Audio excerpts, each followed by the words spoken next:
14-year-old freshman Colt Gray opened fire, killing 4 and injuring 9 others.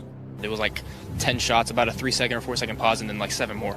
According to investigators, Gray carried an AR-15 style rifle onto a school bus that morning, the barrel sticking out of his backpack wrapped in poster board. 4 people would lose their lives that day: 14-year-old students Mason Schermerhorn and Christian Angelou, 53-year-old math teacher Christina Arimi, and 39-year-old football coach Richard Ricky Aspinwall. Colt Gray has been indicted on 55 felony counts, including 25 counts of aggravated assault.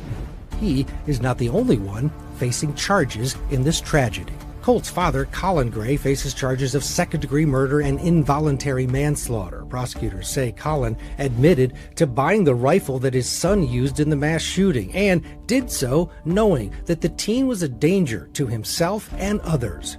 Deputies interviewed the Grays about a year before the shooting, based on FBI tips about alleged threats posted on the online platform Discord. I don't know anything about him saying like that, and I'm gonna be mad as hell if he did. And then all the guns will go away, and they won't be accessible. His father, Colin, has been granted a change of venue in his case. If he's found guilty of murder, he could face up to 180 years in prison. True crime just got darker. Catch the full episode on the link above. Subscribe to At Southern Sin today and hit the notification bell for more live original episodes Wednesdays at 8 p.m.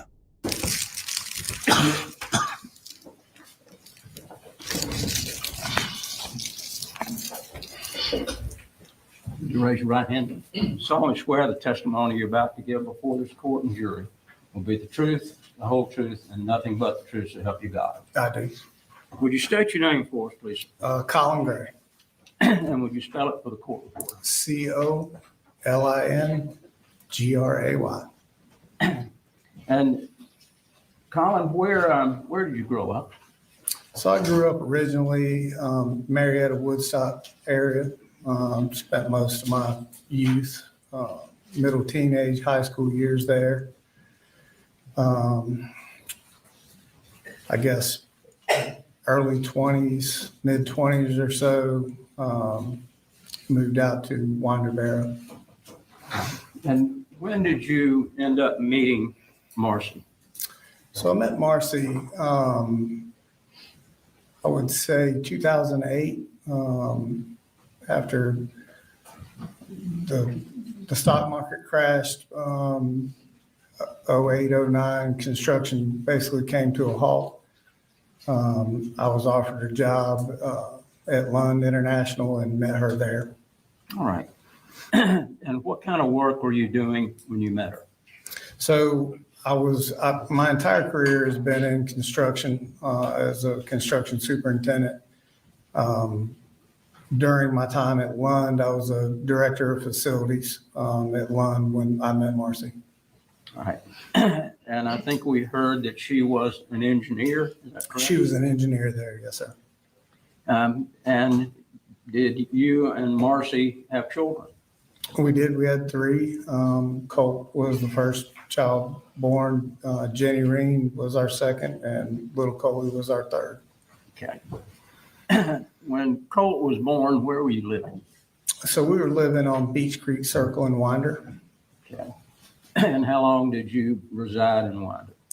So when I first met Marcy, we dated for a very short time, and I moved in with her. So I would say that, 09-ish time frame until after Jenni was born. Okay. And at some point, I think we saw in one of the statements you moved to a farm. In Statham, yes, sir. Mm-hmm. And how long did you keep the farm?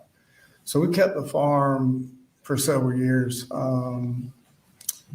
All the kids, I think, went through 4th or 5th grade at Statham Elementary. Little Coley was born there 2016. So we were there for the majority of our marriage, I would say.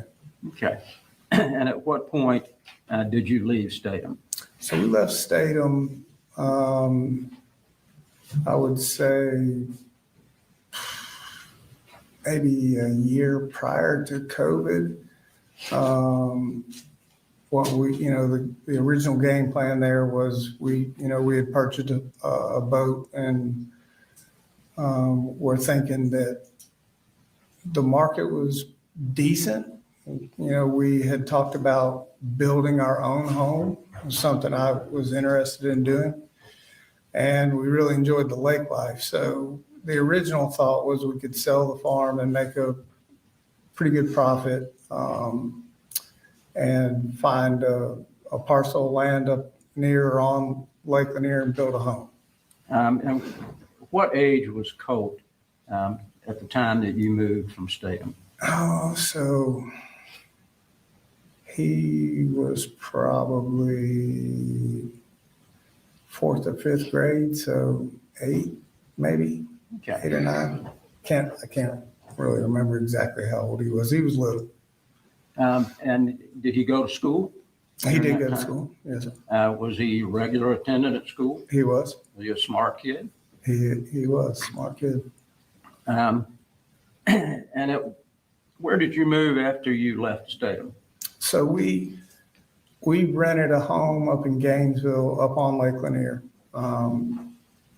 We wanted to have a place that was on the lake if possible, and it came with a boat dock, so we could just keep the boat there. And really, the kids enjoyed the boat, skiing and tubing and fishing and playing all the time. So that was a big deal to us, and we were able to find a home in Gainesville and move there. Okay. At some point during your working career, we heard on the video that you broke your back. So, right. So that would be 07, late 06, 07. I ruptured my L5 disc, which required a surgery, a back surgery. It's called a laminectomy. And had that surgery, and I would say 09, maybe 10, 11 months later, re-ruptured the disc and had to go back in for a second back surgery. Okay. And did they put you on pain medication for that? I had been taking pain meds really after that second surgery, just to kind of get me through that surgery. The second one was a little more painful. They were, I'm not a doctor here, but they did take a piece of my vertebrae out of my spine and kind of pack it behind the disc to kind of help it from rupturing or popping out or herniating is what he was more worried about. And so I was taking pain medicine all the way up until my third spine surgery, which was a fusion, I think was in 2017. And at some point, did you get hooked on those pain pills? So I don't know if hooked is the right word, more of a fear of the pain. It took a lot to do what I did every day at work, 10 to 12 hours a day, walking multiple flights of stairs. So it entailed anywhere from 5 to 8 miles of walking a day. So the pain medication would help for sure. But even then, at some point, it was a combination of, I really wasn't a fan of taking medication or anything like that because the responsibility that I had at work. And then as time went along, I felt like the effect that I was taking them for really wasn't doing what it was initially supposed to do. So that's what led me to the third surgery and getting involved with other people. Like, I don't want to keep doing it like this. I was taking so much Advil, I was worried about doing internal damage. Something wasn't right after that second surgery, and I could feel it. So that's what led to the spine fusion conversation. And at some point, did you lose your medical insurance? So I lost my medical insurance when I changed jobs. So I had finished a relatively big project downtown, and a couple of the guys that were with the company I was working for decided they were going to start their own general contracting business and wanted me to come along with them and mentor, kind of general superintendent type of thing, and bring on talent and just help him build his company into what it was. So there was a lag of insurance in between those job changes. Okay. And at some point, during the times that you had lost insurance, did you decide that it would be a good idea to get on methadone? So I did, because I didn't have insurance, and I had been taking the pain meds regularly for a while. And then as I tried to scale back myself, I realized it was like, the withdrawal from taking pain meds for that long, I really never even considered what would happen to stopping. So there were several times where I was very sick. And so had some friends that had done the same thing, went through this program, and said, hey, listen, there's a place in Auburn, Georgia, that they use methadone the same way. And I'm like, I know what methadone is for. I said, I'm not a heroin addict. That's what, I always related that word to. So I met with them and said, listen, I'm confused on what this is and how this works. And so I was advised at that time that this was a synthetic type of drug, and that there was not the euphoria, if you will, that came from taking regular pain meds, but it helped tolerate the pain, which was what I was actually looking for. But more importantly, it kept you clear, and it subsided 90% of the withdrawal that your body was going through. So I thought, this is kind of everything in one package here. So did not have medical insurance, and they offered the program where I could pay out of pocket to them. Okay.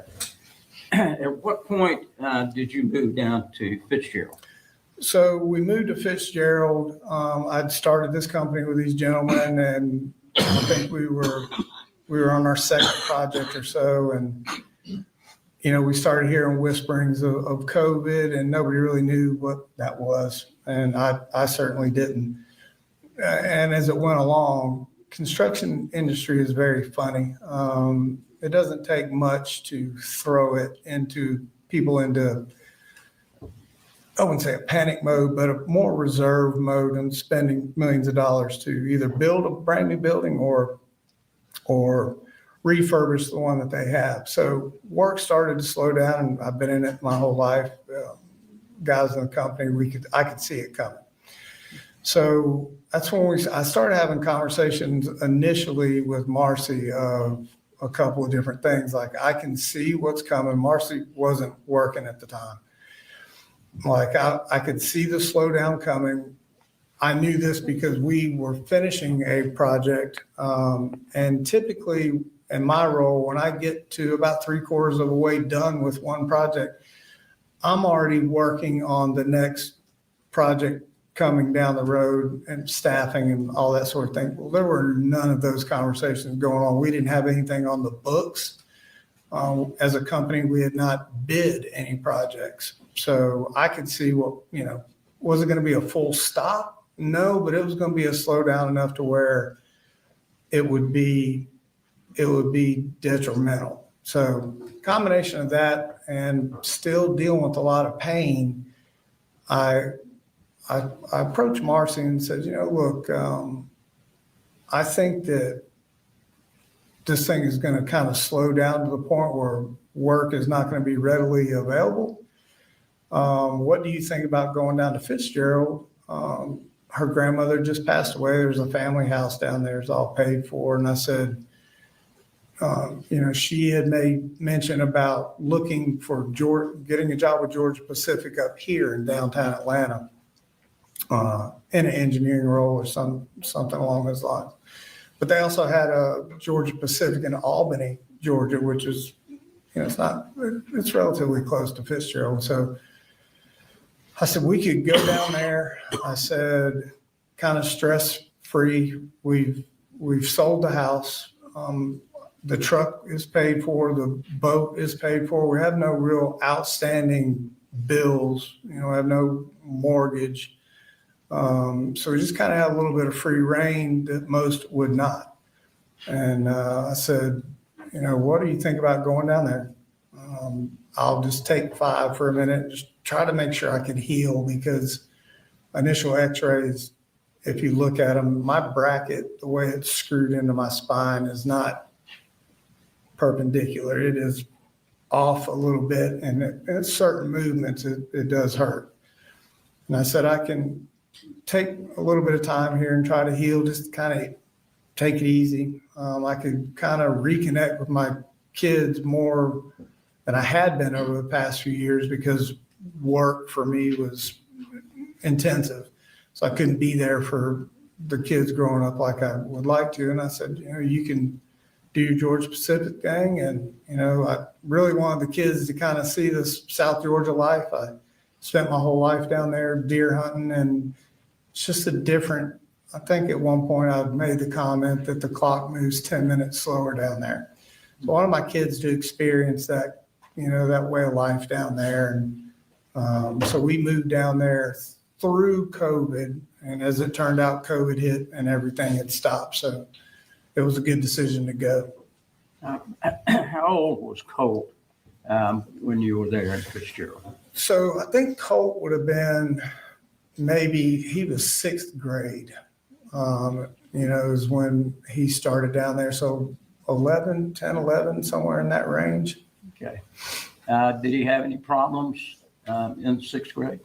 So originally in 6th grade, I was the stay-at-home dad, which was a cool thing for me. So I would take the kids to school in the morning and pick them up in the afternoon. And Colt was making friends, had some buddies that, he hung out with. And, we would talk about those sort of things. And he was in Little League football down there. So we were at practice most nights. And, he was doing good for all I could tell. Was there a time when he apparently got behind a firewall and looked up how to kill your dad? Did you know anything about that initially? So I found out months after that had happened. I was never contacted by the school or SROs or anything like that. And Marcy never brought it to my attention for months after that had happened. I think we were actually on the way to football practice one afternoon, and she brought it up. And did she explain to you why he did that? She didn't. She just told me how the school had found out that he was doing that or had done that. And that's all that she had said about that. Okay. Were you concerned about it? Oh, I was concerned. Went immediately to Colt. I think we were sitting on the football field after practice, and I'm like, I need to understand this. So the conversation I had with him was his little clique of buddies that he had. He said they were all kind of venting, and one or another were upset with what their dad was doing or not letting them do. And that one of his friends had made mention of not necessarily killing his dad. I think he was like, one day when I get older, I'm going to show my dad kind of who's boss sort of thing. And so Colt said, just as a kind of joking kind of thing, he said to me, I just Google searched it just as a random thing. And I explained to him what a serious thing that was, and, the red flags that come along with that. It's not a typical thing that a kid would do or search. And I expected to to not have to be in that position to hear that months later from him or his mom. How old was he when that happened? Was he 11 or 12 or do you? So he was 11 and she was in 6th grade, I think. I want to say the reason I'm going at 10, 11 age is because when he was 12, I think that's when 12, 13 inches is when we went deer hunting for the first time up in Jefferson. So that would have been his age. Based on his search, do you ever know whether a counselor at school ever talked with him about that? No, I was not made aware of any counselor talking to him. Okay. Did you always feel like that you and Colt had a pretty good relationship from the standpoint of discussing things? Yeah, I always tried to create that kind of environment for him. I think at one point during all of this, people heard about the bubble. It's a thing that I kind of created with my children at a young age to give them the opportunity, and it may have very well stemmed from this incident that I didn't really care what they did. I just needed to understand what they were thinking when they got into the bubble, and they could talk freely about what happened. And, that way we could figure out how to fix it. And we would deal with, the trouble or punishment after the fact, but there was always a free avenue of communication between us. And I was especially that way with Colt, because at a young age, I kept telling him that he was, his brother and sister were going to always look to him, as a role model, if you will. Any other problems with him in the 6th grade? No, not that I'm aware of. We did enjoy our time down there. We did a lot of fishing. Okay. What about the 7th grade? Did you have any problems in the 7th grade? So 7th grade started up here in Jefferson. We moved back up here after COVID. I wanted to, Marcy, I think, had lost her job at Georgia Pacific, and I think had gotten another job in Douglas, I want to say an electronics company, and had lost that job. And so I started to think, okay, she was starting to show a little erratic behavior, what have you. And so I had reached out back up to Atlanta to see, COVID was not over, but it was winding down, if you will, to gauge where the industry was construction wise and was things picking back up. So I made that call, and I had several offers, within a short period of time. And so I accepted an offer. And when I took that job, I originally left Fitzgerald by myself, came up to Atlanta. How long were you here in Atlanta by yourself? So I was up here for about, I know, at least a couple of months. And the thought process, I went back every weekend, to Fitzgerald. And the goal was to come up here, get established with work, and just kind of send money. She just put it in the bank. We didn't have anything really to pay for, thinking that at some point here, which we ended up doing, was we would all move back up to Atlanta, and we would have, enough money maybe to get rental properties and just kind of start over in Atlanta. Okay. And at what point did you and Marcy kind of split? So that would be about the time Colt in that 7th grade time frame. Colt originally started 7th grade, was really going well. But at home, I was working quite a lot.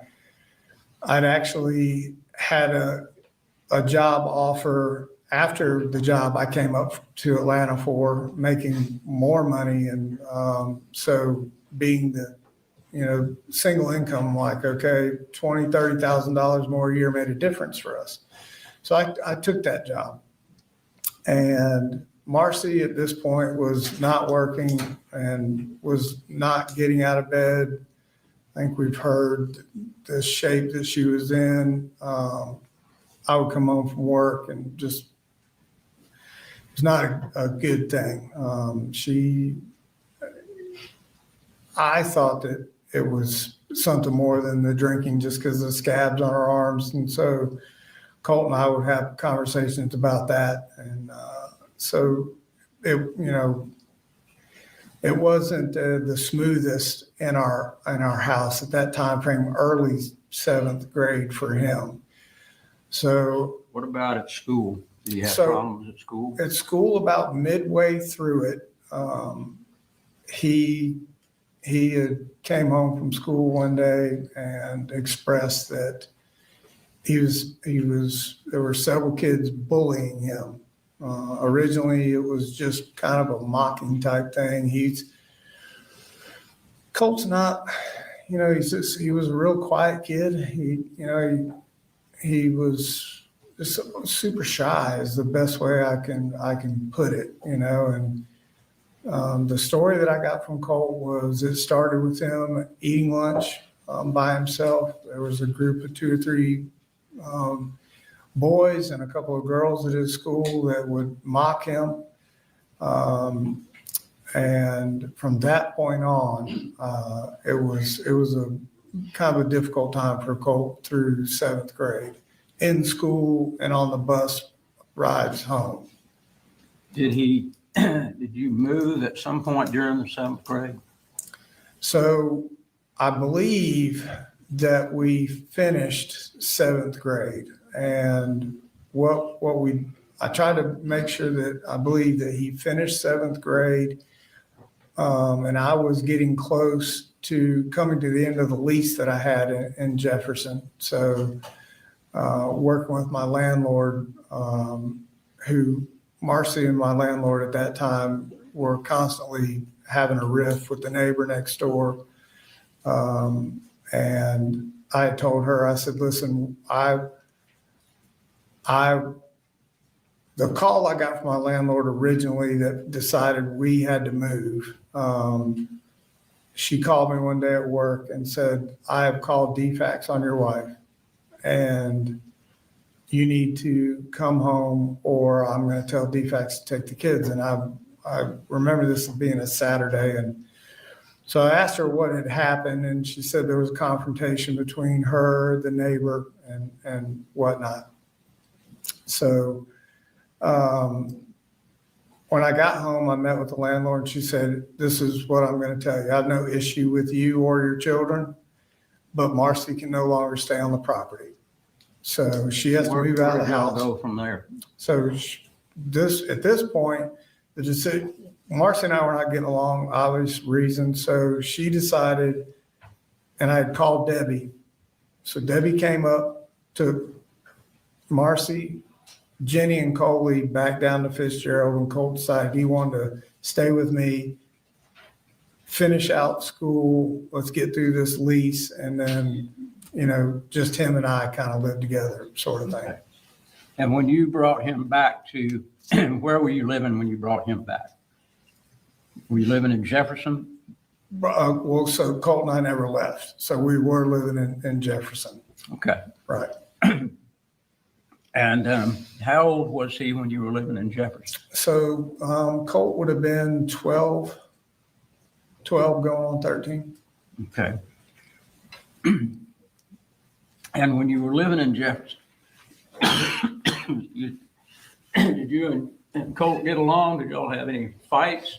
Did he act up any at all? No, we were, that was a time frame where I enjoyed really being with him. I had a little more one-on-one time with him.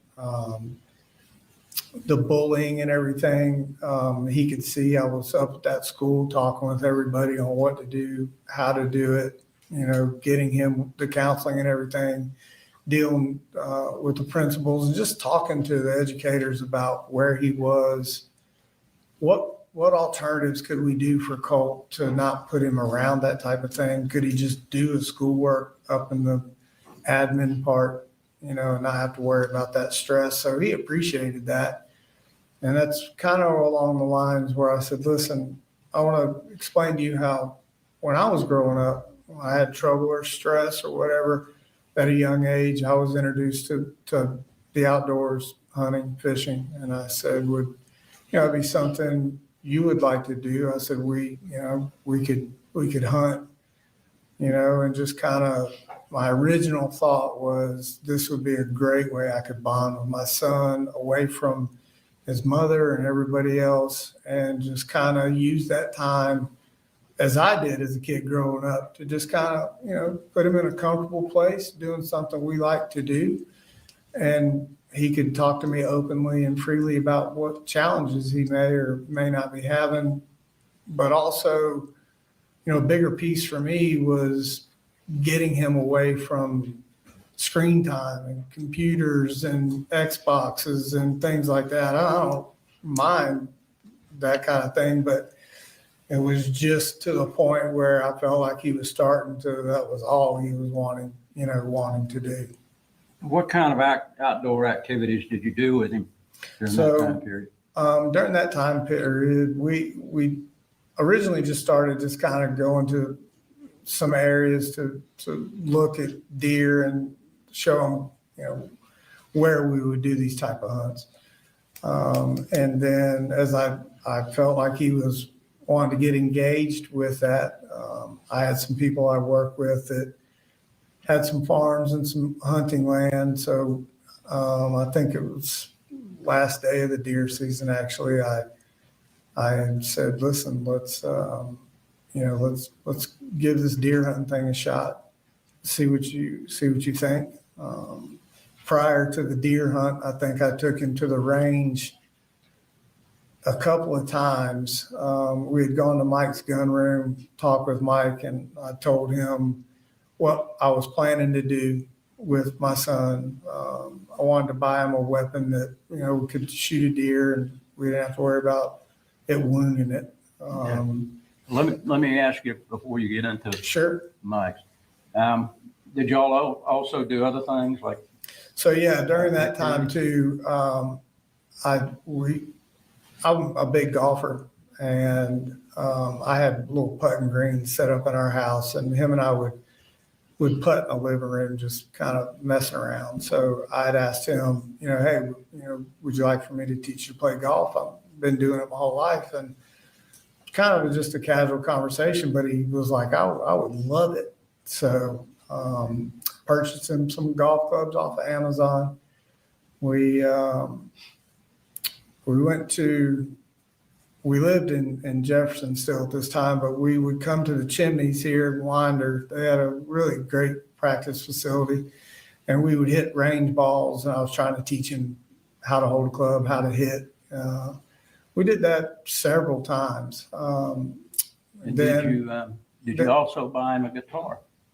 So we did. Actually, I think that was later on down the line. We played golf. We played golf several times. We were practicing all the times, and I'm trying to just whatever I could do to just interact with him away from the computer screen. So he'd always had a interest in music. So went to Guitar Center on a whim one day and spent the afternoon in there and bought him his first guitar. And I'm left-handed, so we could not find one for me on that specific trip, and bought him an amp. And he started kind of trying to figure it out on his own. And then we went back. He enjoyed it so much, we went back and I bought him a second guitar. And I had found a kind of a beat up used left-handed guitar for me. And so that was another way that him and I kind of on our one-on-one time, he was teaching me to play guitar and to read music, and I was terrible at it. And so we would sit in the living room, play guitars and things of that nature. You mentioned Mike's gun room. Was there a time when you took him to Mike's gun room? Sure. So we did the original, deer hunting conversation. I had told him that we could go. I've been to Mike's prior when we lived here in Winder originally, and Mike's a good man, and so we Colt and I went in there, and I was explaining to Mike what we were doing, and he understood it, you know, trying to get Colt engaged in the outdoors. And so kind of just going through the guns and explaining what all the rifles were. And Colt had seen me through the years shoot deer rifles on our farm and Statham. And him being a little bit little at that time, you know, he would see they were big, they were loud, and they kicked, you know, so he didn't want that. He didn't, you know, that was his thing, is he was afraid of the kicking. And I said, they're not all built like that. I said, so we'll go and talk with Mike. So we went in there and talked with Mike, and I explained to him what we were doing. And so Colt, through the gaming and Call of Duty and all the things the kids are into nowadays, a lot of the weapons when you go into a gun store are what I call on an AR platform. Everything from shotguns to little plinksters all look like ARs. In fact, the first gun I ever had Colt shoot was a little 22 on the farm that I had that looked like a gaming AR that they play with on Call of Duty. So my thought process was I will do whatever I have to do to get Colt interested in the outdoors. So he liked the way the AR platform looked. And Mike was like, okay, I have these, the Bushmaster with 450, look like the AR that we've all talked about here over the last couple of weeks. Different caliber, and was big enough to take down a deer. So that's the reason that you were buying this. Some people look at this weapon, it's a pretty ominous looking weapon. Sure. And some people say, well, that doesn't look like a deer rifle, but right. So the weapon in question that we're talking about here was a different weapon than the original one I bought him. Even the deer rifle, the Bushmaster I used, it looked just like the SIG that we've been talking about here. And that's just the way a lot of the guns and weapons nowadays are. You know, you still have the old style bolt action kind of things, but a lot of the weapons now have gone to what they call an AR kind of platform. You may shoot a different caliber, but the way the gun looks is relatively the same. And he was interested in the way that looked. He thought it was cool. He's like, oh, I play this on Call of Duty. I shoot this type of gun. So now this Bushmaster that you bought, yep, is that the one that we saw on the photograph that they showed yesterday at the gun range? No, it was not. Okay. That was the SIG. That was the SIG? Yes, sir. Okay. So the one that you purchased first for him to use was the Bushmaster? Yes, that was the very first gun that I actually purchased it before Christmas, and had, you know, it was specifically for our hunt. You know, he wasn't old enough to own the gun, which, you know, we had talked through at Mike's. You know, he watched me fill out the paperwork, and I'm like, you know, you got to be 18. Went through this whole thing, so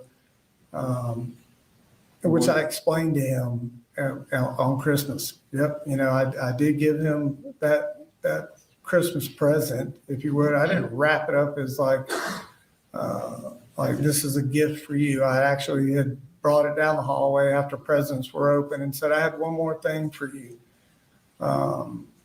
This is the weapon that I want you to shoot when we go to the range. And if you keep doing really good in school, going to school and doing all the things you should, when you graduate and you're 18, I will, you know, this will be your gun. Okay. So, was there a time when you switched guns? So after that, he shot that deer. Last day of the season, I explained to him going that morning that I had hunted for several years as a kid and never saw a thing in the woods. That 95% here, we're not going to actually see a deer. We're just going to go through the process and let him see what it took to do the day in and day out, get dressed in camouflage. We weren't in the woods 30 minutes, and a bunch of deer came walking out, and he was super excited. And I remember telling him to just take a breath and make sure this is what he wanted to do. And he shot that deer, and the deer fell right over. So when he shot the deer, I was sitting right next to him, and the gun made a weird kind of sound when he shot it. And I looked over, and I could see the bolt was jammed, and the bullet was kind of half in, half out. He didn't notice, but I noticed that it had jammed. So after that, he said it made a weird sound and kind of a flash, driving home. He was like, it kind of scared me after I shot the deer. And I said, okay, I did not get the bullet dislodged from that gun. So got home, we sat down, took it all apart, got the bullet out. I think we went to the range sometime after that, cleaned the gun, let him shoot it again, and it jammed again on the range. So at that point, we went back to Mike's, and I explained to Mike, hey, it worked. It's a great thing. He shot a deer. It was the greatest day of my life. Made a video of it, showed it to his grandmother and some of my family and his mom. And I said, but the gun jam scared the crap out of him. And I said, during the course of that hunt, he'd seen some coyotes run through chasing some deer earlier in the morning. And I told him, I said, well, there's a hunting season for that, and explained to him I did a lot of hog hunting and whatnot. So after the gun jam, we went back to Mike's, and I told Mike, I'm like, listen, it was great. Gun jammed. I said, but even in his excitement, the 450 did kick a little bit more than, he was hoping for, I guess. And I did have a kind of a different scope on it than what we all see here. And he said when he shot that deer, the scope, it didn't bruise him. He said he just felt the scope kind of come up, and he didn't like that. So we traded that gun back in at Mike's. And I told Mike I was just looking for something a little lower caliber for him to shoot, that he was really enjoying going to the range and whatnot, and that we were going to do some varmint hunting, throughout the year in between deer season. So that's where the 223 came up. Let me bring you back to during the time you were in Jefferson. Was there a time that the Jefferson County Sheriff's Office sent someone out to talk with you about some alleged threat? Absolutely. And did you cooperate with them? Yes, I absolutely did. It took me completely by surprise. I remember getting up super early that morning to watch the British Open with Colt. I think we were sitting there at 5 o'clock because British Open time's different. So we're up super early. And midday, I think we watched part of the golf tournament. I fell back asleep, actually, and got a knock on the door. 2 Jackson County sheriffs at the door. Did they tell you what they wanted? Sure. They asked me if Colt was there, and I told them he was. Did you ask Colt to come out? Yeah, I went back into the room, and said, hey, listen, the sheriff's department's here. They've got some questions for you. And I asked him at that time, like, is there anything I need to know about here? He was just as surprised as I was. So I went, got him, brought him back out. And did the officer speak with him? Yes, they did. They originally, before I'd gotten Colt, I'd asked him, what is this about? And he had made mention of Discord, asked me if I knew what Discord was. I'd never heard the term Discord until that moment. I told him I don't know anything about Discord. I don't know what that is. So when he brought Colt, we brought Colt out there, and that's when they had the discussion about computers and did he have a Discord account. Okay. And after that conversation that he had with Colt, did he have a conversation with you? The sheriff? Mm-hmm. So yes, it was between all of us. I remember him asking Colt about Discord and what basically the allegations were. FBI had a tip, something about school shootings, and I immediately was like, I need to understand where this came from.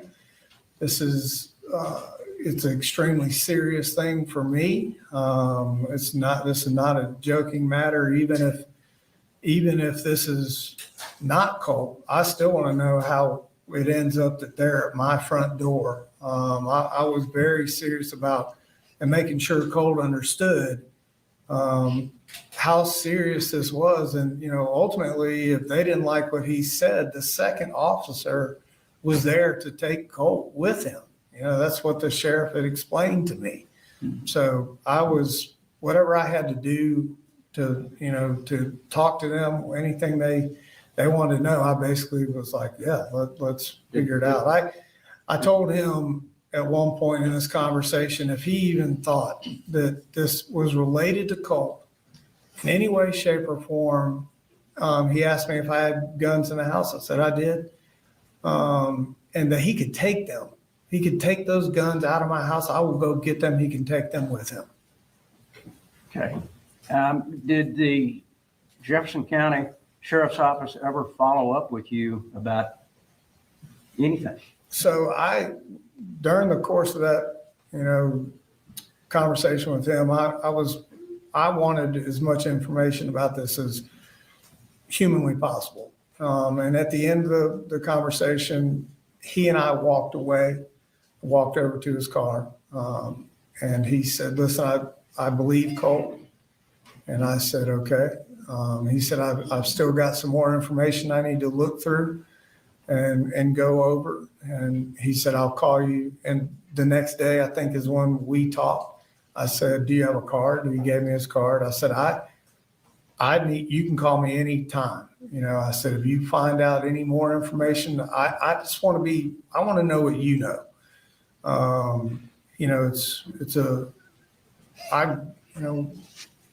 It was important to me right then to know what was happening. And he assured me that he would. So we talked the next day, actually, early that morning, I think it was. And he said that, hey, listen, I've gone through some more of my investigation. He said, he explained the chat room and how many people were in it. And then he said, he made mention of, I think it was Sacramento, California, maybe the IP address or something. It came back to somebody in California, and that it came back to somebody possibly in Russia. Okay. And so at that point, he was like, I don't see an issue here with Colt.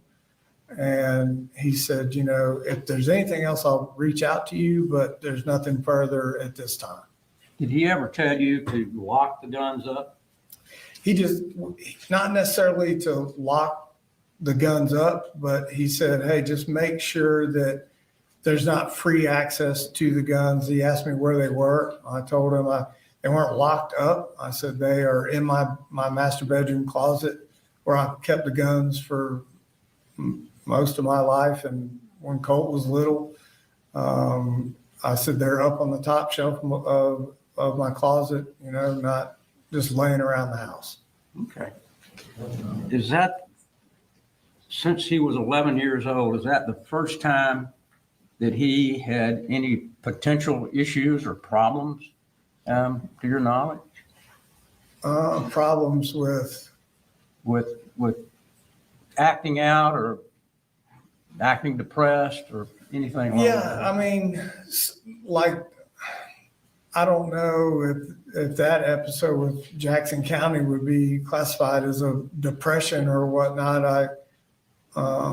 Nobody could really ever tell me if this was him, doing what they were there to do. So we had, there were times, when acting out with Colt really wasn't something that was ever part of his makeup until he was old enough to start requesting, I would call a little bit pricier things that I had to buy for him. And sometimes if he did not get his way about whatever it was, we may have words back and forth.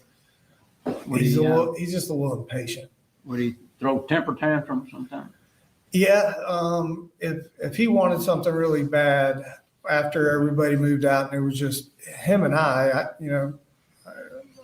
I did have a little more free reign with buying him things. Jenni and Coley weren't there. Marcy was not there. So I had a little more freedom. I was at a job making more money. So I could afford to buy him a little extra here and there. And so I wouldn't say he got accustomed to it, but he just didn't understand when he would ask for something why I couldn't buy it right then.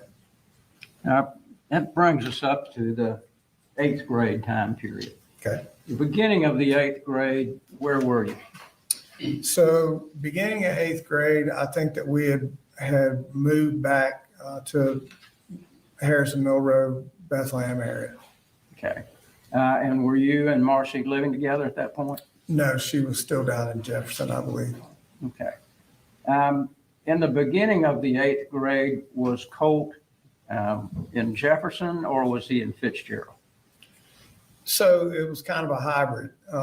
He, going back to not getting really what he wanted all the time from me, Debbie would buy him whatever he wanted almost immediately all the time. So he kind of had that connection with her where he felt like he could get a little more from her. On top of, I think he was missing Jenni and Coley a little bit. And so there was a time where he was up here in Bethlehem with me. Debbie would come up and, he'd gone back to Fitzgerald for a time and then came back up to Bethlehem. So there was I don't remember the dates exactly of when that was, but I know he was back and forth. Okay. In the beginning of the 8th grade, was he there or here, if you remember? So originally what had happened, I'm trying to recall exact dates here, but I know there was conversation of like late 7th grade, 8th grade, that we started talking about online school. Debbie and I were involved in those conversations quite a bit. And then at some point, I want to say it was over the summer, late summer, he had gone back to Fitzgerald with Debbie, packed up all of his stuff. And Debbie had talked to Colt and said, "Hey, listen, we can do homeschooling down there." And Debbie was retired and she would just kind of help him through homeschooling and kind of teach him. And actually Jenni was a part of that conversation as well when they were down there in Fitzgerald. So I spent a time up here in Bethlehem by myself. Okay. The Coley and Jenni, they never had a problem going to school. No, they were Even when they were living up here with you, was there a problem with them getting them registered, getting them in school, and them going to school? No, they now I want to be clear. This was a joint venture now. At this point, I've never been a single dad of 3 kids. I underestimated what it took. I can tell you that right now. It's a lot. And so I had help from Debbie with a lot of the registration. I had help from Debbie's other daughter, Annie, Marcy's little sister. She was engaged in helping me get everybody registered and in school. I was working full time. And so they were of great help, but we were able to get everybody registered. And Jenni and Coley, that is. And did you believe during the 8th grade that Colt was actually doing an online program? Right. So this is where it gets kind of a little complicated for me, even look back on all of that. And So Coley and Jenni were good to go. Colt and I had a conversation after Fitzgerald and homeschooling with Debbie. You know, this is what I want everybody to understand. There's a combination of things here. It was not, for me, it was tough on him. You know, the bullying kind of affected him in 7th and 8th grade. And what's not brought up in this court or any kind of conversation, I find out later that, you know, even the bus ride home for him, kids throwing shampoo bottles at him and milk cartons, and it was very difficult for him through 7th grade. So that's where I initially thought, okay, you know, if he's going to homeschool down there, great. I really wanted to get him involved in middle school with Jenni. But we started down the conversation of online school here in Bethlehem. So he was open to that idea. I had talked to Jenni. I'm like, listen, I'm offering this to your brother. Would you like to do it? She ultimately chose to go to school. And it was at that time I was working with Debbie on, like, let's just do it. You know, it was simple down in Ben Hill. But as it went along and I found out it wasn't as simple as getting online and signing them up. It was very more difficult than I anticipated. Everything was full.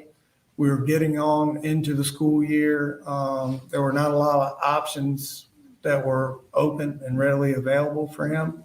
Did your sister help you find an option? Right. So as time went along, we're pushing through 8th grade and he's falling further behind. And I realized that. And I reached out to my sister, Lorraine, a retired school teacher, and explained to her the dynamic here. And, that I wanted him to be online in school and what had happened. And it was harder than I anticipated of finding him an open spot. And she said, hey, I know you got a lot on your plate. Let me start trying to track down some places where we could send him. So I'd had that conversation with her, and I think it was Georgia Virtual is where there were 3 schools she said that she had narrowed it down to. Georgia Virtual is what jumps out in my mind that she requested all the stuff that she needed from me, birth certificates and whatnot, to get all their stuff completed online, which I gave her all that information. And there was passwords or access codes created through that system in the email chain or talking back and forth with Lorraine. So I had thought in a time period there that he was locked in and doing what he needed to do. I explained to Colt, hey, we've got you registered. I had thought at the time at Georgia Virtual, as it turns out, maybe it was something that I missed. I thought that, I guess I had thought maybe Lorraine, once I heard passwords and showed Colt what he needed to do, I thought it was as simple as him going in there and doing what he needed to do. Was there times when you would check and ask him? So I had asked him, I can't give you exact dates here, but I did call calling him from work and asking him, are you online doing what you're supposed to be doing? I remember him having a conversation with me about an algebra class, and when I got home from work, he was showing me a page of what he was working on. So I never, verified. That's my bad. I didn't fact check what he was saying. We established a trust between him and I and a respect for one another that, he was growing up, and I was trying, that's what the whole idea was try to get him to just be upfront and honest with me. And moving forward to high school in the back of my mind is what I was thinking. But also, as this time frame was moving along, we were getting further and further behind, and I knew that. And I got to a point in 8th grade where it's like, man, I don't know if he can catch up, right? So I had a conversation with Colt originally and said, listen, Colt and I were at dinner one night, and I said, what would you think about taking the 8th grade over again? And I had a two-prong attack there on that. I didn't think that he was far enough ahead in 8th grade. And I didn't want him to come out of the gates behind in high school. We're already kind of bumpy in school with him. And I thought if he could retake the 8th grade, that would put Jenni in the same grade as Colt. And they were close. They had a great relationship. Would they be in the same classes? Maybe, I don't know, but they would be in the same school with the ultimate goal that they could kind of confide in one another, get through school together. And a bigger piece was if they went through 8th grade together, they would go into high school together, and they would make that 4-year journey together through high school. That was my train of thought, right? It was never that I don't give a damn if he goes to 8th grade. That's not what happened here. It was very, very fluid kind of thing, trying to make sure I was, and listen, could I have done better? Yes, I could have done better. I could have done more. I see that now, but the overall goal here was just get him in a comfort zone place. And it got to that point where I thought, okay, well, I had to retake a grade. This would be great. If he could just go take the 8th grade again with Jenni, they could help each other and they could move through high school together. So that was the thought process. All right. Now, was there a time that Colt went down to Fitzgerald to stay with his mother where he got into an altercation with her? Yes. So that would be that summer time frame. I don't have the dates here in front of me. I just know that Debbie, and this is the time frame when Debbie came up and they took his computer, packed up a bunch of his stuff, and he went down there to stay. He was kind of missing Jenni and, wanting to hang out with Mamu. And so Mamu had called me. There was actually 2 that I know of. It's the only 2 that I was ever made aware of. The first one was Debbie had called me and said that Marcy had slapped Colt across the face really hard. They were arguing. I don't know what about it, was not there. She just said it was an ugly argument. And I never hit my kids. There's multiple reasons for that. So Debbie said that defax was called. I didn't know if she had called or who had called. Ultimately, I find out that it was Annie that had called defax in the first episode of the slap, right? So I had talked to Colt and said, listen, are you okay? What happened? He said, we just had a knockdown, drag out kind of argument. Mama was drinking and just, she just slapped me. And I said, and Mamu was there. She was standing right there. I was like, okay, that was the first episode. The second one, I don't think. Did he ever tell you in that first episode that he broke a window on a door? He hadn't broken the window or done the damage that we've heard about in court here yet. I believe my time frame was all of that happened after the second episode with Marcy. And it was, of all things, over chicken nuggets. And what Debbie had called me again and said that she didn't get Colt the right order from McDonald's.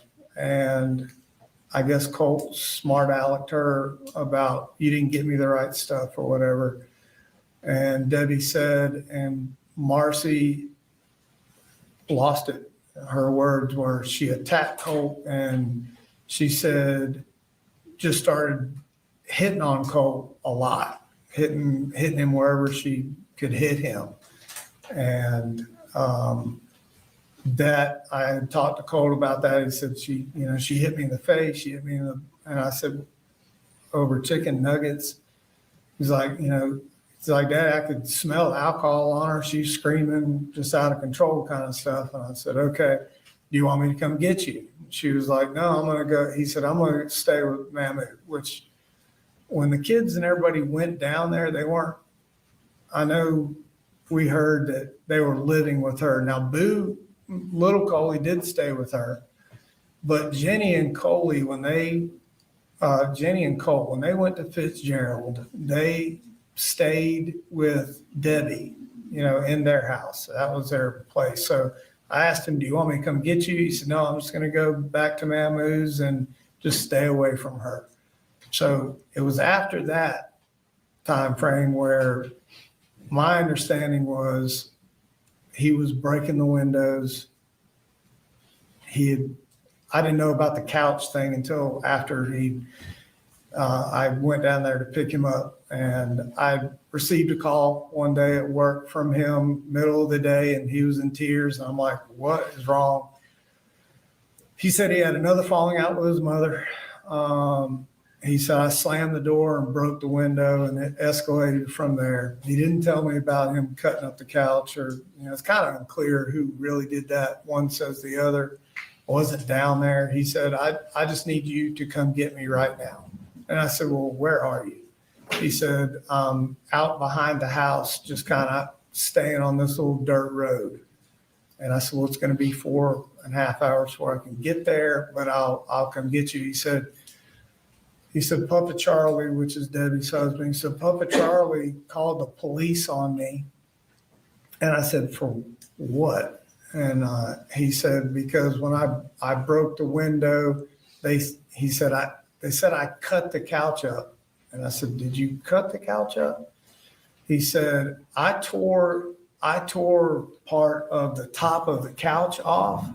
He said, but they're saying I sliced it all up and broke these windows. He said, I slammed the door and broke one window above the doorknob. He said, and Papa Charlie showed up with Ben Hill County Police and wanted to take me to jail, basically. He said, and the police officer was telling Colt that he couldn't act like this and disrespect his mama, grandparents, and if he couldn't get it calmed down, that he would ultimately take him to YDC or whatever. And Colt was upset about that and asked me, hey, I need you to just come down here and get me and bring me back home, which I did. Did you do that? I did. Did you go down that same day? That same day, yeah. And do you remember about what month that was? I don't remember exactly what month that was. I don't. Okay. Shortly thereafter, did you find that Marcy had been put into rehab? I did. So the rehab came after I'd picked Colt back up. And we were kind of resuming what I was just talking about, trying to get him. Now, the other two children were not with you at that Still down point. there. It was just you and right. Colt. Okay. And Jenni was living with Debbie. She had taken over her mom's old room and whatnot. And that's where she resided every day, every night. Coley was in and out. He just kind of go with the flow kind of kid. And little Coley and Marcy were together a lot. Colt and I were back up here. And that's when I received a call. I think when I was talking to Investigator Smith, I said 2 a.m. I got the phone call. I actually, thinking back on that, I think it was 10-ish because I knew 4 hours it would take me I wouldn't be there till 2 a.m. So got a call from the defax case manager and said, I need you to come down here and pick up your children. Wouldn't get into why.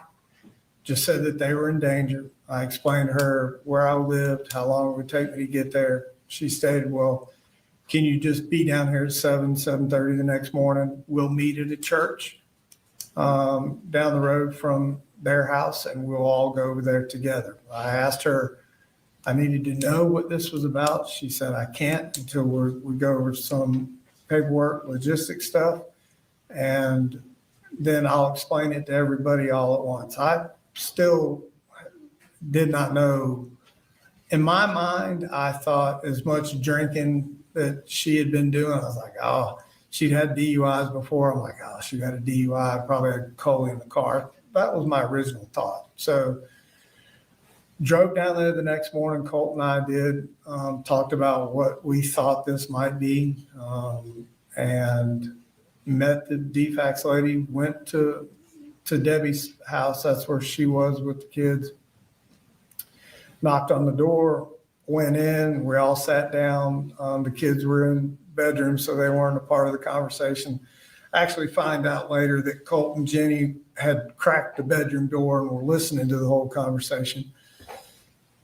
And she said, listen, she said there had been a call made to defax, and I find out later that it was Annie, the little sister that had called defax, made a complaint that she was driving drunk or acting recklessly with little Coley in the car, something along the lines of to where they needed to hair follicle test her.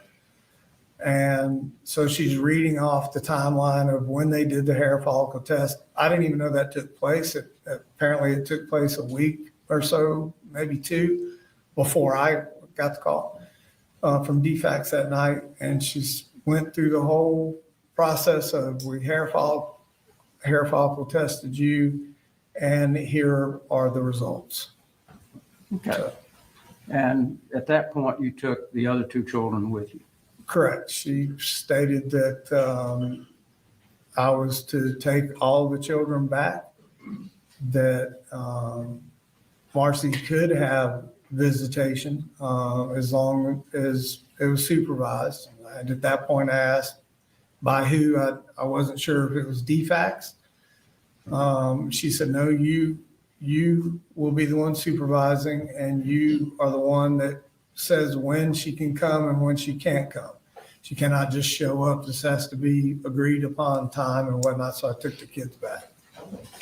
Were you prepared to have three children No. at that point? No, I've said this in passing to so many people. I hear people talk about single moms and whatnot and all the things they go through. And as a dad, I was fortunate enough just to get up and go to work. And, you think as what I'm doing, like that's the hardest thing in the world, to get up and go to work, as much as I was working it paled in comparison to what a single parent has to go through with one kid, let alone three. So I underestimated the effort and everything that it took to just keep everything afloat with three kids, let alone all the ins and outs and things that happen with kids every single day. It was a lot more than I could ever imagine that it being, and I underestimated that greatly. Now, was there a time when Marcy called you and threatened to kill you and Colt? So, yeah. So that day, I originally got a call from Annie, the little sister, and I believe I was cooking breakfast or dinner. And because I know I was cooking something, because I have a phone laying on the counter, I just hit speaker. I'm like, hey, and she's crying. I'm like, oh, what's wrong? You okay? Her original statement was, we can't find my mama. I'm like, what do you mean you can't find your mama? They're in Virginia. Like, they're all up there. Charlie's in some golf tournament. She's like, no, she came back early. I'm like, well, then she's at the house. She's like, no. She's like, we can't find her. I'm like, well, how long have you been looking? like since yesterday. And I was like, oh, I'm like, okay, have you called the police or anything? Like, is something wrong? I'm like, in my mind, I'm thinking, God, I hope nothing happened to her medically, like heart attack or something.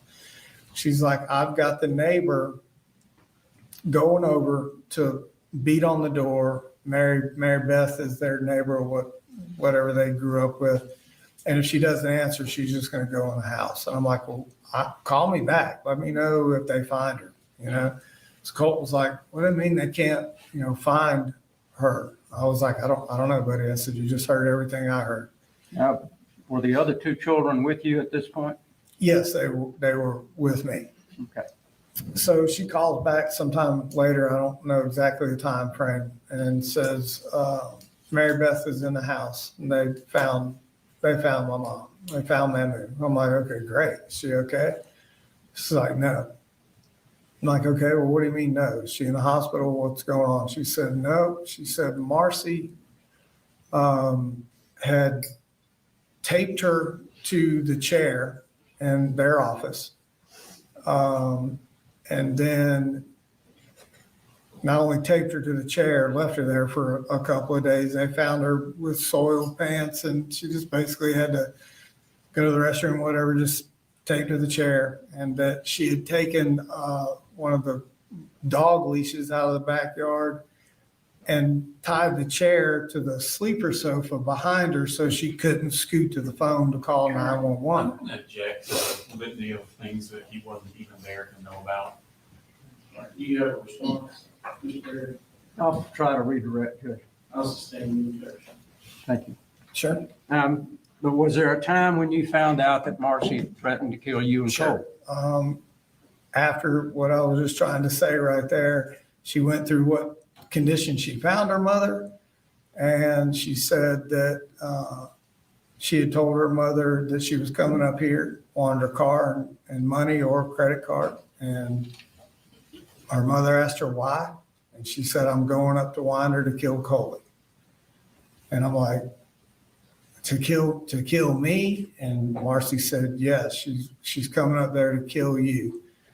And she said, she told Mama, meaning Debbie, and since Colt is your favorite, I'm going to kill him too. And you live with that. So that on that day is the first time I had heard that threat. And did Colt know that? He heard it on speakerphone while we were talking. Okay.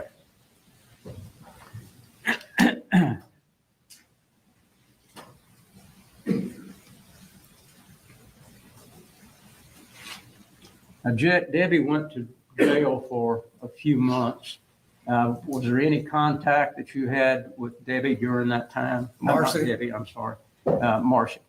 Marcy had gone to jail. Was there any contact that you had with her when she was in custody? Right. So originally, I did not. And as time went along, Debbie had come up to talk, and hang out with us in Bethlehem and explained to me what she had went through and what condition Marcy was in and how she was acting, and just felt like whatever she was taking, it just wasn't Marcy. She just had lost her mind. That was her statement, I believe.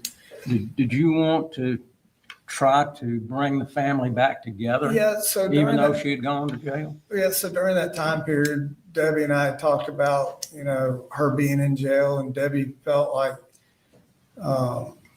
felt bad that all that had happened, and that, maybe somewhere along the line she could have seen Marcy, acting and doing the things she was doing while she was down there. I wouldn't say felt bad for her being in jail, but just kind of a little down because her daughter was locked up. My kids were obviously upset. Colt and Jenni had talked about it. I'm not really sure how little Coley got brought into that conversation, but generally known in our house that she was in jail. I tried to keep the super negative stuff away from little Coley just because he's obviously too young to understand. And I thought, man, I just hate that all this happened for her. And the kids are like, well, we're going to lose our mom kind of thing. And at some point, I just was like, I don't want my kids to think that I'm just going to walk away from their mom. She's the mother of my children. And I didn't condone, obviously, what she did or anything like that. But I thought I could use the time and Marcy reached out, I think, through the jail kind of connection thing. And I think she called me the first time and had apologized for everything, said, she was, I think her comment was, I took a whole bunch of painkillers and I was high on meth. And I just was not myself. And I would never do the things I told my mom I was going to do, just. Now, during that time period, you had all 3 kids. Yeah. Were there times when you and Colt would have problems? So after that event right there, we, I wouldn't say we were having problems, but it was more along the lines of Colt. Colt was a good kid. He wasn't very patient with things. And if he wanted something and I didn't buy it right away, he didn't understand. Having the 3 kids and just, we've heard throughout this trial about how much money I make, and we never really talked about all the things I had to try to cover. And when it was just Colt and I could go and go buy a guitar for him and it'd be okay. I want to talk about. It just got to the point where I would have to explain to him why I couldn't spend $15 on a game he wanted to buy, and it would frustrate him. So we would have disagreements about that. You told the officer in one of the interviews that he would bull rush you. Yep. What would bring on that bull rush or him rushing at you? What would bring that on? Okay. So there were 3 times that I can remember that we, the bull rushing happened. And again, I would never hit Colt or any of them. So I remember the first one was him and Jenni had gotten into an argument. First, it was just kind of kidding around. And somewhere along the line, I was talking to Debbie in the kitchen that day, and they, brother and sister, were picking on each other. It kind of escalated, and Jenni took off down the hallway, and Colt chased her down there, and he tripped and slammed his head into the door, the linen door, knocked a hole in that door. And then he got up and he was trying to pick the lock and kind of damaged Jenni's door. And I went down there and was like, he calmed down, took off after Jenni like a wild man. You're damaging this door. I have to pay for all this. This is just a rental house. And that kind of started he was already worked up kind of thing. I remember walking away down the hallway to the living room. And when I turned around, I could see him coming down the hallway, and he was just pissed. And so he kind of bull rushed me. I turned around, he kind of slammed into me, and I grabbed him and just held him up against the wall. And was to tell him, like, you need to calm down. You need to calm down. He had gotten one of his arms loose and was flailing around. He hit me on the side of the neck, hit me in the side. I got his arms together until he calmed down. I just held him in place. The second time that this had happened, we were having a discussion about he thought he needed to take the Zoloft that his mom had given him, and I disagreed with that. So we had a kind of a heated conversation about yes or no, and I told him I don't want this. We need to go see somebody. This is not like taking aspirin. This is different. He was pissed because he'd been taking it from her for, I don't know, a number of weeks, and he felt like it was helping him and whatnot. Didn't understand why I would not give it to him. So that was the second time that we had that argument. And the third time, it was about moving his bedroom into the laundry room and separating him from his computer to the laundry room. Same type of thing. He would, he never really would challenge me face to face. And in this last episode, I remember like, hey, I want you away from your computer. I just bought him. He had his computer torn apart in his bedroom, and he was pissed because I was making him move and to separate him. He wanted to stay in his little bedroom there. I was trying to create space so he wouldn't be on his computer all night long.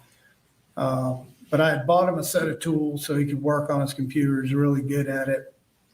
And during this argument, after I did the same thing, I could see him coming. You can see him getting worked up.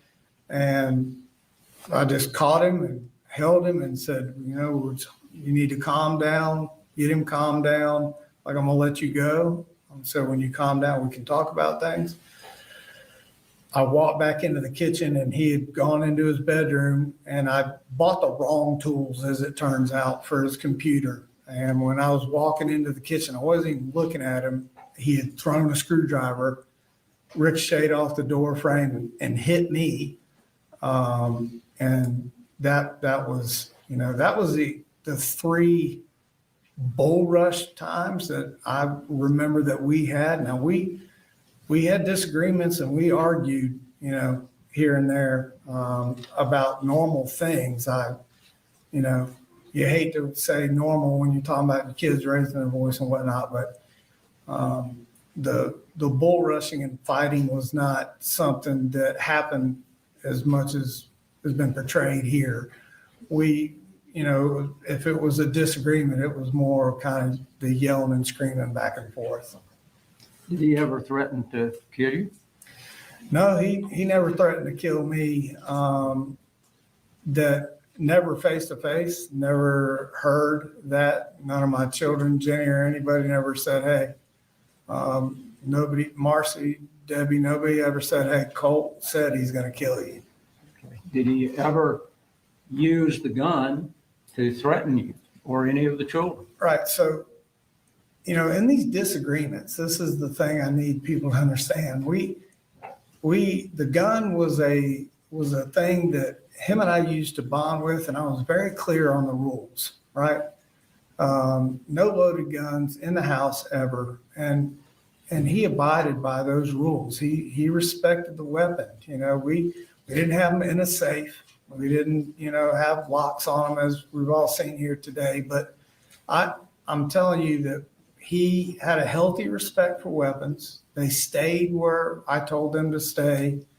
And in the heat of the moment, whether it was arguing with me or arguing with his mom, arguing or bull rushing, he never once made a threat to me or his sisters or brother or anybody that I know of going for the gun. He never made that kind of action or movement towards a gun, made a threat, never said anything about a gun. He was pissed about other things, but that gun was understanding we had that what it was for. Now, was he allowed to have the cartridges in his room? So the magazines were typically kept in my closet. With the ammunition was in there as well. We didn't have stockpiles of ammunition just piled up in the closet.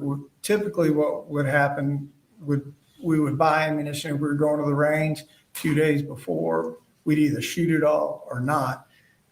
Bring back the left, and I would always put it up in the closet there. My clips, magazines for the weapons were up in that closet as well.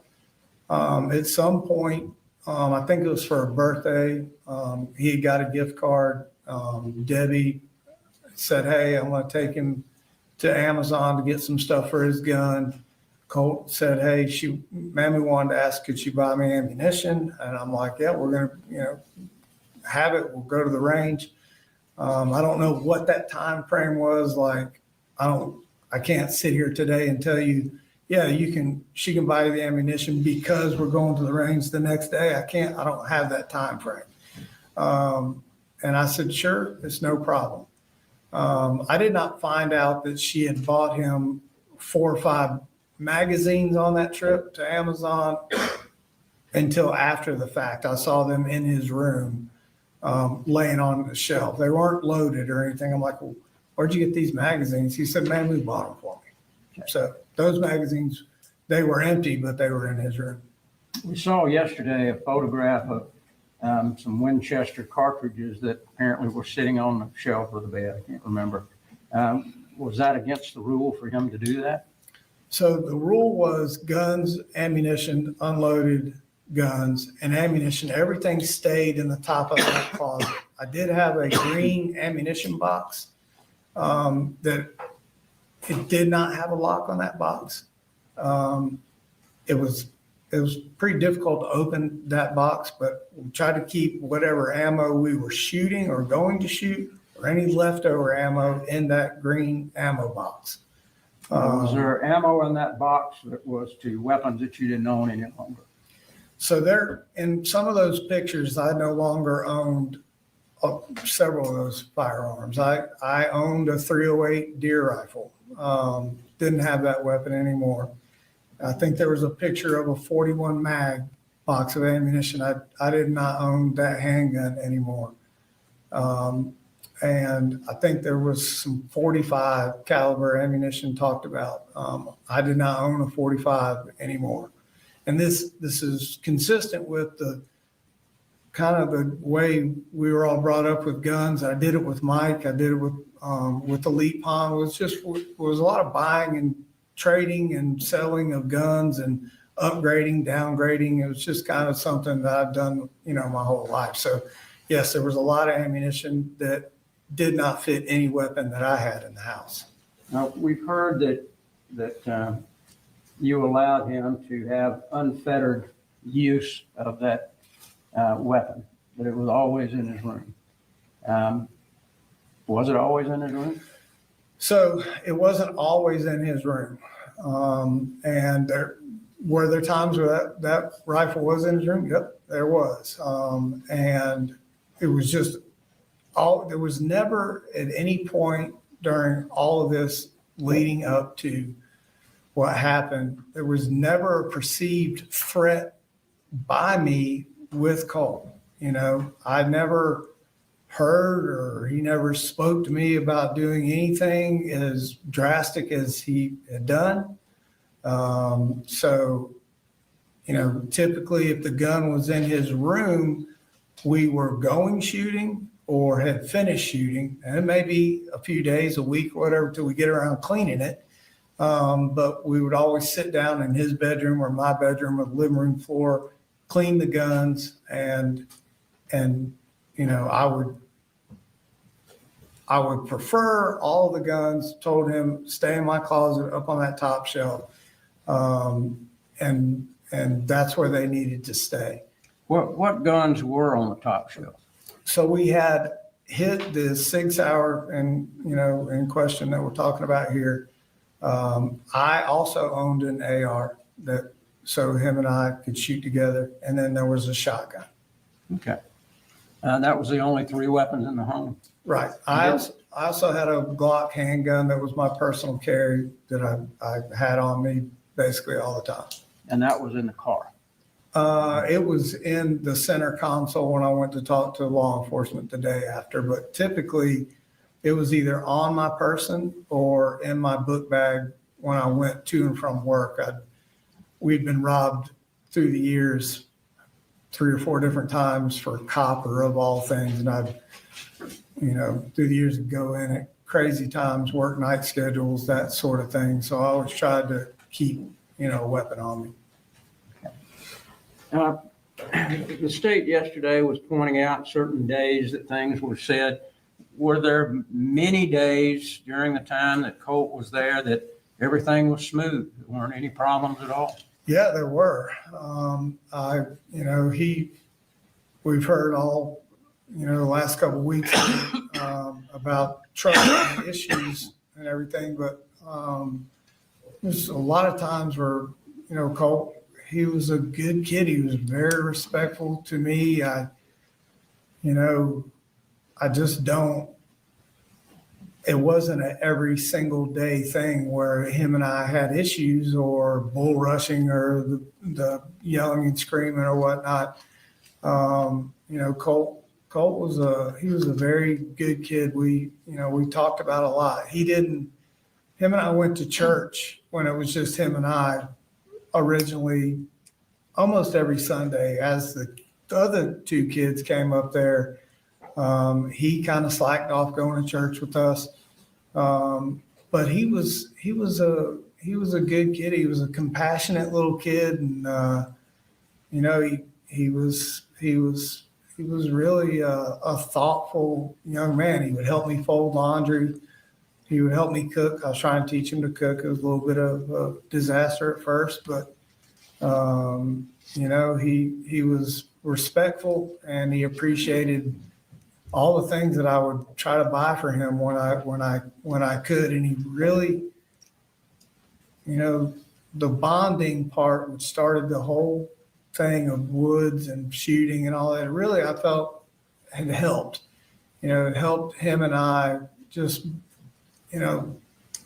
get that father-son bonding that I felt like he was lacking. So, he was a really just a good kid for most of the time. I need to pause, Mr. Perry. I think the jury was questioning great. All right. Come back.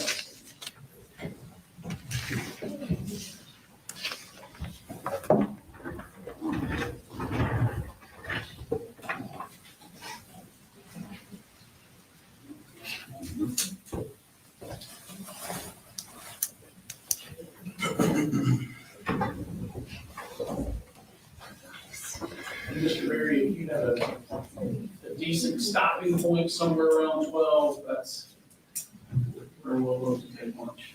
We're going to try to get through this a little quicker. Okay, I mean, do what you need to do. We're ready, sir. All right, I'm ready now.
Thank you, Judge. Go ahead and resume your direct. I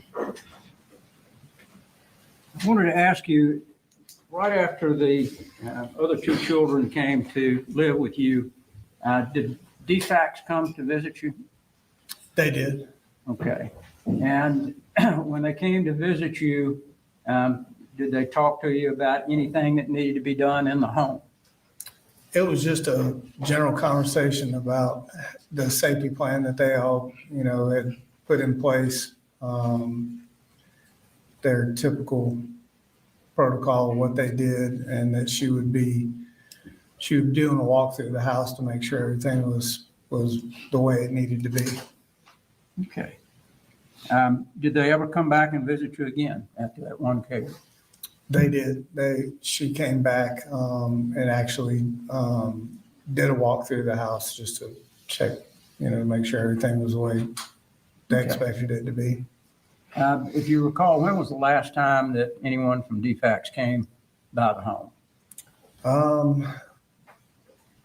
There may have been one more visit from her after the kind of walk through the house. I don't know exactly when that date was. It seemed like she was satisfied with the walkthrough. And the last time she came to the house, my understanding was to close out, the defax case as far as what she had on the books and that everything was sufficient. Okay. I believe. Now, you talked about Colt's computer. Did he have a computer in his room? He did. He had a computer in his room, and I had purchased him and Jenni a laptop. Did you know anything about any multiple accounts that he had or any of the websites that he was getting on? No, I did not. Okay. Do you even know what Discord was? Only time I'd ever heard Discord was with Jackson County. And periodically, only thing I really knew as far as, so when I say social media, he didn't have Facebook, nor did I, but Discord and YouTube, if I was asking him, I think there was a couple times I made him show me what he was looking at on Discord, and it was typically all about gaming. And YouTube, he was just doing some, typical kid searches. Did you ever see any communication that he had with any of the people on what we would consider the dark web? No, sir.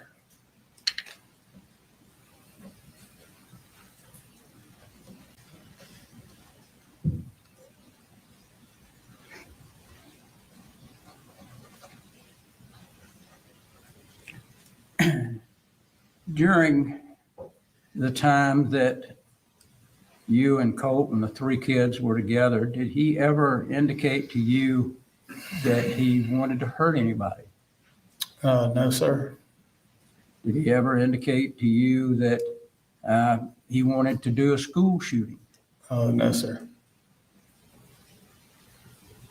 Now, was there a time when Marcy came back and stayed with you and the kids for, I won't say an extended period, but for a period of time? After I received a call from her at rehab, it said she'd gotten her certain number day chip and that Mamu and Papa Charlie said it was okay and agreed that if I wanted to come down and pick her up, that I could do so. So I did. And how long did she actually stay with you? I want to say, 4 or 5 weeks, maybe something along those lines. I don't know exactly to the day, the time frame. Did Colt's mood change when Marcy came back? It did, not at first. It did at some point kind of change and become a little difficult between those two. In the beginning, not so much. I know Colt was the one, I had a conversation with about going and picking her back up, and he was all for it. I had that conversation with Jenni. Jenni was not so warm to the idea, and we just kind of really kept, little Coley was all about his mama and wanting everybody to be together. We didn't really get into in-depth conversations, but in the beginning, Colt and her were okay. I don't know what or when it started to change, but it just became a little more argumentative, I would say. Okay. And were you doing things with the other two kids during that time period too? Were you taking them places, buying them things? I was. I tried to spread it out with everybody as best I could. Did Colt ever get angry about what you might be buying for Jenni? One particular thing that jumps into my mind is we went to the Tanger outlets to buy school clothes for everybody.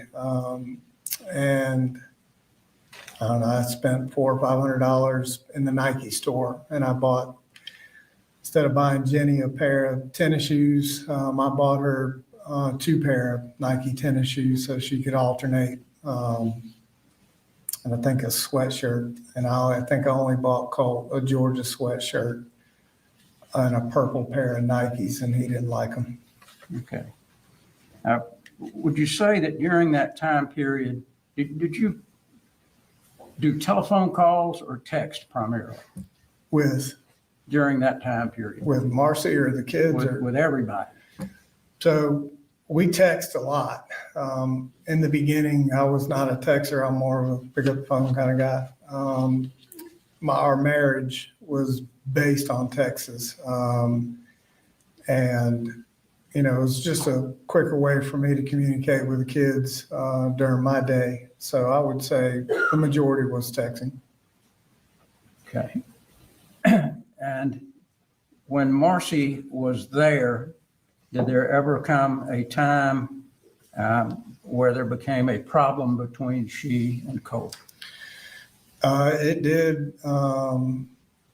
You know, like I said, in the beginning, wasn't nothing really than just kind of disagreements, kind of a little bickering here and there, what have you. And then I want to say somewhere along the line, they had a disagreement. I'm trying to think. I want to say August time frame. We had all that going on, trying to get people in school and whatnot. And they did have, initially, they had a bad day, if you want to call it. They argued for most of the day. And then the second day after that, they had a kind of a serious altercation. Okay. We saw a text message from Colt, I think yesterday, about blood on your hands, it's your fault, and that kind of stuff. Yes, sir. What was that in relation to? So the way that I had taken it, and I think Colt and I talked about this afterwards, was there was a disagreement initially about him going to school, and I was siding with his mama, like, this is what we needed to do kind of thing. And he didn't agree with me taking sides kind of thing. And he always kind of held that card about Marcy going, you know, saying she's going to kill him and kill me. So the blood on the hands kind of comment, it was kind of in a back and forth text. I think that that argument between him and his mama, you know, in the back of his mind, he was thinking, you know, she's gonna do this, and when she does do this, that blood will be on your hands. Like, shouldn't have sided with her. I should have always sided with him after she had made that comment, and he had made it in passing that he just had always kind of worried about would she ever follow through with that threat. So that's what, for me, I thought the blood on your hands comment was with, if she ever followed through with this, you know, you're siding with her type of thing, and you should be siding with me. Did you ever think that comment meant that he was going to go out and hurt anybody? No, there was nothing that led me to believe he was out there even thinking about harming anybody. During the time that Marcy was there for that month time period, did she start drinking again? Not that I was aware of. I was pretty dead set on no alcohol or drugs or anything in the house, and just didn't really have it. For my birthday, I was finishing Rockdale County Fire Department, and I had the project manager from Rockdale County for my birthday brought me a pint of Gentleman Jack for my birthday, and I never opened it. And I brought it home initially back, in August, and I put it in the cabinet. When Marcy came back, or I knew she was coming back somewhere in that time frame, I hid that bottle above the linen closet in the bathroom, just up on the very top of the cabinet where nobody could see it. But I didn't drink it, never opened it. But once I put it up there, I actually forgot I'd even had the thing. So at some point throughout the years, Marcy had a way of kind of searching through things and finding, medications or alcohol or anything that may be in the house. And she had found, and I didn't know that she had found that bottle. Colt had made the statement. It was either the day before argument or the one where he pushed her down. He had made the statement that she was drunk. And then after they came into the house, GBI did a search. As I was walking out, I saw that empty bottle sitting up there on top of the linen closet where I put it. So I don't know how it got empty. I just know I had put it there and it was unopened.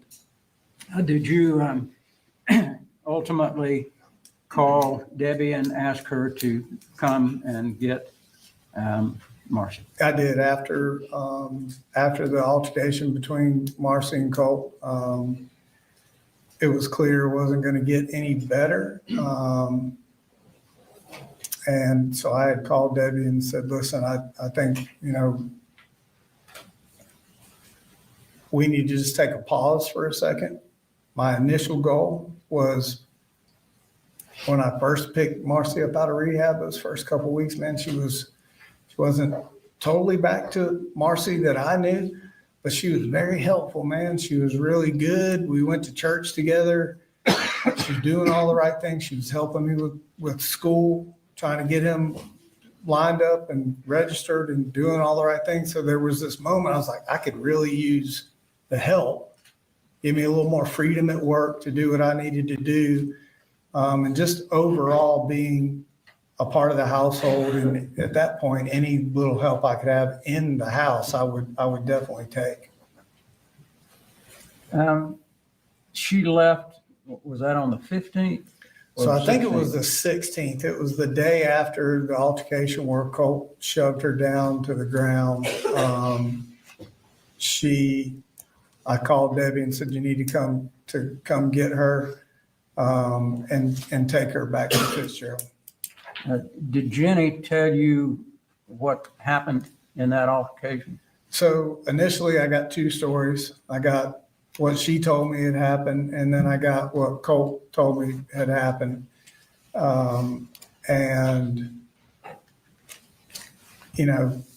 I'm trying to filter through. Marcy had a way of kind of manipulating things as she needed to. And Colt, for any issues he had, with me, we had established this trust bubble, so forth, where he would tell me what happened and he would tell me if he was at fault. So there were two stories I was trying to navigate, which one based on the information I had. And I talked to Jenni and I'm like, what do you know? What did you see or hear? And Jenni gave me her version of it. Okay. I want to show you exhibit number 2. The whole thing. How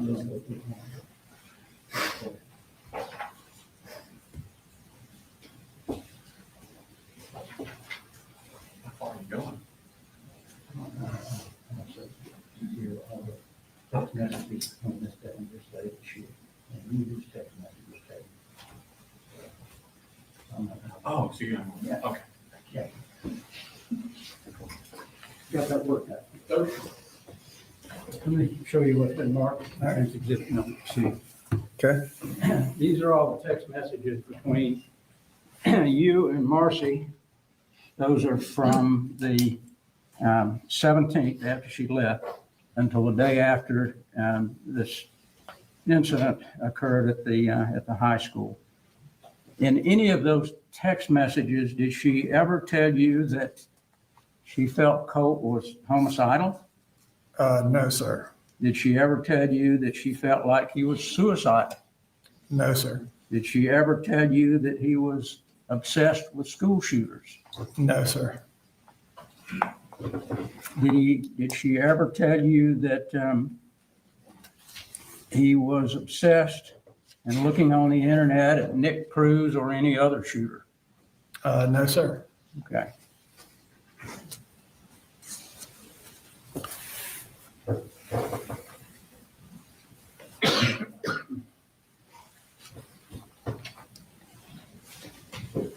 Now, during the time that you had the children, did you try to be as positive with them as you could?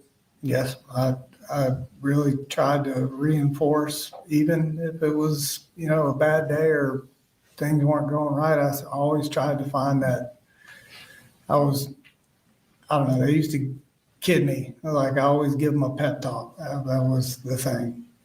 And did you text them a lot about how much you loved them and how well they were doing? Yep. Would you do that on a daily basis, every other day, or? If it wasn't daily, it wasn't 2 days, 3 days went in between. I always tried to just make sure that they knew I was thinking of them and wanted them to do good. And I was very proud of them.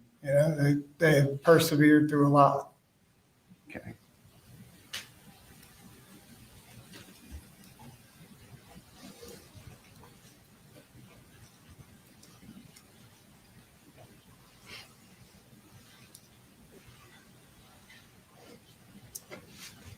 Let's talk about we'll try to get through this before lunchtime. I want to talk about when you went to the school to talk with the people at the school about getting registered. What did you do in order to get him admitted to Apalachee High School? So originally, when we reached out, had talked with the registrar and kind of explained what we were trying to do here. And I had started that conversation with her. I'm like, listen, not to get into all of this with her, but he had missed a significant time of 8th grade. And I wanted to ask her initially, was there a way that we could just have Colt retake the 8th grade? I felt it would be better for him and help him just kind of be more ready, if you will, for high school and not come out of the gates behind in 9th grade. And she at that point told me that her comment was, we just push them through. I remember it was what she said. She said, we don't necessarily fail any child, that we just push him through to the next grade and they try to help him along, catch up, during the next year or, first semester or so. And I said, well, okay. She said, well, let me do this. She said, I will work on a schedule for him that had part 8th grade curriculum in it, to kind of help catch him up during that first semester and sprinkle in some 9th grade classes, kind of a hybrid of both in middle and in high school. And hopefully by the end of the first semester that he would be caught back up and be current with all the other kids in 9th grade. So that was the initial conversation with getting him registered for school. She said, this is going to take me some time to be able to build this schedule, so he's not going to start with everybody else. And I said, okay, well, when will he start? She said, you're probably looking at him starting a couple of weeks later than the rest of the classes and kids. But it'd be beneficial for him to have this kind of setup of classes and schedule and have this start date based on what she was going to help me do. Okay. And is that the reason that there's a gap between the first day of school and when Colt was supposed to start? Yeah, correct. She was tailoring the schedule to help kind of catch him up from 8th and in that first semester, bring him through 9th and get started. And by the end of the first semester, he might not be right there, but he would be close. Okay. And do you recall the first day that Colt went to school? So I think it was that 14th, 15th, 16th, somewhere in there. I don't have it in front of me. So All right. And whatever the day she had said, this is it. This is the day he's starting. I want to say it's the 16th, but I without it in front of me, I can't tell you that's exactly. fine if you don't remember. Yeah, that was the day. And I think we saw text messages yesterday or heard Colt told you that he loved it. He liked the teachers. He liked the people. And Right. So I received, a flurry of texts from him that said, I love this place or I love this school. And I responded along the lines of, I'm happy. I'm so proud of you. He said, I love the kids here. Everybody's so mature. okay. And did there come a time when you had conversations with Lisa Butler? I did. Colt and I met with Lisa Butler. I know the exact time frame. There was in the beginning of school, meeting with her, and I expressed to Lisa Butler that Colt had been through a lot of things. He had a lot of challenges, and I think in that conversation with her, I want to say I used the word he'd been diagnosed, and that was the wrong choice of words. Talking to her, what I was trying to explain to her is that there were a lot of scenarios, a lot of things that he had been through on many different levels, not, without coming out and saying that what his own mother had said about doing to him. I was kind of new at the whole being the parent, dealing with the school kind of thing. So I was kind of struggling with how to articulate that to her, all of his struggles. But we did meet, kind of went through what Colt was, how he acted, and what our hopes were for him. Did you tell her that you thought he suffered from anxiety and depression? I did. I told her that it was more stress, I believe is what I told her. And the anxiety was a fear-based, that he wasn't stand in the middle of the crowd, look at me kind of kid. He was very reserved. And that I felt like he was, we were all struggling with the comments that his mom had made. Okay. Did you ever say to Marcy that Colt was a piece of crap kid? No, sir. I don't remember saying that to Marcy. Would you ever say that to Marcy about Colt? Being a piece of crap? No, sir.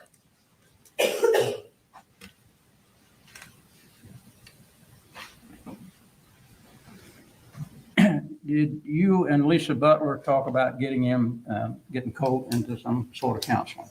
We did. She had said there was a program called Aware, and it's kind of a specialized type thing where they really worked one-on-one with the child. And she thought this would be a great thing for Colt.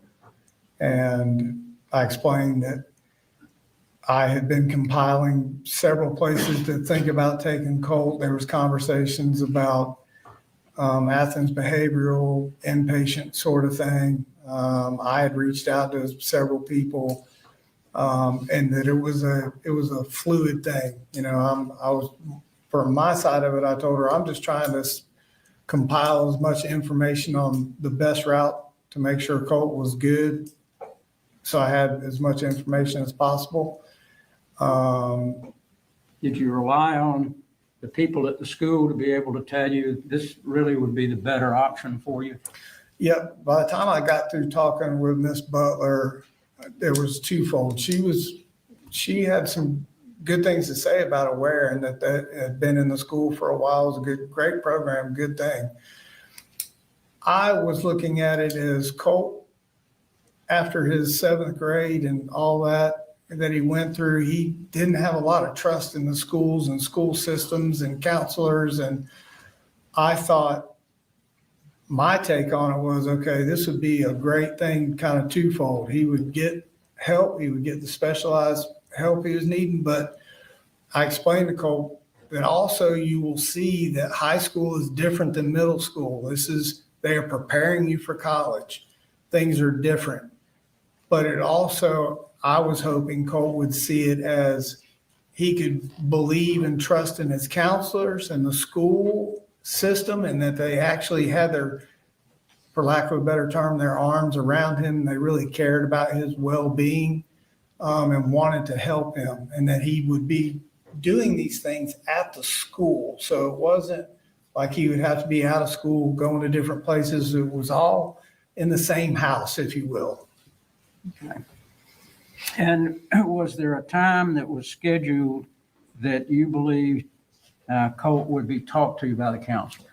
So my recollection was that September 5th, I believe that was a Thursday, that everything was established, the counselor was set up, and that he would be, I don't know if there was an exact time.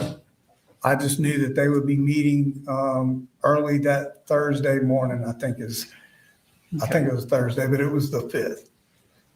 Now, did you know that that Debbie had also come up and spoken with Lisa Butler? I did, because Debbie was up staying with us a great deal of time at this point, right? So we had discussed multiple things, trying to understand what would be best for Colt. I wasn't really didn't understand the whole inpatient part of this. I thought, man, he's just going to end up, I just thought that was an extreme measure. Debbie agreed with that. Colt, the conversation I had with him was he wasn't really jazzed about that. And then Debbie and I would use the evenings to kind of formulate a plan. I'm going to work. She was like, I will go up, talk to the school in your place. She's got a good, educational background. Her and Colt are super close. So we would talk about options and what we thought was best for Colt. We'd agree on whatever she was going to say, talk about, options or whatever with Miss Butler or whoever she was meeting with. I would go to work the next day and she would go to the school. So I knew when she was up there and basically what she was talking about, because we talked about it the night before. And did she tell you about the program that she wanted you to go to in Athens? Debbie? Mm-hmm. No, Debbie never brought up the inpatient Athens behavioral inpatient part of that with me. Who brought that up? Was that Marcy? That was Marcy that was kind of on that. And did Debbie have plans to come up and take Colt somewhere? That Debbie and I had talked about this Aware, and we both agreed that this would be the best option for Colt. So in my mind, I never had any other thought of, I know I had compiled a bunch of searches and looking at different places and talking to people, but with conversations with Miss Butler, Debbie talking to Butler, her and I agreed that Aware was the best thing for Colt. Okay. Now, you got some paperwork from Lisa Butler. Yes, sir. For that program. Did you fill that paperwork out? Yes, sir. Okay. The state indicated it took you 24 hours or so to fill it out. Something like that. Okay. Yeah. Why did it take that long? I had to work full time. Wanted to kind of just make sure Colt was good with it. He understood what was happening. And I filled it out, I think, the next day and sent it back. Okay. Now, was there conversations between you and Marcy about coming? She was going to come up on Saturday before this incident took place. And y'all were going to take Colt to this place in Athens. Was there some conversation about that? So the conversation originally was no. that weekend, that's the holiday weekend you're talking about? Yeah, we were talking about all going away as a family originally. And why did you not go pick her up? I didn't go pick her up. Couple of reasons. One, I thought I was maybe had to work that Saturday. I was not sure. It was kind of a fluid situation.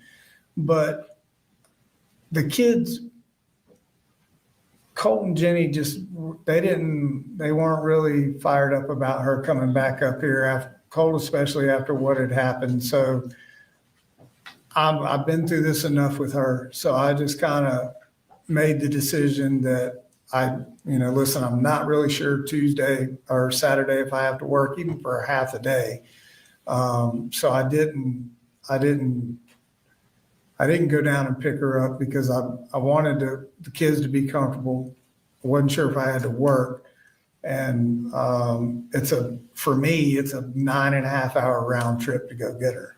Did you tell her that you were going to take Colt to the program there in Athens? There was never a set time said to me to go take Colt. She was like, they're open anytime. You can take him on a Saturday, I think is what she said. But at this point, during these conversations, we were set for a where in the school. So I had a plan in place. Okay. And I'm sure you're going to be asked, you went to Athens that day, but you didn't take him to that program. I did not. We went to Guitar Center. Okay. You went to a guitar store. Mm-hmm. And did you buy him this hat? Yeah, I bought him, I think I bought him a hat, some guitar strings, and I think I bought him a guitar cord. And it has Fender on it. What does Fender mean? So Fender is the two different type guitars I had bought him at that store. And we would, that's one of those trips that we would use like the hunting and golfing or whatnot. Music was a bonding kind of thing for us. And sometimes we just went to Guitar Center and he would pick down the most expensive guitar in the store, made me nervous, and he would just sit there and play it. We would just spend hours in Guitar Center, just kind of going through guitars and we didn't never even buy anything a couple of times. We just went in there and let him play guitars and just kind of roamed around looking. Okay. You heard Marcy testify that you threw Colt's guitar across the road. Did you ever do that? Those guitars are so sacred to that boy, and on top of they're fairly expensive. When I heard her make that statement, I wanted to go have my family get that guitar and bring it in here. There's not a scratch on that thing. I don't care what kind of disagreement I'm having with him or her. I would never do that. Was a kind of a very sacred thing between him and I, and we shared a lot of time over guitar. So throwing that thing would not be an option. Okay. Now let's jump to the day of this horrible incident. You leave that morning. Did you take Coley that morning, or did you just go straight to work? No, I try to take Coley to school every single day. We kind of had our own little ritual. Okay. And where were you working? What were you working on at that time? So I was finishing Rockdale County Fire and was engaged in Forsyth County Fire, finishing out both projects. Were you nervous that Colt might not go to school that day? Yeah, there was I think a couple days before, when he had told me I went to school, and I found out that he didn't go to school. So, I was nervous. Okay. Was there a reason that you would not want to put him in the car, take him to school, and then go to work? Well, there's a couple things. His bus came at a time, it was before Jenni, but it was later in the morning. So I'm relatively new at Kevin Price. I'd taken a day or two off already. I'd taken a field day trip with little Coley. And so for me to have to do that, it would put me at work late, super late. So had that conversation with Colt, like, I need you to go. He assured me he was going to go.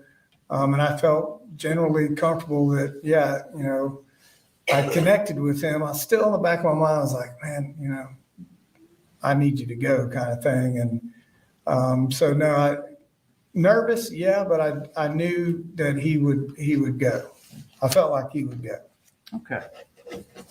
Did it ever cross your mind that he would be able to put this weapon that we've seen into a backpack and get it into the school? Not only, no, I never imagined that in my wildest dreams. I never thought that he would even have a thought process of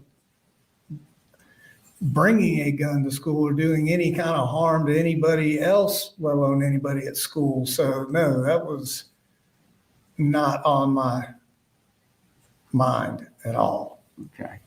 And did you know anything at all about, did he ever talk to you about any obsession that he had with school shooters? No, sir. We've seen this big poster of newspaper articles and photographs of various and sundry people. Did you see that in his room at any time? I did not see that poster. There was one point in time where I went into his room originally. So Colt, typically his room was usually always dark. He had a room darkening shade on even for the daytime. Lights were off. His monitor screens were usually the only, light in the room. I had gone in there to take him dinner one night, and there was a picture on the wall. It's a young kid. I didn't know who it was. We had been talking about, we always talked about bands and different things, and he always would say I was old, and I would tell him that band members we talked about, their kids are starting bands. And I was like, man, who is that? He was like, you don't know who that is? I'm like, nope. I said, I think that's that kid's son from Green Day, like the band. And he laughed. I'd never seen that picture before, didn't know who it was at all. And that's kind of where the conversation ended. Okay. And you've heard testimony about in photographs where these, or some of these, were on the wall a couple of months before that. Right. And did you see those photographs as they were brought in? No, I didn't see the shrine at any point in time in Colt's room. I think I told Investigator Smith when I saw that for the first time was during that interview. And I don't even remember seeing it on the day I went home of the shooting. I pointed out to Investigator Smith, I'm like, that single picture of that kid with the glasses right there, that's the only picture I ever remember seeing on his wall or talking to him about. Okay. Other than the concert posters and whatnot. So when you went home that day before the police got to your home, you didn't see those photographs then? When I went home, I got home after Marcy, Jenni texting back and forth. I went to the house, went in. Marcy had texted me what she thought had happened, and I just could not get my mind wrapped around it. There's absolutely no way. I went into the house. I went to my room or little Coley's room, into my closet where the guns are stored. Sorry. And I moved everything out of the way to check there first. Weapon was not there. I'm like, shit. Went down the hallway, cracked open his computer room door. Now that was not his bedroom. His bedroom was in the laundry room at that time. So if I did all my talking to Colt at that point, once we switched the rooms, it was in his laundry room bedroom. I cracked the door, looked in there to see if I saw a gun or his gun or anything like that in case it was in there. Did not see it. I didn't see any shrine or anything on the wall. Never saw it. Okay. Well, you had plenty of time while you were there to jerk all those off the wall, didn't you? Yeah, I could have done that easily, but I'll say this. I didn't know even investigate, 17 killed, like I read that, I can understand, but I couldn't tell you anybody in the shrine by picture who any of those people were. I had no idea. Did he have other things on his wall at various and sundry times? We had all kinds of stuff. We'd hang targets that we'd go shooting with. We had concert posters. He had some weird poster. I still don't know who the guy is with the red hair. He had his deer that he shot mounted on the wall. Have a flag in there at one time? He did have a flag that Jenni bought him. And I know I'm not going to go all over it's getting almost lunchtime. I'm not going to go over all the flurry of text. You've already seen those back and forth between you and Jenni and Marcy. But when you got home, did you turn the TV on? We saw the TV was on when they were. Yeah, so when I came in the door, the TV was on. And that my first few steps in the kitchen, I remember hearing that TV and I thought, see, this isn't him. He skipped school today again. That my initial thought was that, man, like he didn't go to school today. I was kind of upset about that because I heard the TV. They played a clip when the officers came up and there was something kind of unclear that they said, and then you said, I knew it. What were you talking about? So after me looking for, the SIG weapon, after the texts I received from Colt, this is not your fault. I'm sorry. All the things that we all saw and read. Marcy's kind of phone call to me is the first time anybody had ever said to me anything about school shooting. And I remember her saying, he talked to me all the time about school shootings, and she was crying. And I'm like, what? I said, I've never heard anybody say anything to me about school shootings. Just calm down. I remember telling her there's no way this is Colt. And then Jenni's text. So those combinations of all that happening, when the police showed up, and I thought, okay, that's what when I said I knew it, I kind of pieced everything together of what was being said to me through texts and phone calls with Marcy. And I'm like, the gun wasn't at the house, so I kind of knew it at that point what had happened. Did you mean that you knew he was going to do this? No, that's not what the statement was. Like, I knew he was going to school to do what he did. You heard Jenni testify. Yeah. Did you ever tell her to lie about anything? I would not tell my children to lie. We go back as far as anybody wants to go. Purpose of the bubble, all of this was to create an environment for my children to tell the truth. I don't care what you've done. So we could work things out. Never, I've got family in law enforcement. I would never tell her to lie about anything, first of all. But something serious like this, at this point, I still want to know what the hell happened. So I would never ask her to lie or cover up about anything. In fact, on the way there, what she said to me was, Colt was fascinated with school shootings. And I remember looking at her and saying, why would you say that? Why didn't you tell me? And she said, he made me promise not to tell you. And I said, Jenni, I needed to know things like that. And she said, well, I'm scared. She said, do you think this is what this is about?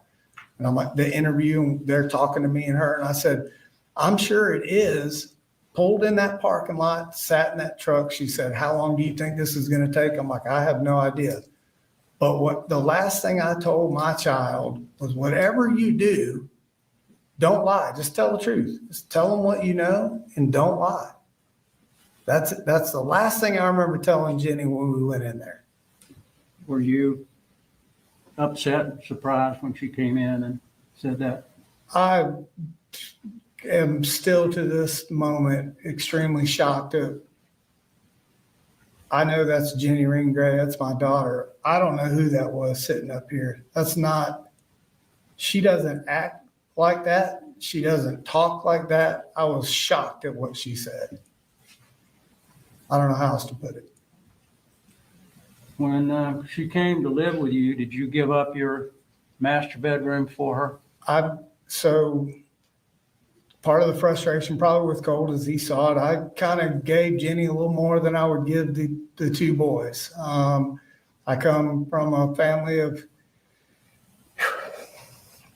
girls, and Jenni was kind of special to me, and so I wanted her to feel that I loved her and she was safe there and didn't have to deal with anything. So I said, you live with 3 boys now, so I'm going to give you the master bedroom, the master bath, so you have privacy.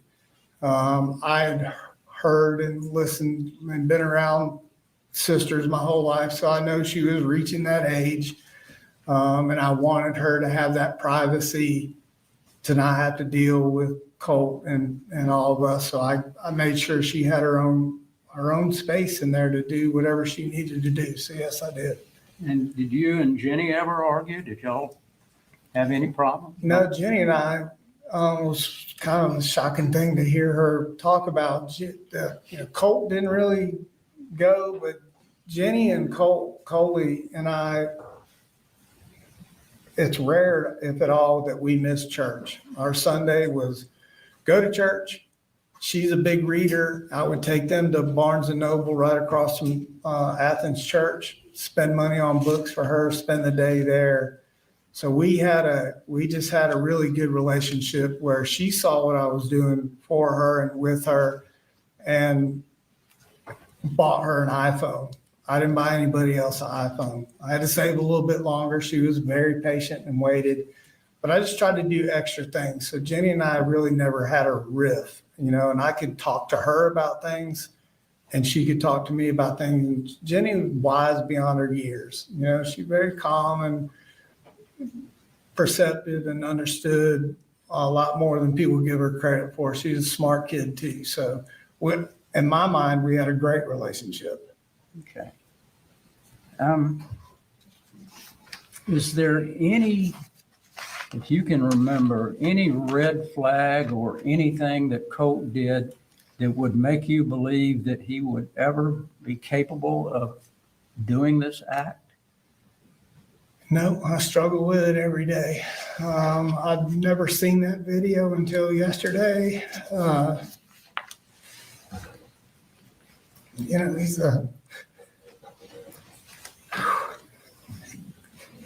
He's a good kid. He wasn't perfect, nor was I. But to do something that heinous, like I don't know if anybody could ever see that kind of evil. And it's like the Colt I knew and relationship I had. There's this whole other side of Colt I didn't know existed. So, no. Was everything you did for Colt, did you try to placate him and try to make him okay? I did. I just wanted him okay. Thank you. Nothing further. All right, ladies and gentlemen, we're going to go ahead and take a lunch recess. We'll be in recess till 1 o'clock. Thank you, Your Honor.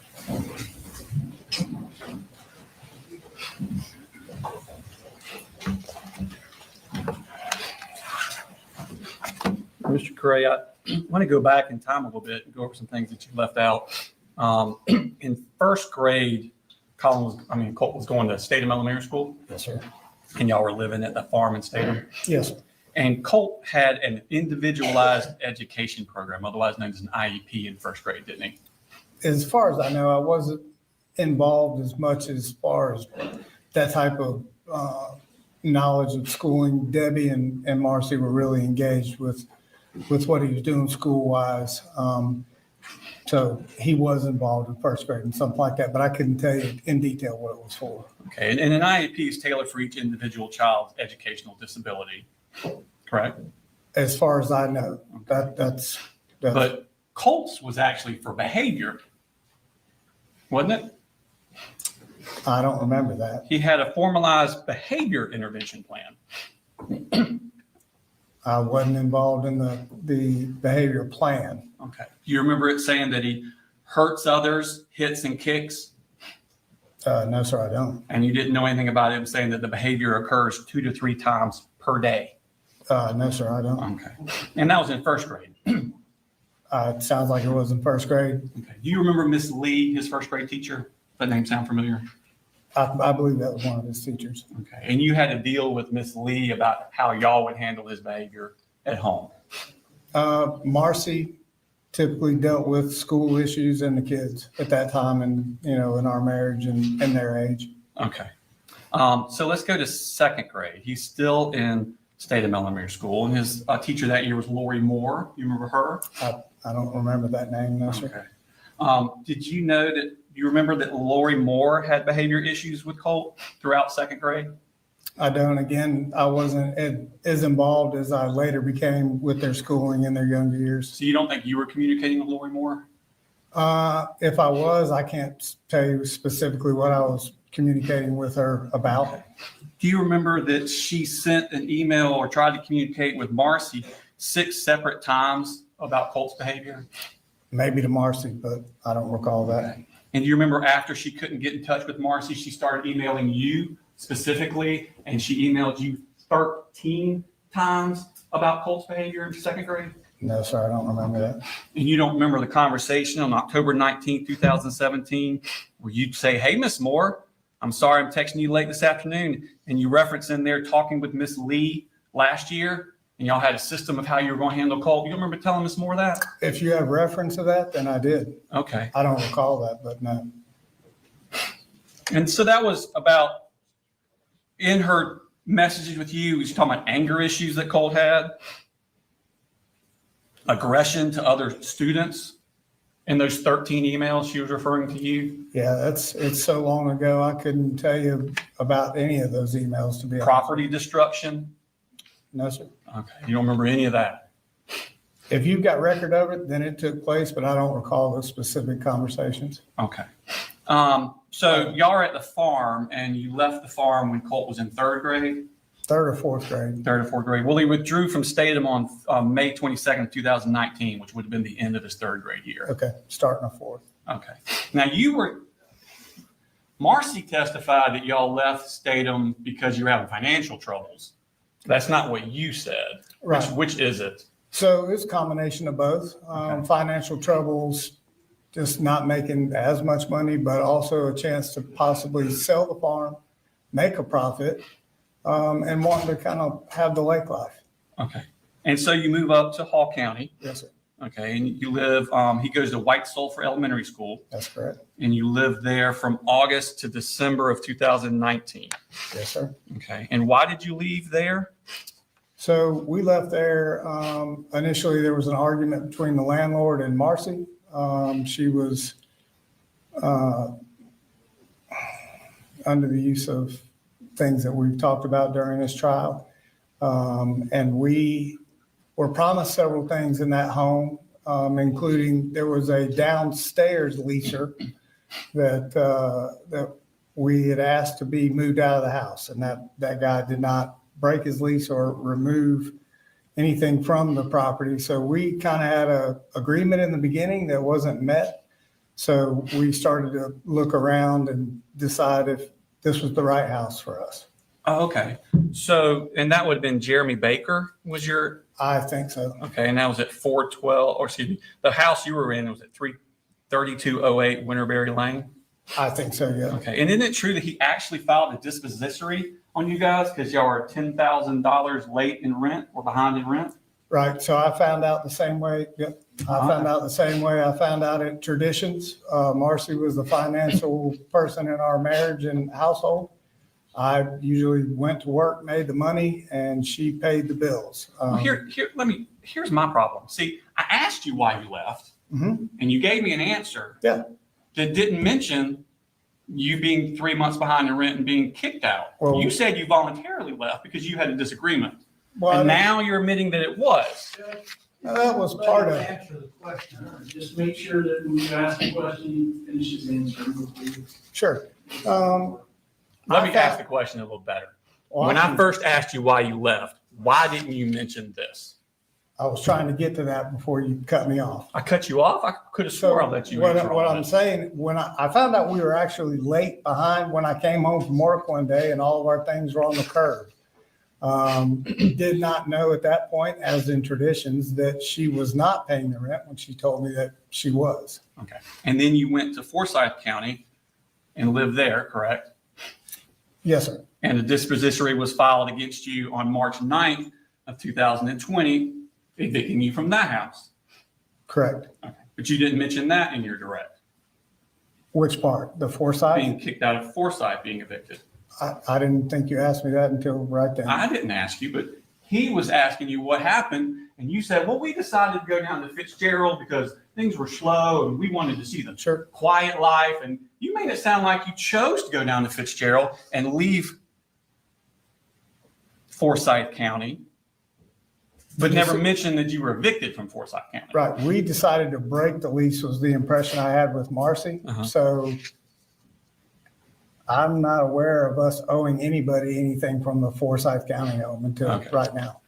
So if Marcy, when she testified that you are evicted from these places, that's actually the truth. It's hard to say what Marcy is telling the truth about or not telling the Okay. truth about. Okay. So you moved to Fitzgerald in February, March-ish of 2020, Mhm. and Colt enrolls at Ben Hill on March 4th of 2020, Okay. correct? And then COVID shut down right there, right? Yes, sir. Basically about the same time. So fourth grade was basically an academic non-event for Colt, wasn't it? Somewhere in there, I think we were doing the online school program through Ben Hill, I believe. Now, in fifth grade, Colt's still at Ben Hill Elementary School, I think so, yes. and sir. that would have been the fall 20, spring 21 school year. Okay, Okay, and that was mostly virtual, wasn't it, because of COVID? correct. Now, sixth grade, fall of 2021, Colt starts Ben Hill Middle School. Yes, sir. Okay. And on August 20th, he searches abuse, the word abuse, Mhm. and then a few hours later searches how to kill your dad. Yes, sir. Okay. Now, what is happening in his life at this point where he's searching for abuse? It's a very good question. The only search that I was made aware of until all of this started was how to kill your dad. Okay. But abuse, that connotes emotional problems, It can, and it connotes he's trying to reach out, right? I would suppose, but I didn't know about the abuse search. Okay. And then he searches how to kill your dad. Yes, sir. Okay.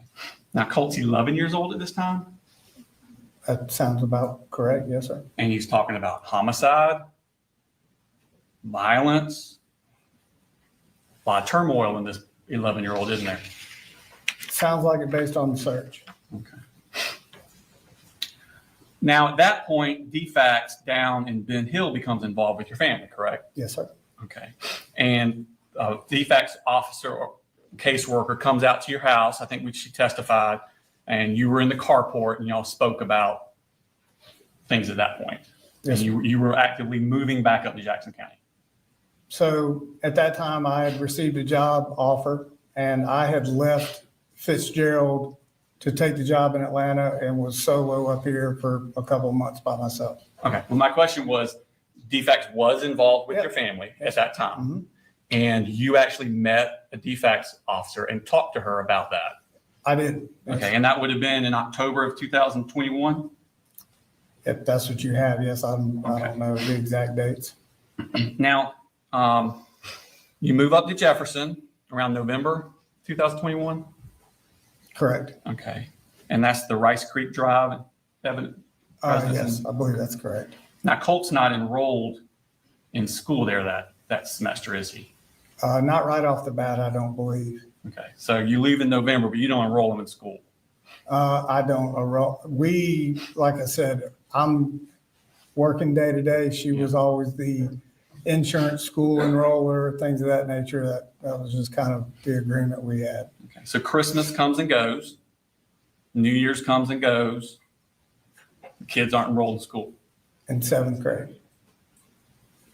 The October, November, or 2021 into New Year's of 2022. Kids are not enrolled in school. Not yet. Okay. In fact, we go through January, all of January, kids aren't enrolled in school. So it's been, what, 2.5 months since y'all left Fitzgerald? Sounds like it. Okay. Still not enrolled in school. As far as I know now. That's kind of a recurring theme with your family, isn't it? You say so. Yes, sir. Okay. So on February 1st of 2022, Colt is still not enrolled in school, and a defax referral is made on your family from Ben Hill. In Ben Hill or in Jefferson? Well, Ben Hill's the one that made the referral, but y'all are actually in Jefferson. Okay. Yes. Okay. You remember Sujette Giddens testifying about that? I remember her. Okay. So it's a week later that he starts, on February 8th, he starts West Jackson Middle School. You remember that? Yes. Okay. So this is finishing out his 6th grade year. Correct. Okay. So the beginning of a 6th grade year at Ben Hill, he searches abuse and how to kill your dad. And then now he's starting a new school for the 2nd semester, 6th grade. Okay. And I think you testified on direct that he had no further problems in 6th grade. Correct. Okay. Now, do you remember that on March 10th of 2022, so about a month after he starts, he gets in-school suspension? Yep. Never heard that until the other day sitting here when it was discussed in the court. That wasn't brought up in the bubble? Wasn't brought up in the bubble. Had no idea he was suspended. Okay. And it was for, let me pull that up for us. And it's 2 pages, go to the 2nd page. It goes from bottom up.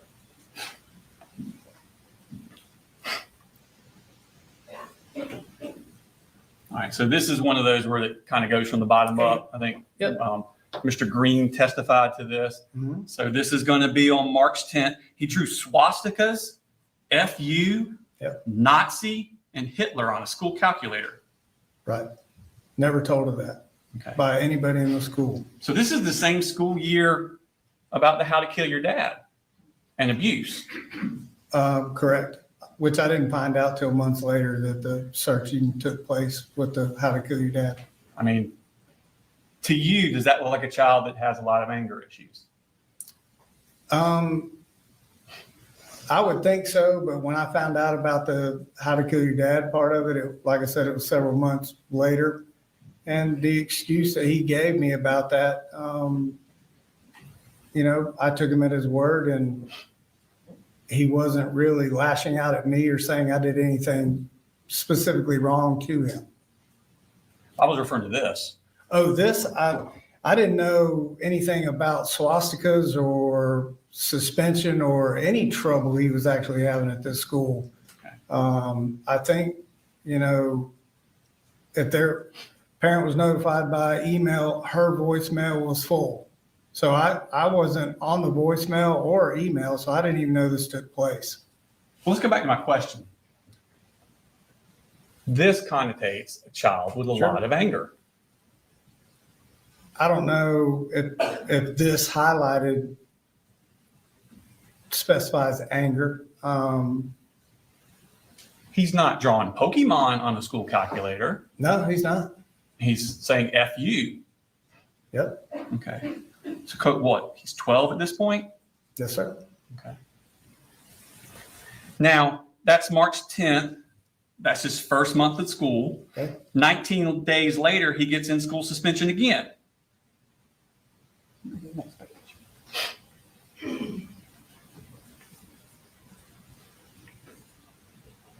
All right, so this is March 29th. Leaves the cafeteria without permission. Now, he was already serving silent lunch for something he did in class, and then he leaves silent lunch, I think is what Mr. Green testified to. So this is 2 weeks after, 19 days after the first one, correct? Yes, sir. Okay. And then 2 weeks after that, he gets his third in-school suspension on April 13th. And now he's going hands-on with another student. Correct? Yes, sir. Okay. So let's recap Colt's sixth grade year. He makes inquiries about murdering a parent. Correct? Yes, sir. He misses almost 4 months of school. Correct? Yes, sir. And then gets 3 in-school suspensions in less than 3 months for property damage, disobedience, and physical violence. Correct? Yes, sir. Does Colt seem to be, to you, a child that is out of control? If I had direct knowledge of any of these, then I would say yes. So you're saying he's doing this at school, but there's no manifestations of that at your house? At our house, no. Just a good kid. I mean, is there a perfect kid? No. But as far as hands-on with any of us or destroying property, no. All right. Well, let's move on. Now, Colt's 12 at this point, correct? I believe so. Okay. Let's move to his 7th grade year. That was 6th grade. Now he's going to a new school. This is the fall of 22 into the spring of 23. Jefferson Middle School. Jefferson. He's at Jefferson Middle. And I think you testified on direct that 7th grade going well. Started out really good. Okay. When did it stop being really good? About the time that, as far as Marcy's interaction and involvement with our family, took a turn for the worse, as I described. About the time she had a huge falling out with the neighbor. That would have been around October. Yep. Okay. And What about September? Didn't Colt, right off the bat, when 7th grade started on September 22nd, deface 2 separate bathrooms at the school? he did. I talked with him about that, and he said that he didn't. Yes. Does that look like a child that's full of anger? I don't know about anger, but destroying property. I see a child that's extremely disrespectful. Well, it seems to me like he's lashing out. Would you agree with that? At who? That's a good question. So,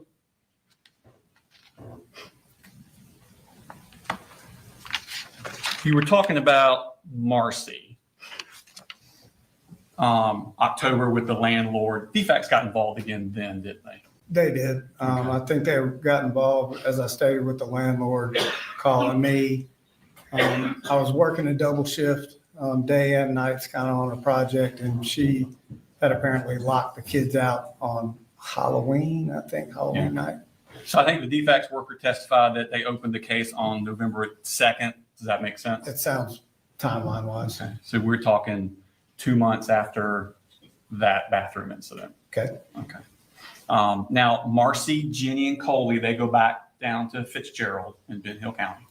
Correct. And you and Colt stay up in Jefferson. Correct. The choice was up to them, and Marcy had to leave the premises. Okay. So- Now, you mentioned that you bought the Rock River Arms rifle for Christmas, and it's going to be that Christmas, correct? Indirect. I don't know if that's when I bought the Rock River rifle. Didn't you say in direct that you bought it for him for Christmas? You didn't give it to him at Christmas. It was after presents were That over was with. the Bushmaster 450. That's a Bushmaster. What's the Rock River Arms rifle? That is my rifle. That's your rifle. Okay. Now, you said you gave it to him for Christmas because he was doing good in school. Correct. I think I told Investigator Smith I was using it as a carrot for him to continue to make a strong effort. So Christmas of 2022, he's doing good in school.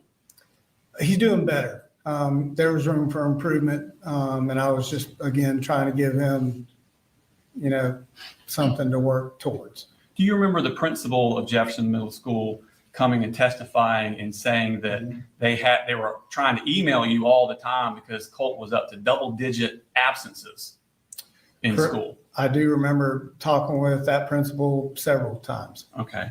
And y'all had that attendance meeting, she testified, on January 11th, 2023.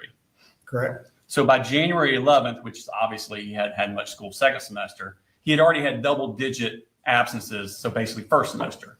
Correct. And I heard in testimony that, I don't know who he was talking to, but he was telling me he was at school, but would miss the bus and stay home.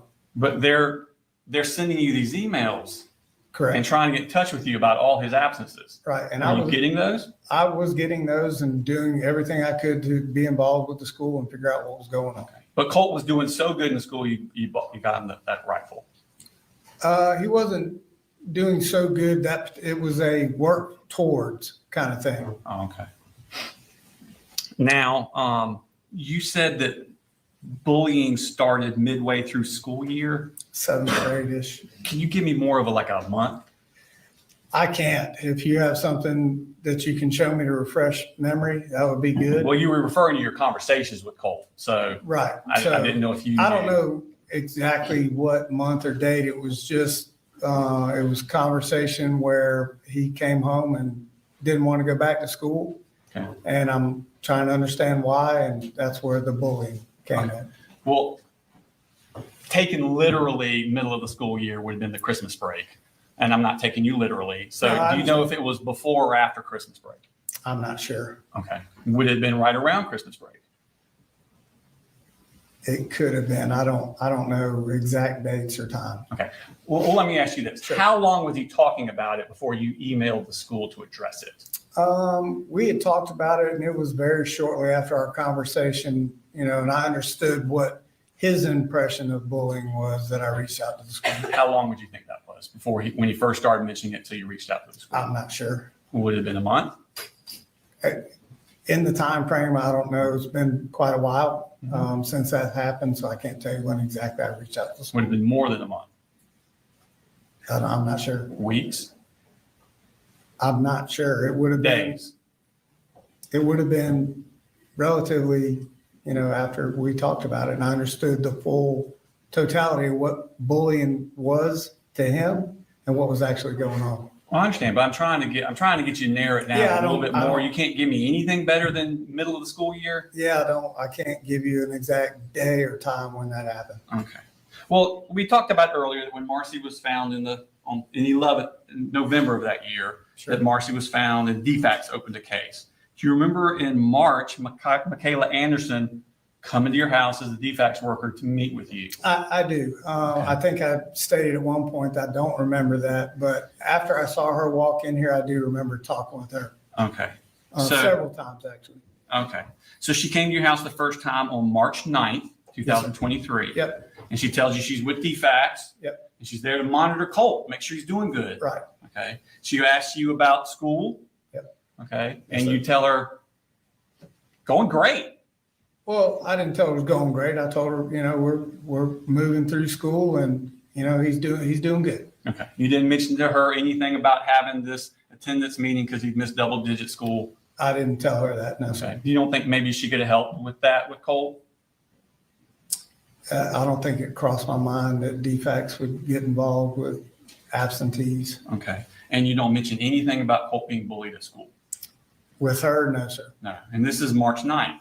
Correct. That's kind of why I was asking you to give me a time frame. Yeah. Because if Colt's getting bullied in January, why wouldn't you have told her in March? Yeah, I understand what you're going at there, but I think by the time I talked to her, I'd been engaged with the school on the bullying issue, talking to them, meeting with them, counselors, teachers, all of that. Okay.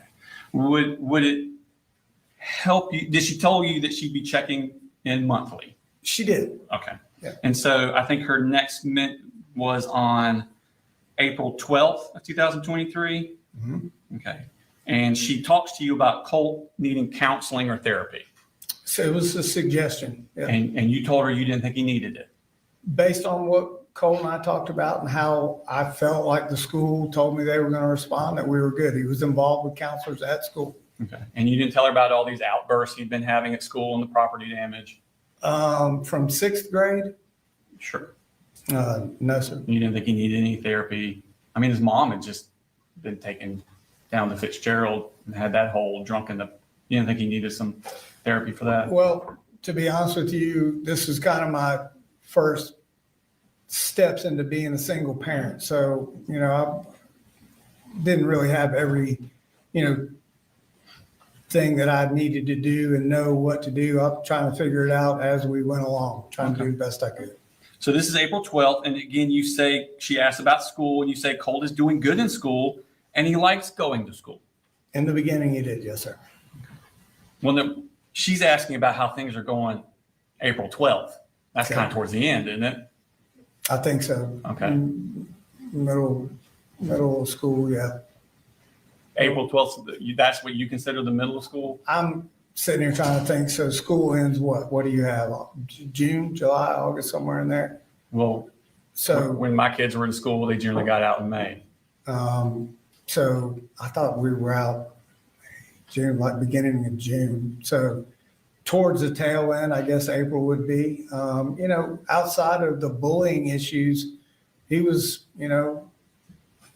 But that's not what you told her. You didn't say outside of the bullying issues, right, he's doing good in school. Right. You said he's doing good in school and he likes school. Yeah, I mean, just left it out completely, the bullying. I didn't feel like defax was going to do anything more than the counselor and the school administration was already doing for Colt. Okay. So it's actually 5 days after that you first emailed the school about Colt being bullied on April 17th. Does that sound about right? Sounds like maybe. Okay. And the next month, May 5th, so this would have been 2.5 weeks after you sent that email about Colt being bullied at school, she visits again. Correct? Correct. Every month. And you say Colt is doing superb in school. Correct. If that's what the statement says, yes. And you still make no mention whatsoever of Colt being bullied. Okay. And she tells you at this time that she wants Colt to do counseling, right? She may have. Okay. But you didn't get him any counseling. I did not. Okay. Now it's 2 weeks later that Jackson County Sheriff's Office shows up at your door. Yes, sir. Okay. And that's pretty unsettling to have law enforcement show up at your door. Obviously. Jarring. Okay. And they told you that Colt had made threats on Discord to shoot up a school. Yes, sir. Okay. And did you look to see what Colt was doing on Discord? I didn't know what Discord was. Okay. So you didn't make any inquiries with Colt and actually look into his Discord? Oh, I didn't know what Discord was. I asked Colt, sat down and had a long discussion about what Discord was. He gave me the rundown as he knew it. And all I did was tell him to shut it all down. You didn't ask him to pull it up for me? Let me look at it? I don't believe I did. Oh, okay. But he did spend a lot of time on the computer, didn't he? He did gaming. Okay. Now, this is less than 2 years after he searched how to kill you on a computer. Okay. But you didn't mention that at all to the deputies. No, sir, I didn't. I didn't find out, like I said, until after the fact, and was really settled with the explanation I got from Colt. So no, I didn't bring it up. And to be quite honest, I was more focused on what they were there for. Well, they were there because they had reports that Colt threatened murder on a computer, and you had information that Colt had once searched murder on a computer.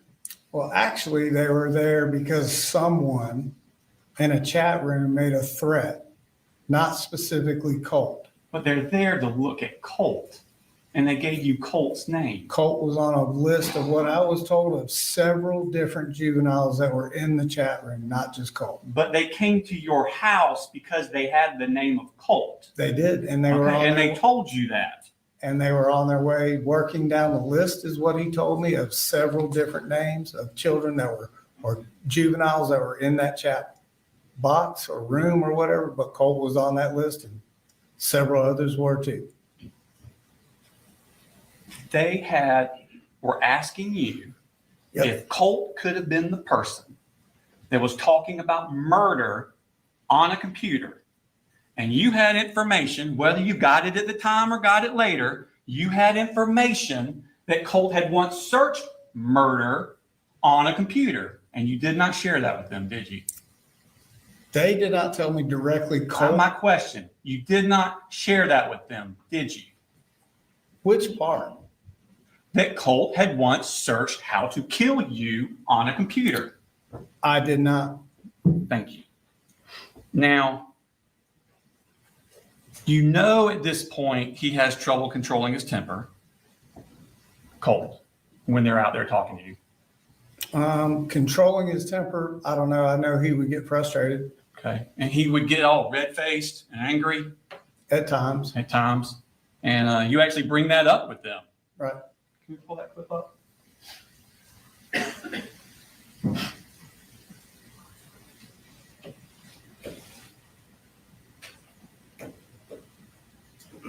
Can we pull it up now? All right, so we're in this. Now, look, let me give you a backstory. So, you talk to him? Yeah, absolutely. Now, look, he gonna get all red face when you talk to him. Just calm. All right, so we're in this. Let me give you a backstory. So you're warning the police officers before they see Colt. Right. Calm. Right. Colt's a little volatile at this point, isn't it? Not volatile. It's just more, and I don't know if embarrassment's the right word. He just gets flustered. His face gets really red, and to be honest, when he gets to that level, he tends to just shut down and not talk at all. In fact, I think you said in there that he gets flustered under pressure and doesn't think straight. Yeah, that's what I believe I said. And you know he's interested in school shootings at this point. I don't think I do know that. You don't remember telling them that you guys talk about this a lot? We talk about what we see on the news. About school shootings? Any shooting. Okay. Now, you also know he has access to firearms at this point. Correct. Okay. In fact, you say, I'm going to be mad as if he did threaten the shooting, and then all the guns will go away. They won't be accessible to him. Right? Yes, sir. In fact, they ask you to restrict Colt's access to guns. They ask to make sure that they're not laying about the house and freely available. Freely available, because you don't want dangerous kids having access to dangerous instruments, do you? That's correct. I mean, that's just reasonable, right? Yep. Now, you believed this tip enough at the time that you took Colt's computer away. Correct. Okay. So they're going down this list. They're not sure it's Colt. We're not sure. But you believed enough, you actually took his computer away from him. Until I could get a follow-up call the next day from that sheriff verifying that Colt had nothing to do with it.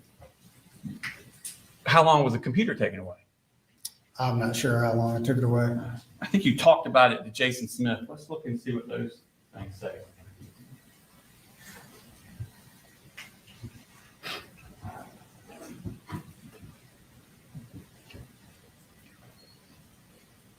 I have kids, and again, you just say I didn't work in law enforcement. To me, as a regular dad, if the law enforcement comes to, no matter who they are, law enforcement comes to my house and tells me that my son was in a room where they were talking about committing a school shooting, that is going to be a giant red flag. Oh, and it was.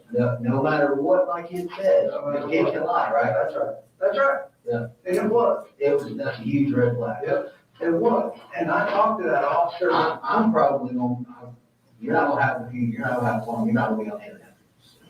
Is that right? It was done. No. You take his computer? Yeah, we just like. Right, just like when you took his guns after you got stuff. everybody take a break. Right. And when you feel like coming back and being normal, let me know, we'll talk about all this. Right. Along those lines. Yeah. Till you come back being normal. You Right. didn't say anything to him about when they cleared him the next day. It sounds more like a longer period of time there. Yeah, I'm not sure, you know, he was asking a time frame at that moment. And ultimately, there was a lot of other things running through my mind other than how long I took his computer away at that moment. I think there's another, I think they can bring it up again later in the conversation, see if it sheds any more light. When did you give his computer back to him? Because he was able to go look up all this about the school shooters and stuff. When did you give his computer back to him? In Jefferson, Yeah. I have no idea when I give it back to him because that was towards the end of school and then we started moving. Okay, so it wasn't the next day, was it? I don't think it was the next day. And then he also did have a laptop, I believe, at that time too. So you take away his computer because of this threat. You take away his ability to talk about school shootings, but you don't take away his ability to commit school shootings. I mean, the gun stayed, right? Well, the gun stayed, but at that point, I just, you know, there was no, this was Colt said to me by law enforcement.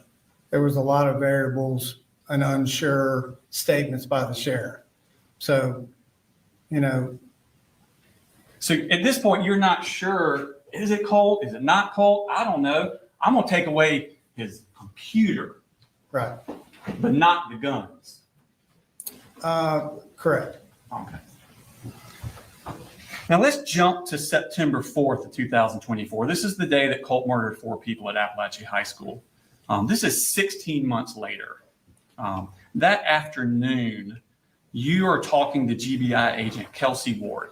Remember that? I do. She came out to your house and y'all met in a car. Mhm. Now, when you're talking to her, she's trying to figure out why Colt did what he did earlier that day, wasn't she? Yes, sir. That was the point of it. Yep. Okay. And she's asking about Colt's friends. Remember that? At some point, I'm sure she did. Okay. Now, you never mentioned, y'all talked for like an hour and a half. You never mentioned one time, Agent Kelsey Ward, that just 16 months earlier, Jackson County Sheriff's Office deputies came to your house and told you that Colt may have been threatening to shoot up a school on the computer. And she's asking you for anything you can think of about why Colt would do that very same thing. And for an hour and a half, talking about Marcy and your back and everything else, you never mentioned them coming out to that house, did you? No, sir. In fact, she actually, when she's talking about the friends,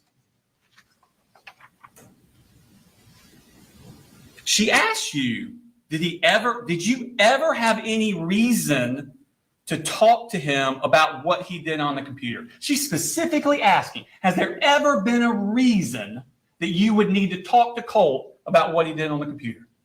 Didn't she? Is relating to Apalachee? Relating to Colt, and that's what she's talking to you about. Sure. I didn't feel it relevant to talk to her because I had followed up with Jackson County and was specifically told that Colt was not that person. You didn't think it was relevant. Is that what you're telling us? What I was told was anything from Russia to California and multiple other persons could be involved. So I didn't think at the end of the day that. But you didn't know it wasn't him. You just don't think it was him. No, I was told it wasn't him. I was told I do this for a living and I believe Colt. That's not what the Jackson County deputy said on the stand. Well, that's what he told me on the phone, on the follow-up phone call. That's what he told me the next morning. He never said that on the stand. I can't. Did he? No, he didn't say that. Okay. And then Agent Ward asked you, if Colt had ever done anything that would cause you to want to monitor who he talks to on the computer. And you say, no. Okay. Right? Yes, sir. Okay. Why don't we play that clip?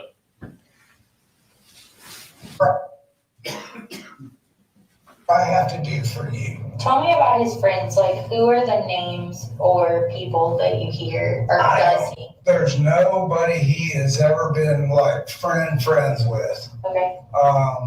And now what or who he's talking to on the computer, he pretty much kind of keeps that under wraps. Okay. I've never had a reason to go in there and like grill him about. He's never done anything that caused you to feel like there needs to be any extra Correct. monitor on that front. Yeah, yeah.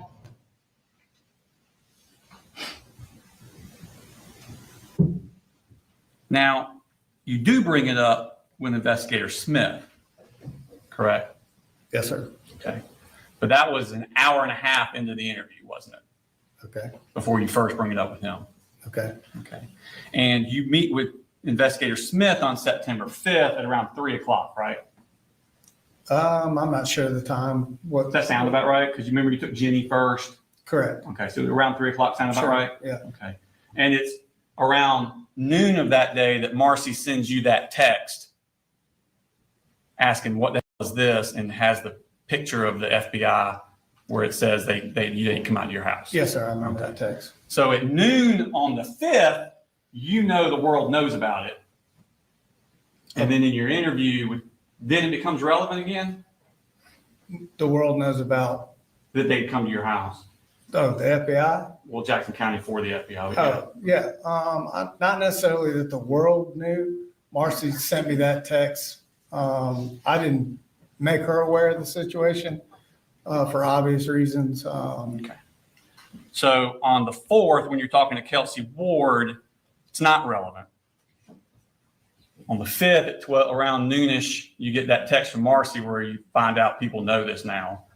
And at 3 o'clock with Investigator Smith, an hour and a half into it, now all of a sudden it's relevant. I don't know, relevant is the right word. I believe talking to Kelsey, we're talking a matter of hours, short time after the shooting. I'm still in a state of shock, trying to process what all happened. Okay. To be able to sit and recollect every single thing that has happened.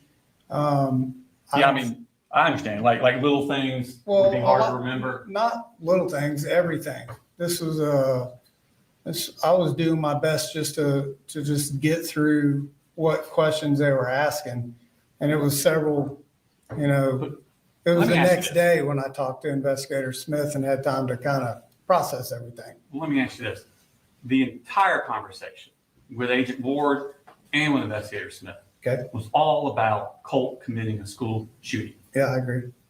And this is the only information you've ever had in your life up to this point about Colt and school shooting. And it's police coming to your house. And that didn't pop in your mind. The way that I left it with Jackson County, Colt was never told to me to be the one that actually did this. Wasn't it true you were just hiding it from them because then they would think you knew this was coming? No, sir. Now, let's go back. We were go back in time. I want to go through this chronologically. The sheriff's office has just come to your house, and that was May 21st, 2023, correct? Yes, sir. Okay. Now, less than 3 weeks later, on June 9th of 2023, Michaela Anderson with defax comes back out to your house for those monthly checks on Colt, doesn't she? Mm-hmm. And she asks you, how's Colt's behavior been? And you say Colt's behavior's been okay. You don't mention to her that Jackson County came out to your house 2.5 weeks before. No, sir, I did not. Okay. And she asks you again, do you think Colt needs counseling? And you say, nope. Right? Correct. Okay. You also don't say anything to Michaela Anderson about planning to move to Barrow County, do you? I don't think at that point I'd actually found a place where we were moving at all. The overall goal originally was try to get as close to Statham as we could. So I I didn't have a dead set place yet. Right, but that's not what I asked you. I said you didn't say anything to Michaela Anderson about planning to move to Barrett County. Did you? No, I don't think I did. It was again, nothing set in stone that we're. No, you just said the final address wasn't set in stone, but you were searching for places near Statham in Barrett County. You just said that. I did just say that. Thank There you. was nothing set in stone. It had to be Barrow County. But you never said anything to her about planning to move, did you? I did not. And this is the woman who told you in March she would be coming to your house monthly to check on Colt. Correct. It was her job to do this. Correct. 2 weeks later, you signed the lease at 896 Harrison Mill Road. Yes, sir. And you don't let anyone at defax ever know about your change of address, do you? I don't. I think the last conversation I had with Michaela was she was satisfied with everything that was going on. That I think she worded it that I was more than helpful. Colt was polite. I was very pleasant to meet with and looked like we were on the right track. So I did not. Well, let me ask you this. Do you remember testifying at a bond hearing here in court? In the very beginning of all this? Mhm. Yes. Okay, and you swore to tell the truth, whole truth, and the truth, so help you God? Yep. You did that? Okay. Do you remember me asking you about defax coming out to your house, specifically about Michaela Anderson coming out to your house? In the beginning, I do believe so. You may have asked that question. Okay. In fact, I asked, so while you were at 954 River Mist Circle in Jefferson, a defax case was opened on your family in November of 2022. And your response was, I wasn't aware of that. Yeah, I remember that conversation with you. And to further that conversation, you also had asked me if I had ever been arrested. And I had stated that I had not. And in fact, there had been some things 30 years ago, roughly, that had happened. There had been a lot that happened at that point. I've been, arrested. I've been in jail now for a year and a half. And so I'm trying to still process what exactly happened with my son and me being locked up for it. So if I did not remember every single detail that you were asking me at that point, that is my bad. That's your bad. Okay. I did, at the end of the day, we had so many meetings with defax here and there. I couldn't, I wasn't sure when I met with her. All right. Well, let me say, so my next question to you was, after you said I wasn't aware of that, I asked, you don't remember them coming out to your house and interviewing you after November of 2022 into May of 2023. Now, this is November-ish or October-ish of 24 that I'm asking these questions. It's just been 2 years. And you said defax never interviewed me at that time. Yeah. And there wasn't I don't remember, or I can't recall. Right. You said they never interviewed me at that time. Yeah. After 2 years, I didn't remember Yeah. that, honestly. And then I asked, between November of 2022 and May of 2023, they never did a home visit and spoke with you at your home in Jefferson? And you said, no, sir. Remember that? Yeah, I remember that. Yes, sir. And then I said, in May of 2023, was there a home visit by defax where they told you there would be monthly home visits? And you said, no, sir, not at that location. So then I asked, well, not at that location. What location did you have contact with defax? And you said, I had contact with defax in my home recent here in Bethlehem. I received a phone call at 10:30 at night from a defax caseworker that gave me instructions to get in my car and come pick up my younger children. So you're referring to when Tamika Mitchum called you. Correct. Again, just completely leaving out the Michaela Anderson stuff. Totally agree. The Shonda Goolsby stuff. Yep, there were multiple defax people. Multiple. And you said, no, sir. Go ahead. Sorry, there were multiple defects. So for me to be able to try to keep track of who all and when I met them without having everything in front of me, I may have misspoke to you, but it was not in an effort to deceive you or anything. I really was just trying to process being arrested, what had happened, and I just, I couldn't remember what defax I talked to and when. Okay. Well, I understand completely if there's multiple defax involvements, which you just said. Sure. Correct? Yep. If you have multiple defax involvements, getting confused as to which is which. I understand that. But I'm asking you, and you said, no, you only had one contact with defax, and that was at your house in Bethlehem when they called to tell you to come pick up your kids. Most recently. Yep. That's not confusing multiple. That's saying there's only one. Yeah, I think I was referencing in the moment, like who I was dealing with currently. So I actually asked you that. So this would have been after June 23rd of 2023. And you said, yes, sir. And then my last question was, and you're saying that you had no contact with defax prior to that? And you said, no, sir. You sound pretty adamant, not confused. Okay. Let's move on to 8th grade. Now, Colt registers on August 8th, 2023 at Heyman Morris Middle School, correct? Yes, sir.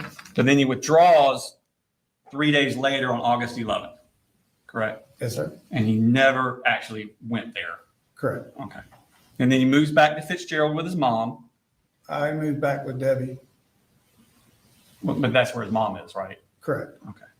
And he never attended Heyman Morris before he went down there. No, sir. Did he attend school in Fitzgerald? No, the plan was Debbie was going to sign him up for homeschooling. But he never went to school in Fitzgerald. Not that I'm aware of. Okay. And it's down there that Colt begins cutting himself. So I found that out in a weekend trip back home after I was up in Atlanta. Yes, sir. But that's your understanding of when it was started? Somewhere in that time frame. Yes, sir. Okay. And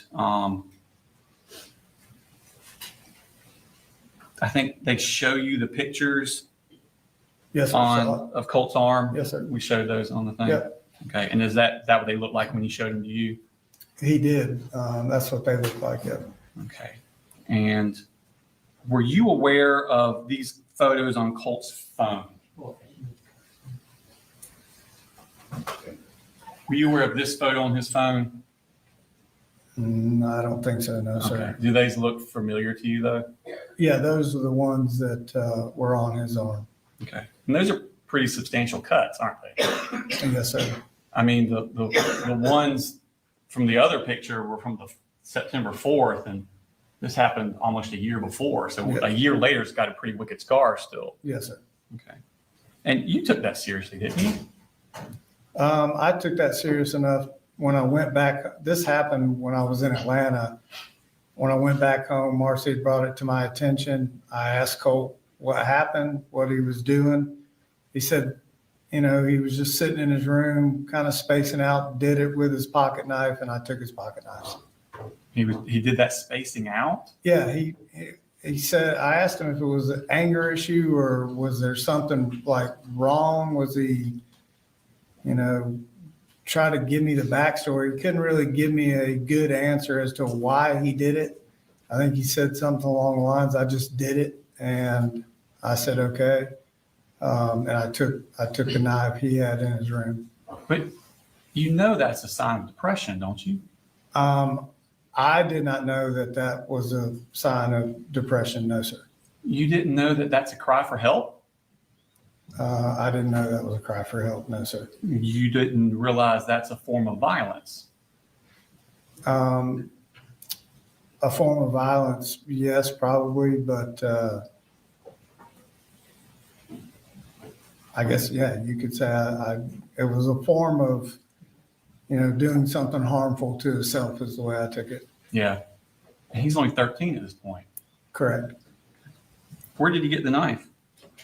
I had pocket knives down there, so I guess he had taken one of my pocket knives. I'm not sure. I wasn't in the home day in and day out at that point. But you removed his knife, right? The one he said he used. Okay. Because you don't can't hurt himself if you remove the instruments to hurt yourself, right? That particular pocket knife and the answer of, I don't know why I did it, then yeah. I mean, like we said earlier, children that are dangerous shouldn't have access to dangerous things, right? If they can't tell me why they're doing what they're doing, then yeah, I would take the pocket knife. Yeah, it's just reasonable, right? If you're harming yourself, yes. Okay. Or if you're a danger to harm yourself. Correct. But like I said, the answer was, I don't know why I did it. Okay. Just kind of spacing out. So you told Investigator Smith that Colt stopped cutting himself after that summer. Yeah, that was the only issue I've ever seen where he did anything like that. Did you ever check into that? What measures did you take to check into if he continued cutting himself? It's, as far as I knew, it stopped right then. He never made any other attempts or cut himself, to my knowledge, after that. I understand, but what I'm asking is what steps did you take to monitor that? I didn't monitor it because I wasn't in the home daily. I was up here, pretty much gone. No, he was only down there for a few weeks. Right. After he comes back is when you don't even know he's cutting down there, do you? No, I didn't know he was cutting down there. So you find out when he's here. No, I find out when I went home on a weekend visit from Atlanta and saw those cuts on his arm. And he's here at that point. No, he's in Fitzgerald. He's still in Fitzgerald. Yes, sir. Okay. How shortly after that did he come back to live with you? I'm not sure what that time frame was. He was only there for a few weeks. Maybe I can't tell you exactly when he came back. It was less than a month. I'm not sure. Less than 2 months. I'm not sure of the dates. I just know what happened to make me go get him. But you don't know when that was? No. Okay. But back to my original question. Yep. Now that he has come to live with you, shortly after you find out he's been cutting himself, Yep. He's in your house now. Yes, sir. What do you do to monitor, check up on, to make sure he's not still cutting himself? I don't think we ever had a conversation about it. There was no further discussion from anybody else in the family that he was cutting himself. I talked to Colt a lot. We had a pool in the backyard at Harrison Mill. Saw him with his shirt off all the time playing in the pool. I didn't see any further evidence that he was cutting himself. Okay. Were you aware of this picture that was taken on April 1st, 2024? No, this is the first time I'm actually ever seeing this picture. Okay. So you didn't know that he was cutting himself in April of 2024. He lived with you then, didn't he? Yes, sir. Okay. Now let's move on. We're going back to Fitzgerald. This is October 3rd of 2023. Colt has that juvenile complaint form where he broke windows, stabbed cardboard. I think you testified about that on direct. That whole incident down there. Oh, yeah, yes, sir. Okay. After Marcy beat him over chicken nuggets, yes, sir. Yeah. So breaking windows, Broke a window. stabbing things with knives. Marcy made the claim that he cut the couch. Okay. And he says he didn't. He said he did. And you just always take Colt's word for these things? Over Marcy, yes. Oh, okay. You don't ever check into it? I believe my son more than I believe his mother. Okay. Now, we're talking about more violence and improper use of a knife, correct? As Marcy alleged. Okay. But you have knowledge of this, these allegations that you've been told about them. Correct. Okay. Through Marcy. Okay. And Colt comes back to live with you in Barrow County. Correct. And that's October 3rd or roundish early October. Yeah, ish. Okay. Yeah. Now he's not going to school at this point. Correct. He's not enrolled anywhere, is he? No, sir. Okay. So you just go to work every day and there he is. Correct. He's in the house. Okay. Then on October 13th, that's when defax calls and says, come get your other two kids. Correct. Okay. And you drive down the next day and now you have custody of all three kids. That's right. And Marcy does not. Right. Okay. You call the shots when it comes to the kids. Yes, sir. All right. Now, the caseworker talks to you while you're down there. Yes, sir. And that's Tamika Mitchell. Yep. Okay. And she tells you to get these kids in school ASAP and into therapy. Yes, sir. Didn't she? Okay. And you told the caseworker that the whole family will be going to therapy. Correct. All right. But you don't put them in school, do you? Initially, no, sir. Okay. And you don't put them in therapy, do you? Initially, no, sir. Okay. Now, you also talked to Tamika on the phone on October 18th, so a week later. And you tell her over the phone that Colt and Jenni want to do homeschooling, but the school doesn't have room, so they have to go physically. Right? Yes. Okay. That sounds like what I was talking about with her. And she tells you to get the kids in therapy. So this is the second time she's told you to get the kids in therapy. Right? She asked if I had them in therapy. Okay. And you tell her that you and the kids will be going to therapy. Yes, I tell her I'm currently trying to make that happen. Okay. And then approximately a week and a half later is when the Barrow County defax worker comes out to your house to look at your house. Correct? Yes, sir. And you tell her that you have arranged counseling services for your kids and yourself at Barrow Village Ministry. Correct. Arranged probably wasn't the right word to use with her. I was in the process of researching everything that I could as far as therapy went and family matters. Relatively new at being a single parent. So I wanted to let her know that I was not doing nothing about it. And I had researched Barrow Ministries at some point, trying to figure out what was the best avenue for us. Okay. So you didn't want her to think you weren't doing anything. I wasn't not doing anything. And you were researching. I was looking around trying to figure out what was best.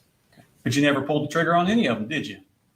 Just collecting information Just at that point. collecting information. So they've asked you twice to get the kids in therapy because they've been through a lot, haven't they? They have. And you keep telling them you're gonna.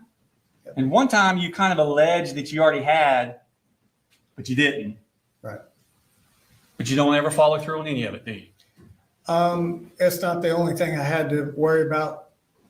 While I had those kids, there was a lot I was learning on the fly, being a single parent, working full time, just trying to get my feet under me on how to do all of this by myself. So that's a no.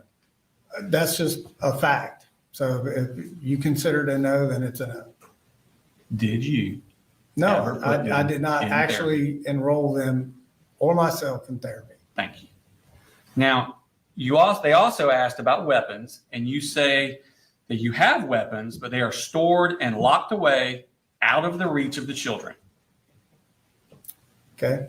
And again, that's not true, is it? I don't remember saying locked away. I just remember saying they were stored and out of reach of the children. Okay. But that's not true, is it? The lock part? No. Stored and out of reach? Yes. Out of reach is true? For the most part, yeah, they were out of reach of, they weren't readily available for just laying around the house. Colt couldn't reach that shelf in your closet. I guess that he could if he stood on something, but even I have to reach up and over to get it. But I mean, obviously to defax, they're concerned about weapons being accessible to the children. And you're assuring them that they're not accessible, but they are, aren't they? Right. And I'm being forthcoming and open and letting them know I do have weapons in the house as well. But didn't you also tell her that this was the first time you had ever had defax contact? I don't know if I told her that or not. Like I said, there were multiple defax people I was talking Pull that about. up for me. She made a summary right there. Yep. See if I can find it. So down there at the bottom, next to the bottom one, BFA, that's you, biological father, never had CPS involvement and felt appreciated that CM's help and made it easier for the children to feel safe. So you told her you'd never had defax involvement, didn't you? That's what I told her. Isn't that eerily the same lie you said here in the courtroom at your bond hearing? Again, this was not a lie. I mean, this is the same year. I mean, this was not an outright lie as in deception. There was just a lot of things going on, and I didn't recall, certain meetings with defax. Okay. So this is October 30th of 23. The very next day, defax closes their case, don't they? Yes. And that's because you told them that you were getting counseling and that the kids had no access to the guns. Told them I was working on counseling, and That's not what she recorded. I don't know why she recorded what she recorded. I know that I told her I was working through multiple avenues of therapy, not locked into one. I never signed anything to go specifically to a counselor. I was compiling information. Yeah, doing a lot of research you were. Let's go to November 4th of 2023. Marcy comes up, and that's when she keys your truck and gets arrested. Correct. All right. So, I mean, that's been a very stressful summer and fall for Colt, hasn't it? It has for all of us. I mean, it starts with Jackson County coming to the door about school shooter threats. Then it goes to him cutting himself. And then shortly thereafter, he gets the juvenile complaint for breaking the windows and cutting the couch. Then his mother, a few weeks after that, loses custody for drug use. Then a month or so after that, she gets arrested for keying the truck. He's not in school. He's not in counseling. That's a rough summer and fall, isn't it? For all of us. For a 13-year-old. For a 50-year-old. For all of us. And on November 17th, you buy him that Sig Sauer M400 rifle. In November, I actually purchased the weapon for me, and was going to use that weapon as something that he and I could bond over with. I thought it was his Christmas present. It was not directly a Christmas present. It was something I told him he could use. I had one. We could shoot together. And at a later date, when he was of legal age, I would give him that gun. So this was not his Christmas present? This was a part of his Christmas. This was not a, here is your gun. The conversation was, I bought this weapon. This is one that you can use to shoot when we go to the range or hunting. All right. Well, first off, before we get into that, you did purchase it on November 7th. Yes, sir. Yep. Okay. And that is 7 months after Jackson County asked you to restrict his access to guns? Correct. Not sure they asked me to restrict his access, just to make sure that they weren't readily available. And 18 days after defax, after you told defax Colt didn't have access to guns. Correct. He's about to. The gun was not for him. So it wasn't his gun. Okay. Let's play what you told Agent Ward about it. The weapon that he had was a AR-15, it's a 223, and it was a Sig Sauer. And that was kind of like his big Christmas present, where I said, Well, you cut it off with what I said. Oh, did I? I'm sorry. Do you want to play the whole thing? I'm not going to play an hour-and-a-half interview. Well, that's the part where I said, this is a gun that I bought that you can use when we go to the shooting range or hunting. Right. Well, I didn't say you weren't saying that. Right. But it was his big Christmas present. It was a part of his Christmas. Thank you. Now, at this point, had you given the knife back to him from cutting himself? No, I don't remember giving him a specific knife. Okay. I mean, you took away his knife. You testified to that. Yeah, I took away a pocket knife he had down in Fitzgerald. Did you ever give it back to him? I did not. Okay. Now, Colt is 13 years old at this point. This would have been 23, Christmas 23. Yeah, he's 13 at this Yes, point. sir. Okay. And you let him keep the gun in his room? At times. Okay. Well, right after Christmas, he got to keep it in the room. He did. Okay. And On December 19th, you order that laser sight for the rifle on Amazon. Which one? We can pull it up. That one there. Green laser rifle, the ones in the pictures. Correct. I had actually ordered that laser for my rifle when I ordered it. But yes, I did order that laser. Now, Colt is still not in school, is he? No, sir. Okay. And you got the kids in October. Correct. And this is December. Right. And you haven't done anything to enroll them in school. For 8th grade or 9th grade. When you got the kids in October. Right. So this is December. You haven't done anything to get them in school. Yes, sir. Did you even do any research? I don't believe I did. Okay. Now in January 12th, actually, Annie's the one that registers little Coley at Austin Road Elementary School. Correct. Okay. Annie, myself, and Debbie were working on registration for all the kids. Okay. In January.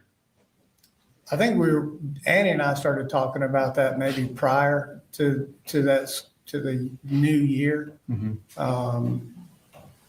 I was needing guidance on what to do and how to do. I've never been in the position where I had to enroll our kids. It was always, Marcy. Did you ever think about going to the Bexar County School website? No, I didn't. Because I relied on Debbie and 40 years of education, and she usually guided me through what had to happen as I became a single parent. Oh, okay. So that's little Coley though on January 12th, right? That's not Jenni and Colt. I believe so. Okay. In fact, on January 25th, that's when Lorene sends you those emails giving you a step-by-step guide of how to get them in school, virtual school, or online. And she tells you exactly how to do it, doesn't she? Yes. And she even volunteers to pay for it, doesn't she? She does. And you don't do it, do you? I don't do it. Jenni and I were in a conversation of did she want to do it, and she opted to want to go to public school. Okay.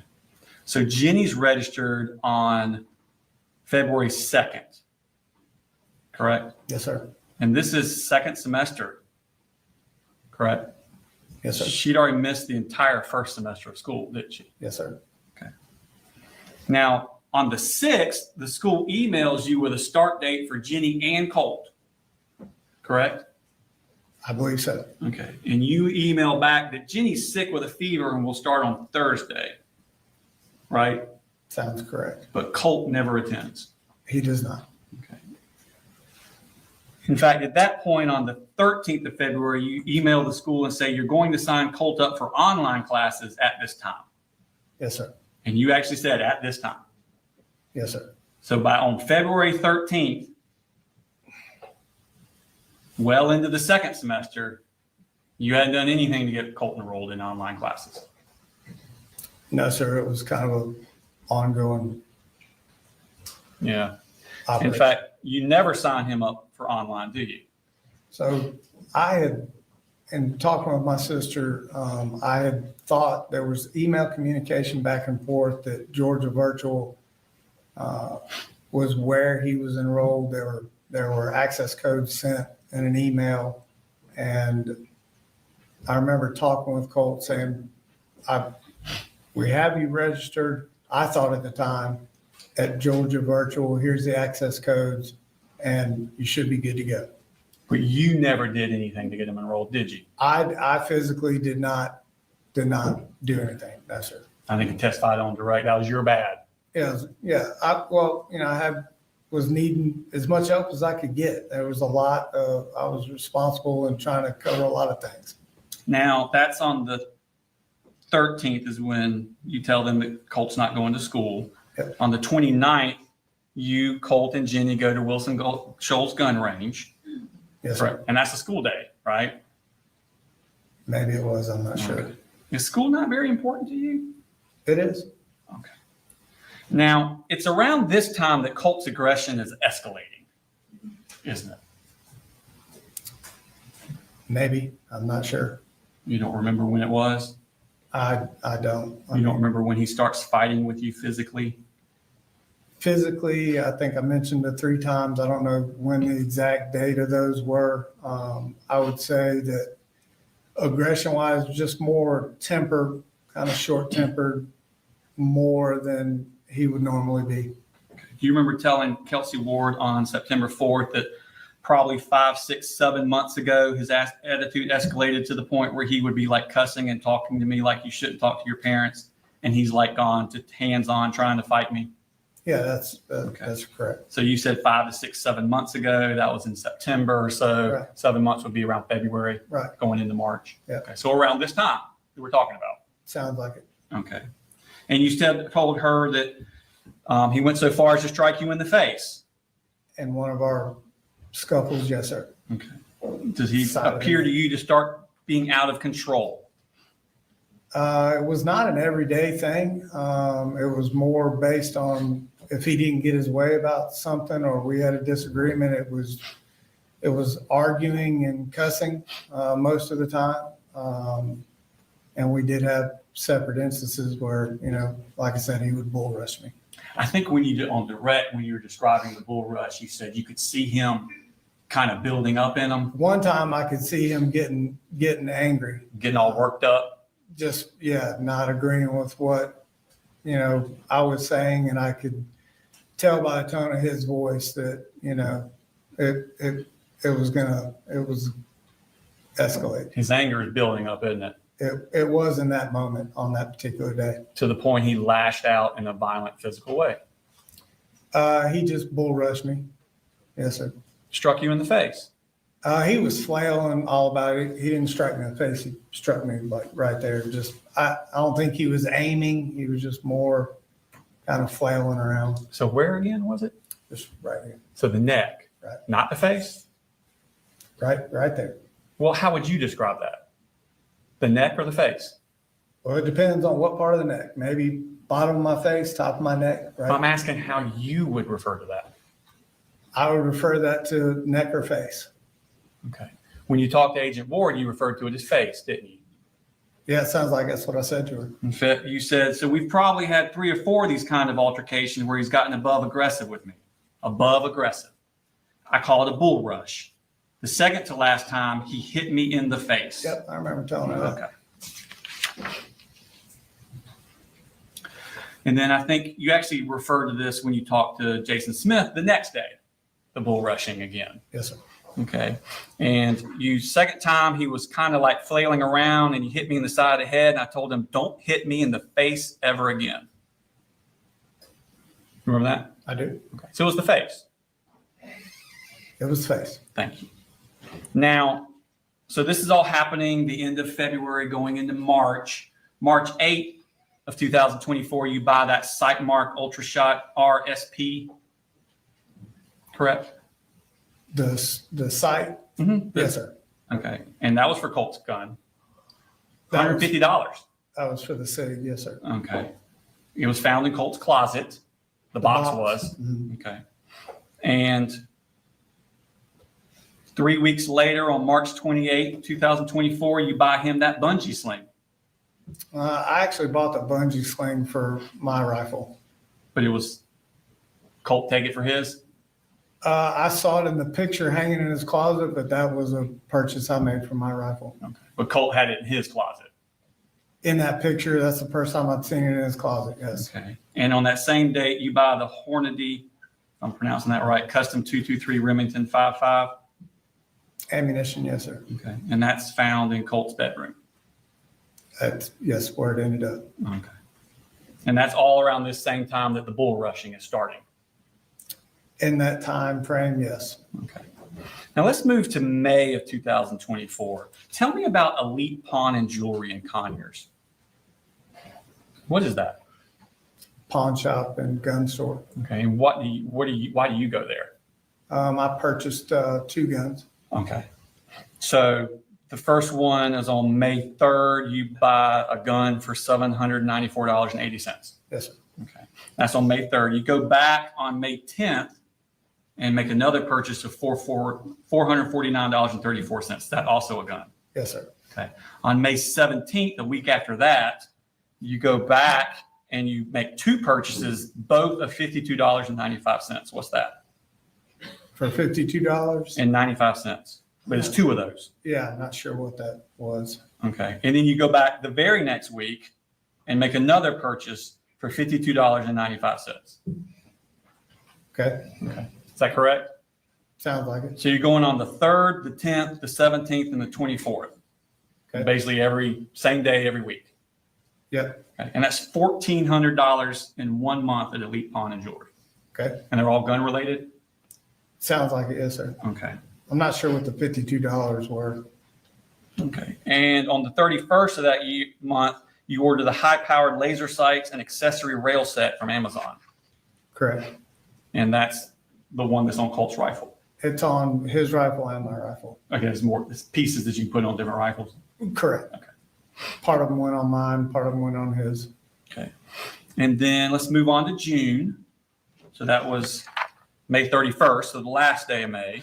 First day of June, June 1st, you order the bore sight 223 from Amazon. Yes, sir. Okay. Now, it's also sometime in early June that Colt throws this screwdriver at you. Correct? Sounds like it, yes, sir. And that was during a fight. I was during an argument. Okay. And he throws it at you, must have been right around before June 7th, because you make an email, a text message about it on June 7th. Yes, sir. Okay. And he's angry at you, He's frustrated. and he throws a screwdriver at you. He threw it down the hall towards me. Okay. Well, I had my back totally towards him. Didn't even see him throw it. okay. But he threw it at you. He was aiming for you. I don't know who he was aiming for me. It ended up hitting me, but I didn't physically stand there and see him aim for me. All right. Well, let's talk about play the clip where you talk to Investigator Smith about it.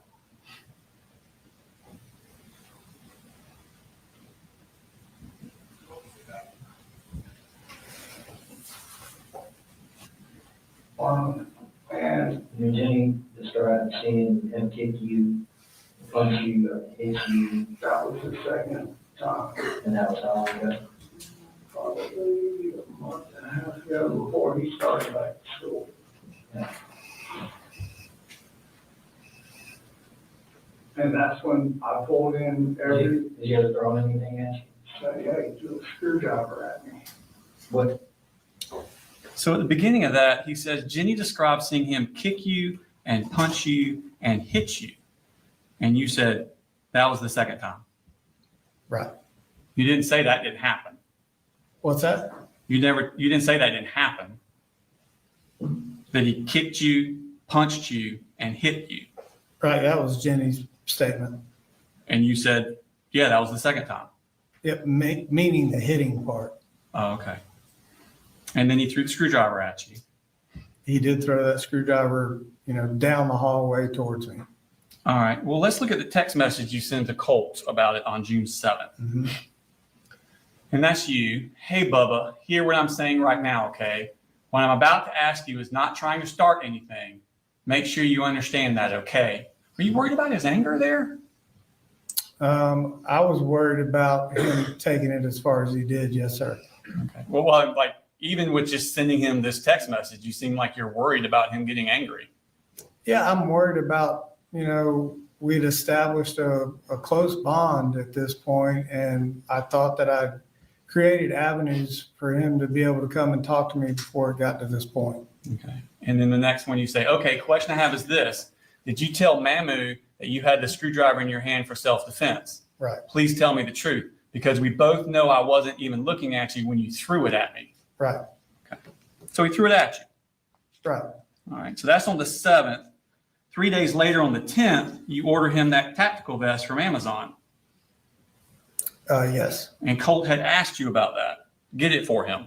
The tactical vest, yeah. Go ahead. I'm sorry. No, he wanted to use it. He saw people at the range using it.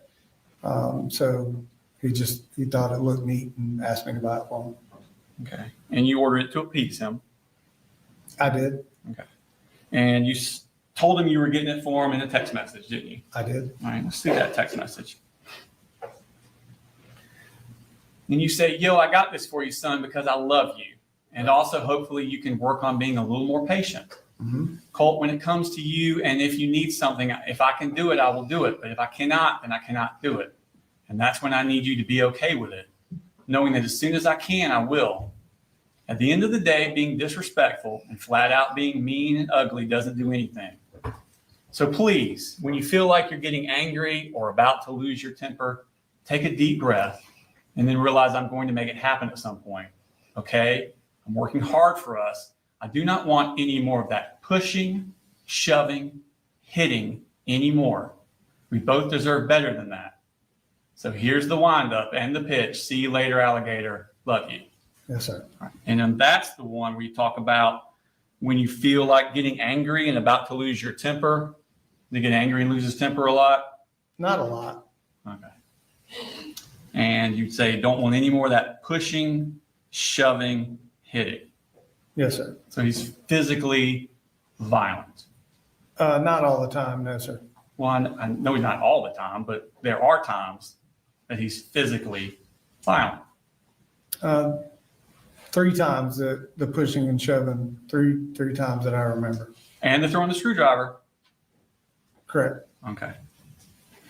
And you also add in a screenshot of the tactical vest in this. Hold on, we have to pull it up. Yeah, there you go. And that's the one there. Yes, sir. And then he sends a photo of him in the vest.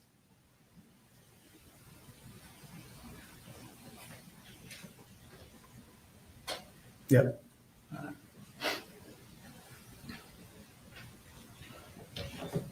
Now, on the 28th of June, you purchased a knife for Colt at Academy Sports. That was a purchase for me. For you. Yes. So this knife, Brown handle. that's Yes, the sir. one. That's your knife. I purchased that knife. Where did you keep it? I had it in my pocket sometimes, had it in my book bag at other times. Sometimes I forget to take it to work. Okay. Was it accessible to Colt? It may have been if I didn't have it on my person. Okay. I mean, that's the one that was found in Colt's book bag at school, wasn't it? Oh yeah, I agree. I didn't know that he had taken that knife. Okay. So you're not worried about Colt cutting himself anymore? Again, that knife wasn't for Colt. But it's in the house where he can get to it. You weren't worried about him cutting himself anymore? Again, I didn't purchase that knife for Colt, and typically it was on my person. Okay. So let's move on to July. That was June 28th. So let's move into the month of July. I think you were testifying earlier that Colt can be violent, but it's not all the time. Jenni sends you a text on July 3rd.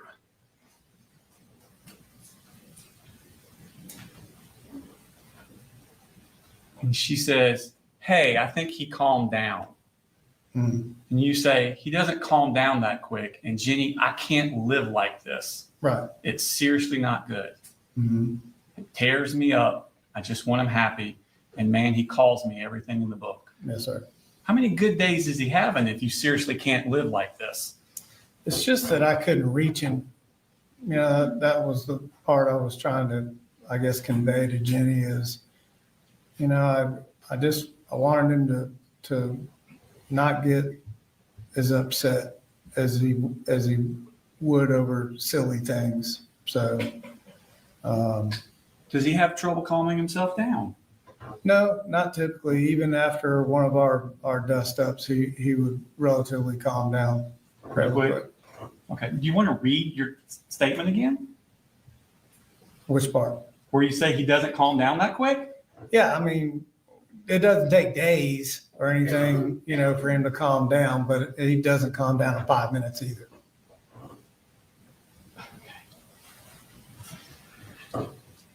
Now, Colt would chase Jenni around the house, correct? He chased her one time down the hallway. Yeah. And that wasn't in a playful way, was it? It started out as a playful kind of thing in the kitchen while Debbie and I were standing there talking. So they're playing around in the kitchen, Yeah, and then all of a sudden Colt Yeah, didn't play Jenni, anymore. yeah, Jenni did something, I think, I don't know what exactly she did, but as soon as she did it, she took off down the hallway and he chased her. In a violent way. Oh, I don't know if it was violent. He just chased her down the hallway. Well, do you think it was playful then, or did you think it was violent? I think it was brother and sister kind of picking on each other. Just brother and sister picking on each other. Right. And that's what you're testifying today. Well, Debbie and I were standing there. I don't think either one of us thought it was a violent thing. Okay. Well, you talked to Investigator Smith about it, didn't Right. you? I did. Let's play that clip. See if you thought it was violent then. Told us about the incident where he chased her into his room and said it scared her. It scared me. Yeah. And you and her have talked multiple times about getting him help. Yep. Going back for a while. For a while, you're asking time frames, so I'm sorry, I can't just snap off this, what these time frames are, but yes, they're like, there was no like blind eye, we're trying. Right.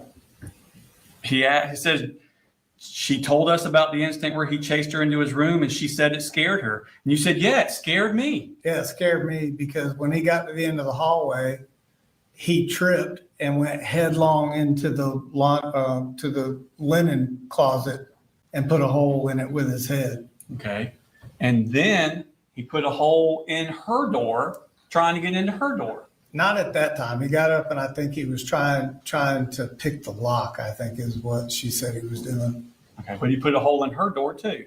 Not at that point. I don't think so. Okay. So he can go from being playful to chasing his daughter to the point it scares her. So his sister, it scares her and scares you like that. Well, what scared me was him banging his head into the door. That's not how you said it. I said it scares me.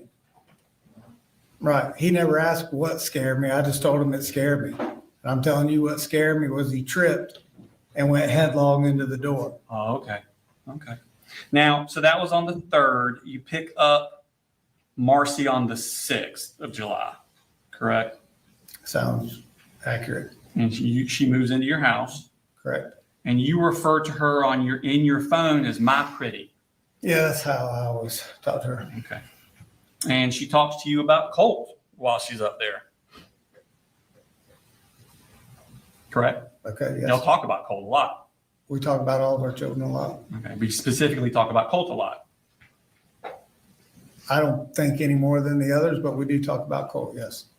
You don't think you specifically talk about Colt any more than the other kids at this time? Oh, I don't know about this time. We were talking about a lot of things at this time. If it was more about Colt, we probably had good reason to be talking more about Colt. Yeah, I think y'all have pretty good reason to be talking about Colt. This is when he starts showing signs of depression, isn't it? Maybe. I'm not, I can't tell you I can look at somebody and see depression. Well, you don't remember telling Investigator Smith that he suffered from depression for a while? If I use the word depression, it was more just kind of really disappointment of what his mother had said and done leading up to, So the word depression is being thrown around in your house in July. It's just casual conversation, not being thrown around, One of your children having depression is casual conversation? we're talking about our children. I don't know how you want to quantify it, but, we're just talking about what's going on with all of our kids. All right. Well, did you talk about Colt on July 20th when he had the panic attack at the house? I did. And you were there then, weren't you?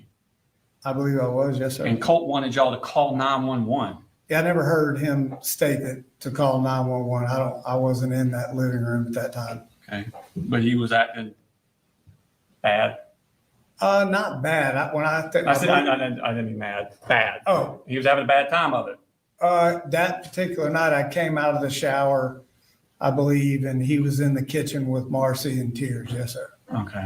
And y'all been talking about depression. We've been talking a lot of things, not specifically only about depression, Well, but I know you don't talk only about depression, but y'all have been talking about depression. in conversation, yes, we've talked about depression, a lot of things. And now he's crying, wanting to call 911, having a panic attack in your house. Yeah, when I found him, he was crying. I didn't know it was a panic attack. I've never seen a panic attack. So at that point, I didn't know that's. And there was discussion about taking him to the doctor the next week. I believe there was. But y'all never took him to the doctor, did you? No, Marcy took him in the bedroom and got him to calm down. I asked her what she thought it was. She had made mention of a panic attack. I think I said something along the lines, I've never seen one. So Okay. Did it scare you? it scared me to the point where I've never seen him, cry really like that. But you didn't take him to the doctor? I did not, no, sir. Okay. Now, 4 days later, that's when Marcy starts giving him Zoloft. I'm not sure when she started giving him Zoloft, to be very honest with you. You remember getting the text on July 24th where she texts you and says, I started Colt on Zoloft today. Don't say anything about it unless he brings it up. I remember that text. Okay. And now that's Marcy's prescription, right? Yes, sir. Okay. You didn't take him to the doctor? I did not, no, sir. Okay. And did you think he needed medicine? I didn't think he needed medicine, no, sir. Okay. Did you want to go to a doctor and see if she's giving him medicine? Don't you want to kind of talk to a doctor about that? I didn't think that, I needed to take him to a doctor. Did you tell Marcy not to give him the Zoloft? I did tell Marcy. The comment was where I think she had made mention of how she was divvying up her medicine. Mm-hmm. And when I asked her, well, how do you know what to give them? She said, I researched it, but then I talked to my doctor about what I was going to do for Colt. Mm-hmm. That's kind of where we left it. But you didn't stop her from giving him the Zoloft? I did not stop her from giving him the Zoloft. Don't you have full custody of those kids? Oh, I do, yeah. Isn't there a safety plan in place to protect them from Marcy?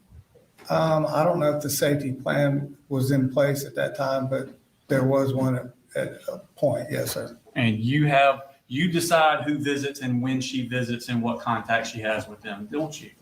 I do. Okay. And you didn't stop her from giving your son Zoloft?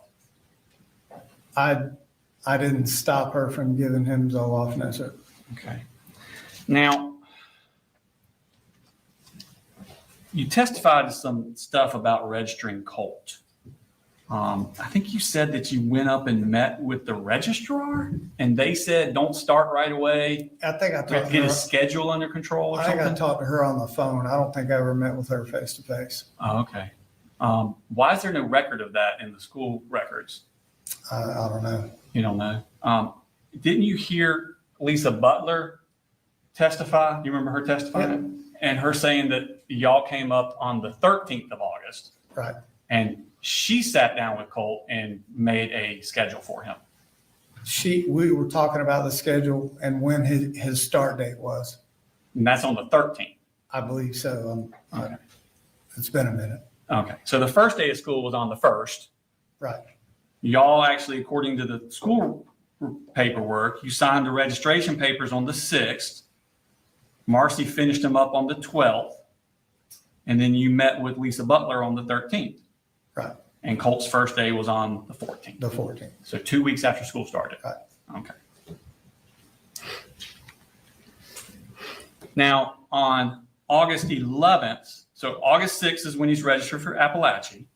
August 11th, Colt at 11:22 a.m. texts you to stop by Academy and pick up a 150 round pack of 5.56 or 223. Remember that? Yep. Okay. Why would Colt be asking you for ammunition? The only reason we would be ever talking about ammunition is we had talked or were planning to go to the shooting range. But didn't you say that you kept the ammunition away from Colt? I did. in my closet up there with the weapons. So how would he have any idea how much ammunition or if you needed any ammunition? Because we had been shooting before, and I think with the holiday weekend coming up, we had talked about going to the range, and he knew what kind of ammunition. When did you last go to the range? I'm not sure at that point. Because the last record we have would have been in 2023.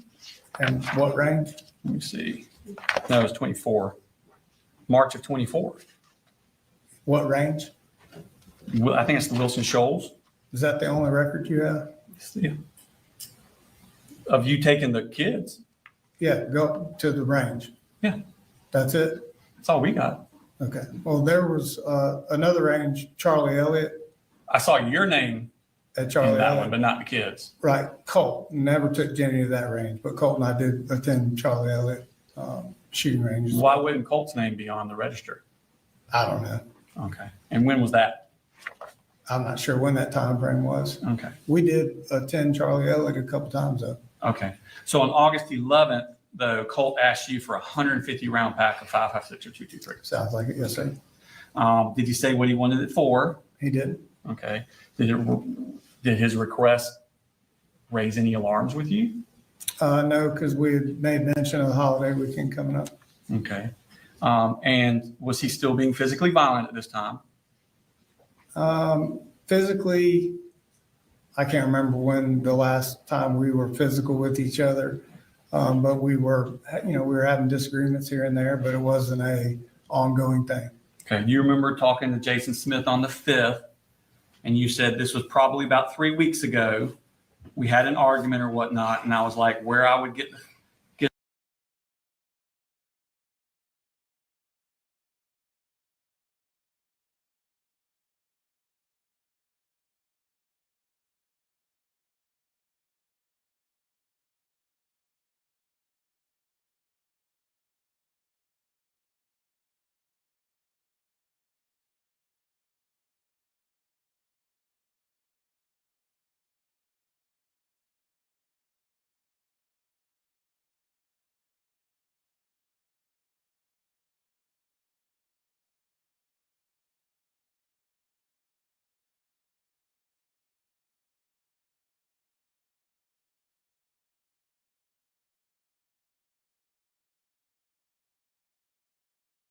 Court is on a short break.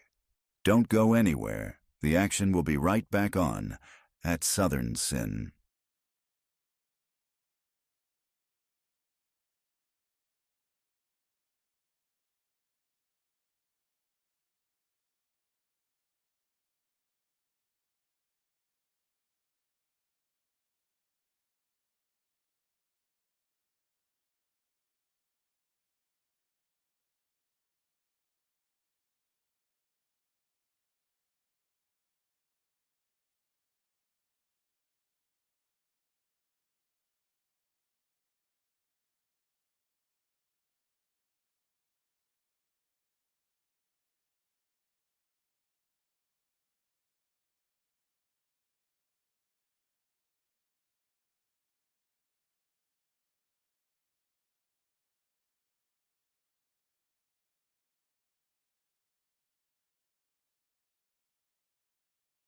fucking in for you? Mm-hmm. There's more. Yeah, I know. No more apologies. You have had it with you. Mm-hmm. The way you twist is so old. I have no idea what ATP means. Me either. Okay. But I'm being told it means at this point. Oh, okay. Thank you. And then you pause this. Okay. No mention of Marcy. Whenever something happens, just know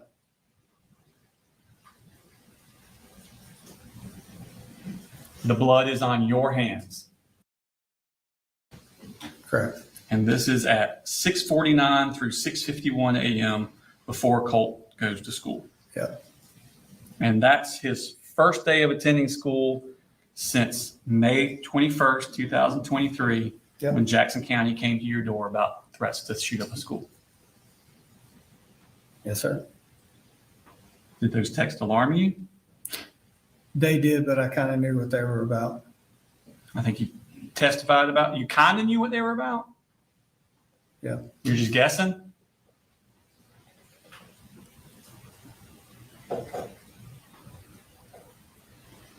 Does Colt still have the rifle in his room at this time? I'm not aware of the rifle maybe being in his room at that time. Okay. Well, let's see. Look at this picture we have.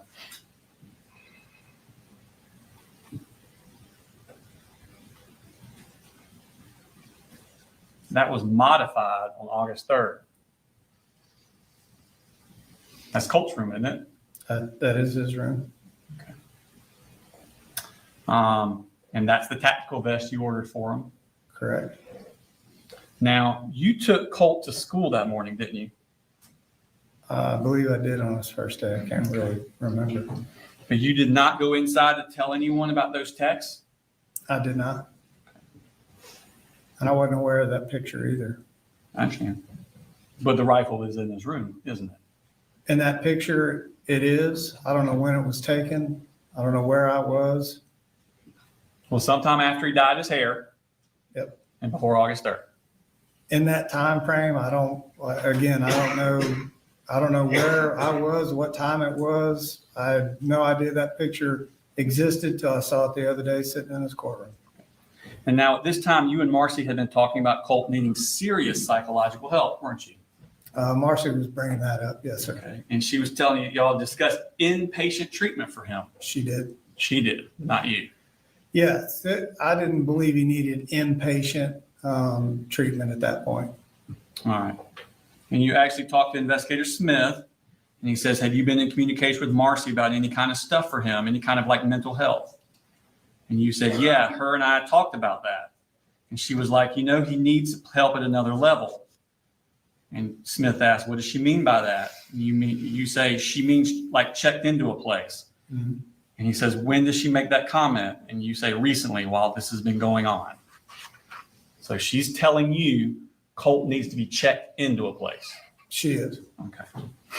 Now the next day, on August 15th, so this was his first day at school where he says the blood will be on your hands. And now we've moved on to the next day, Colt skipped school, correct? I was told, I think by Colt, I'm in school. But he wasn't. I found out later that he was not. So he skipped school his second day.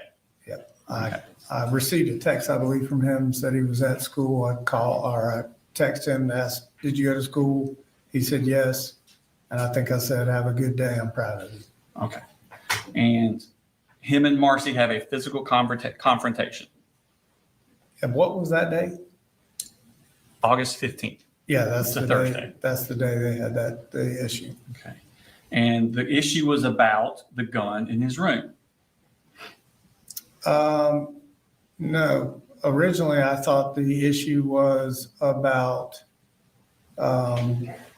Colt made mention to me that she was either drunk or high. Okay. That's Colt's version. That's Colt telling me in the very beginning. Okay. But she told you that it was about the gun in his room and she wanted it put away and out of the house. Yeah, she was actually in the house, that staying with us. I thought that he had went to school. Text, as stated, she did not even know that he had not left the house and went to school. So the version I got from her was, yes, he and I had an argument, I think is how she posed that. And then somehow she said something about the gun and Colt not wanting to give it to her or something. I'm not sure exactly how that story went. Okay. Do you remember telling Investigator Smith that she said something about the way you're acting? I'm going to talk to your daddy and we're going to have to take these guns and get them out of the house. And what she said is he flew off the bed. She said she went down in there and said, you need to get your shit straight, go to school, and we need to just get these guns put up. And that's when they went from bad to worse. And she said she was going out of his bedroom and he pushed her and she hit the door of the wall and the side of her head. And it's like, okay, I'm on the way home. Remember telling Investigator Smith that? Yes, sir, I do. Okay. So she's telling you that she wanted the guns out of the house. He loses his mind, flies off the bed at her, and pushes her, and she hits her head. That's what you're being told by her. That's her version of it. Yes, sir. Okay. And Colt texts you at 11:04 that a.m. and tells you about that. Correct? Part of it. Yes, sir. So let's pull up the mom. Okay, so at 11:04, he's texting you, Mama just attacked me. Yes, sir. Okay. And then tried to grab my gun. Yes, sir. Okay, so that's kind of accurate what she was saying. No, she was saying that he had his gun or was doing something with his gun, and his version of it was he was nowhere near his gun. It was just sitting in the corner of his room, and she came in and went for it, is what he said for me. But it was an argument about his gun.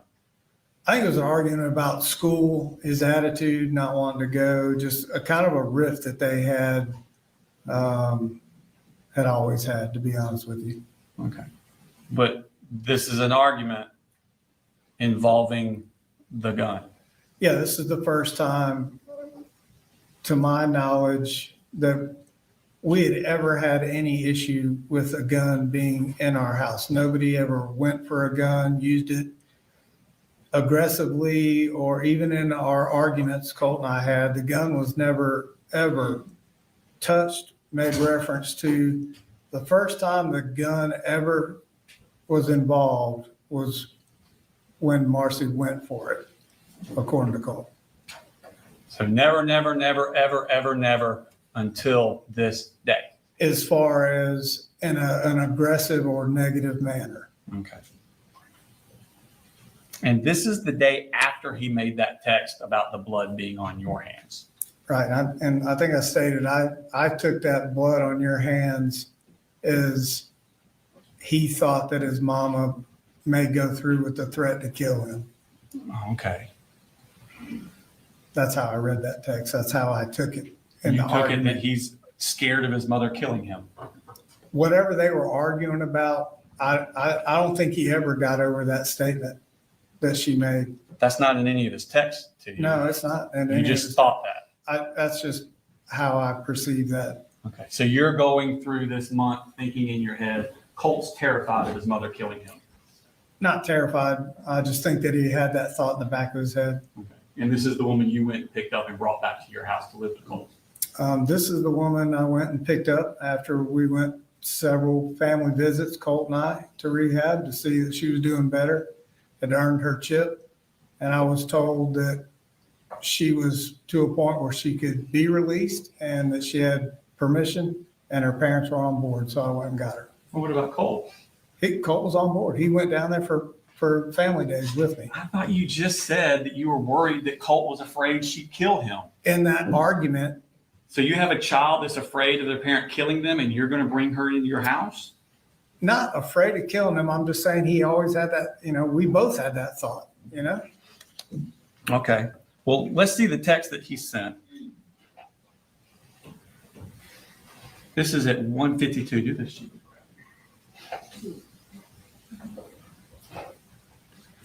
So Colt texts you, she was grabbing for my rifle. I didn't know what she planned to do with it, so I kind of acted in flight or fight. Correct? Yep. Okay. Sorry, I got ahead. That's okay. I know what's coming.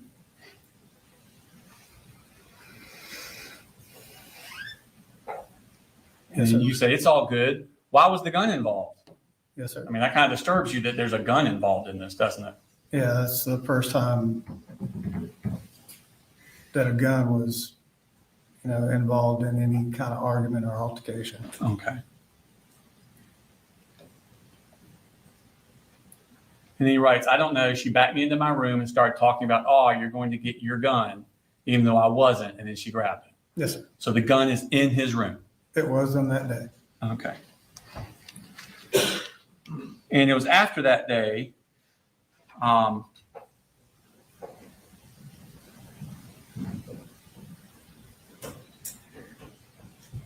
that she asked you to get rid of the guns?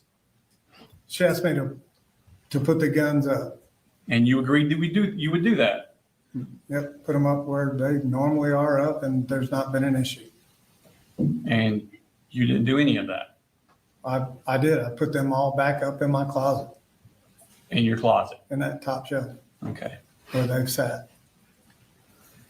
And so I think you talked to Smith. What did Marcy ask you about the guns?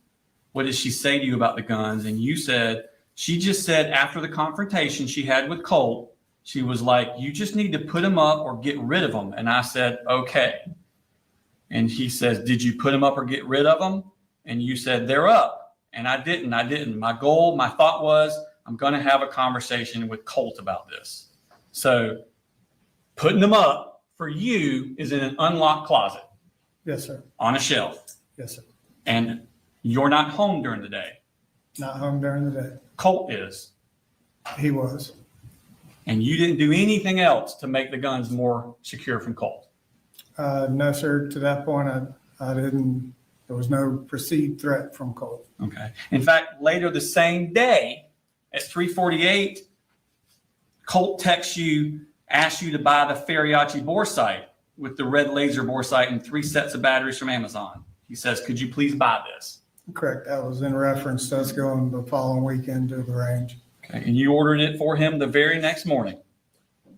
For him and myself. Okay. That was a accessory we both used on our rifles. The morning after he had a physical confrontation with your wife holding the gun? He wasn't holding the gun. She was. That's not what She said. I'm sure that's what she said, but he told me she went for the gun. So I put him up. So the 16th, you order him the Apalachee bore sight at 6:25, and at 8:57, Colt sends you a text. They also talked about the holes in the door, and that's referring to the holes Colt put in the 2 doors, correct? Yeah, the one headbutt where he tripped, I think was an accidental thing. I don't think he was doing that on purpose. In fact, I know he wasn't. Okay. So this isn't the first house Colt has put holes in, is it? Didn't he put a hole in the house in Jefferson in 2022? I don't know if I'm aware of that, of a hole he put in the wall. Okay. And of course, he broke the window down in Fitzgerald. Yeah, he slammed the door and broke a pane. He just cracked it. Really. And at 9 a.m., he sends you the text. Got that? Sends you this text. I am restraining myself as for what I feel like doing right now. I have barely any control over. So he's telling you he's losing control over himself, isn't he? I wasn't sure what was happening with him at that moment. I was not there. Okay. So that's the day that Marcy leaves and goes back to Fitzgerald. So that's the day we all thought he was in school. Marcy was in the house, didn't know he went to school. Debbie, Charlie, everybody comes up. Yep. He's hiding in the closet. Right. And I later learned what those texts were about. He was sitting there listening to the conversations going on in the house. Yep. Yes, sir. Okay. And when they go to leave, he comes flying out of the house and has a violent outburst with them. I heard multiple stories of what happened. Okay. I heard Colt and I heard Marcy's version of it. Okay. That would have been his second violent outburst in 2 days. According to Marcy. Okay. And when Marcy and Charlie and Debbie leave, they come to your work. They do. There. They come to the Rockdale Fire Station I was building. Where you were, and they meet you. Correct. And they tell you about what Colt had done, come flying out, threatening to kill them, and all that kind of stuff. Yes, she didn't necessarily, I don't think she mentioned the word kill or anything like that. She said that they were taken back, didn't know that he was in the house till he showed up at the door. And I think he was cursing at Charlie about being in our house. Did Debbie talk to you about those awful emails that we went over in court that day that she got from Colt? Do you have them? I don't have them with me, but you remember when she testified all about you and your God and all that? Hope you all die. Oh, to Debbie? To Debbie. I remember. And that was in the aftermath of this, wasn't it? I believe it was. And did you see though? Did they talk to you about that? I don't think Debbie talked to me about those emails at all. Okay. Well, when they come meet with you, do they tell you about Colt acting this way? What they had told me was he came to the door, surprised everybody, and was pissed off about Charlie being in the house, and Mamu talking about calling defax on me. Well, let me ask you this.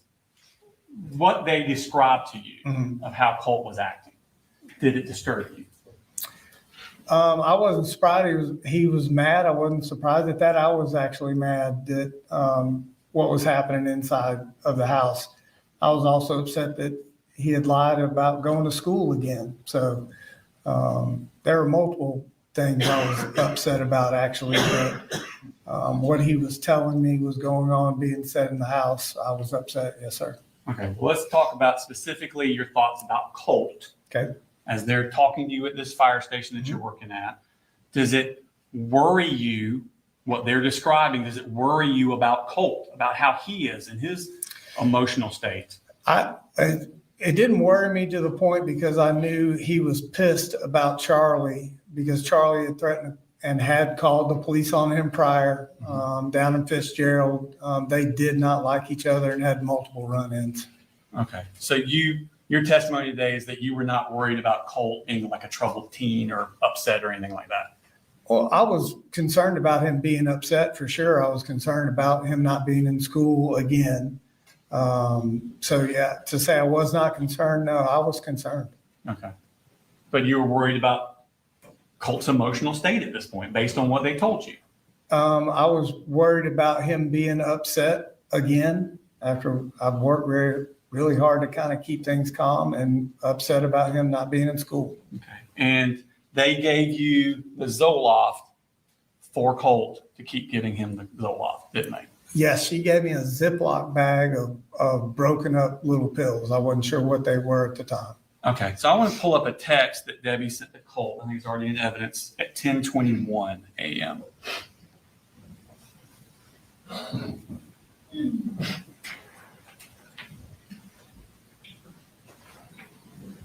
Let's actually come back to that. Can we see?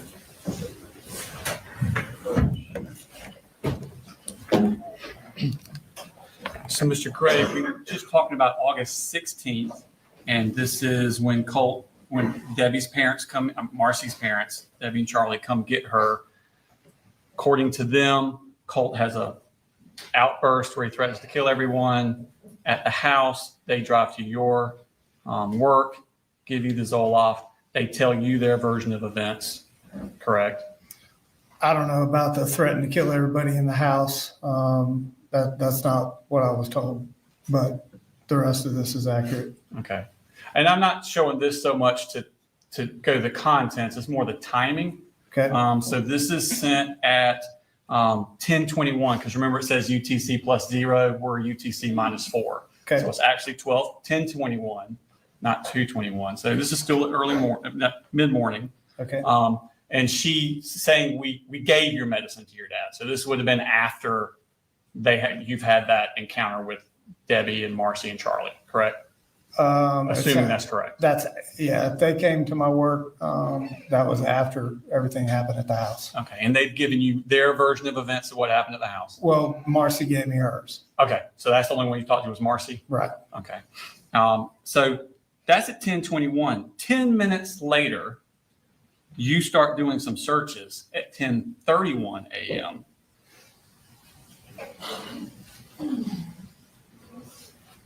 You search troubled teen options near Athens, Georgia. That's at 10:31. So you kind of believed Marcy a little bit, didn't you? Well, this was the ongoing conversations that we were having where I was trying to figure out what would be best for Colt. Because he's a troubled teen, isn't he? I think they all have been through more, all of the children and myself, than the normal person would, yes. Okay, so after you look here, you then visit at 1032 Eagle Overlook Recovery. Correct. Okay, we're going to go to that website there.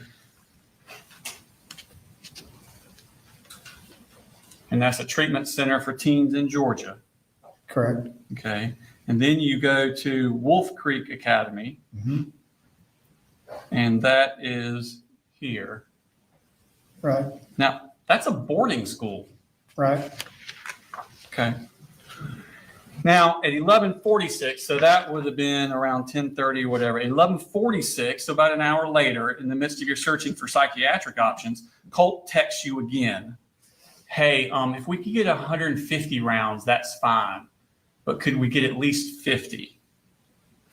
So you haven't taken the guns away, and he's pestering you for more ammunition. About the upcoming weekend to go shooting. And you know he's emotionally unstable. I know that he's in my thought process that, he may have temper issues. Okay. So 11:55, so 10 minutes after that, you search child psychology. Right. And then at 12:24, you search hope, anger management, help overcome personal emotions. Right. Okay. And you found the counselor center you liked, Enlightenment Counseling. It's the one I decided to reach out to. I wouldn't say liked, it's just the one I picked to reach out to. Okay. And that was at 12:41. So we're still that midday of the 16th. Right. You send a submission contact form to Enlightenment Counseling. Yes, sir. And it says, I'm a working dad of 3. Colt is my oldest, 14 years old. We've had a very difficult past couple of years, and he needs help. Anger, anxiety, quick to be volatile. Yeah. I don't know what to do. I have United Healthcare. Can you help? Right. Anger, anxiety, quick to be volatile. Does that sound like a child who should have access to an assault rifle? To that point, even with his anger and being volatile at points and times, there was never any kind of threat or comment made from him about using a weapon negatively or otherwise. Okay. And she responds pretty quick to you, 37 minutes later. Yep. Thank you so much for reaching out. Would you mind sending me your number? I can give you a call, discuss services. You'll be a good fit for Colt. I've definitely worked with teenagers before that. You have gone through the things he's experiencing. It sounds good. I can go ahead and send out paperwork and get services started for him. Right. So she's good to go, right? Yep. Okay. And you respond back to her about getting a number. And if you miss it, please leave a message and you will call ASAP. Right. Now, at 2:06, skip down the bottom. So 30 minutes later, Colt texts you, did you see my text? All right. And he's referring to that earlier text about getting the ammunition. Correct. Okay. That one's 11:46. And you respond at 2:07, yes, later. I need to pay for everything first, but we will. Right. We will. You're actively looking for psychiatric treatment, but you're going to get him more ammunition. I'm actively looking for anger management to try to help calm him down in ways I could deal with that. And the ammunition was in regards to what we were planning to do the following weekend on the holiday. Okay. But then at 2:52,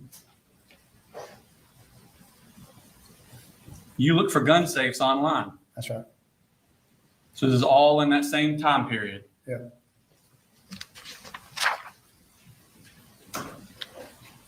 Anger, anxiety, quick to be volatile.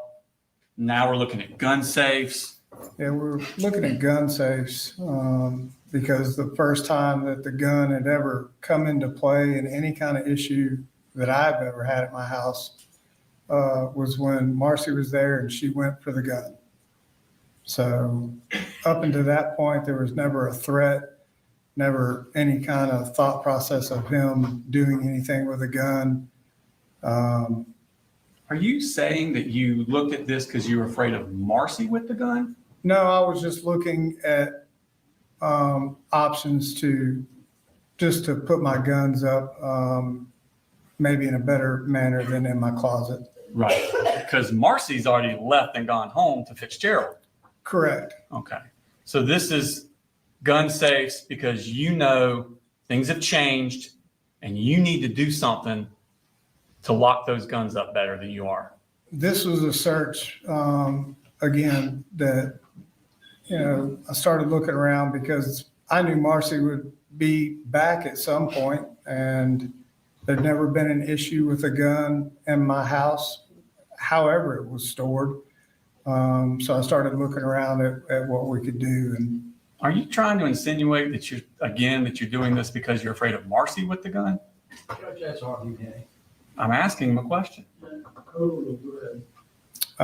Is that what you're saying? No, I'm not putting the blame on anybody. I'm just saying the gun came into play for the first time. Right, because Marcy came up there because you went and got her and brought her up there, and now she's gone. And the only way for her to get back up there is for you to allow it. So the gun safe's not for her, is it? Well, no, she had showed up at the house unannounced before, and Debbie would bring her up to the house whether I had planned for it or not. So Not that summer.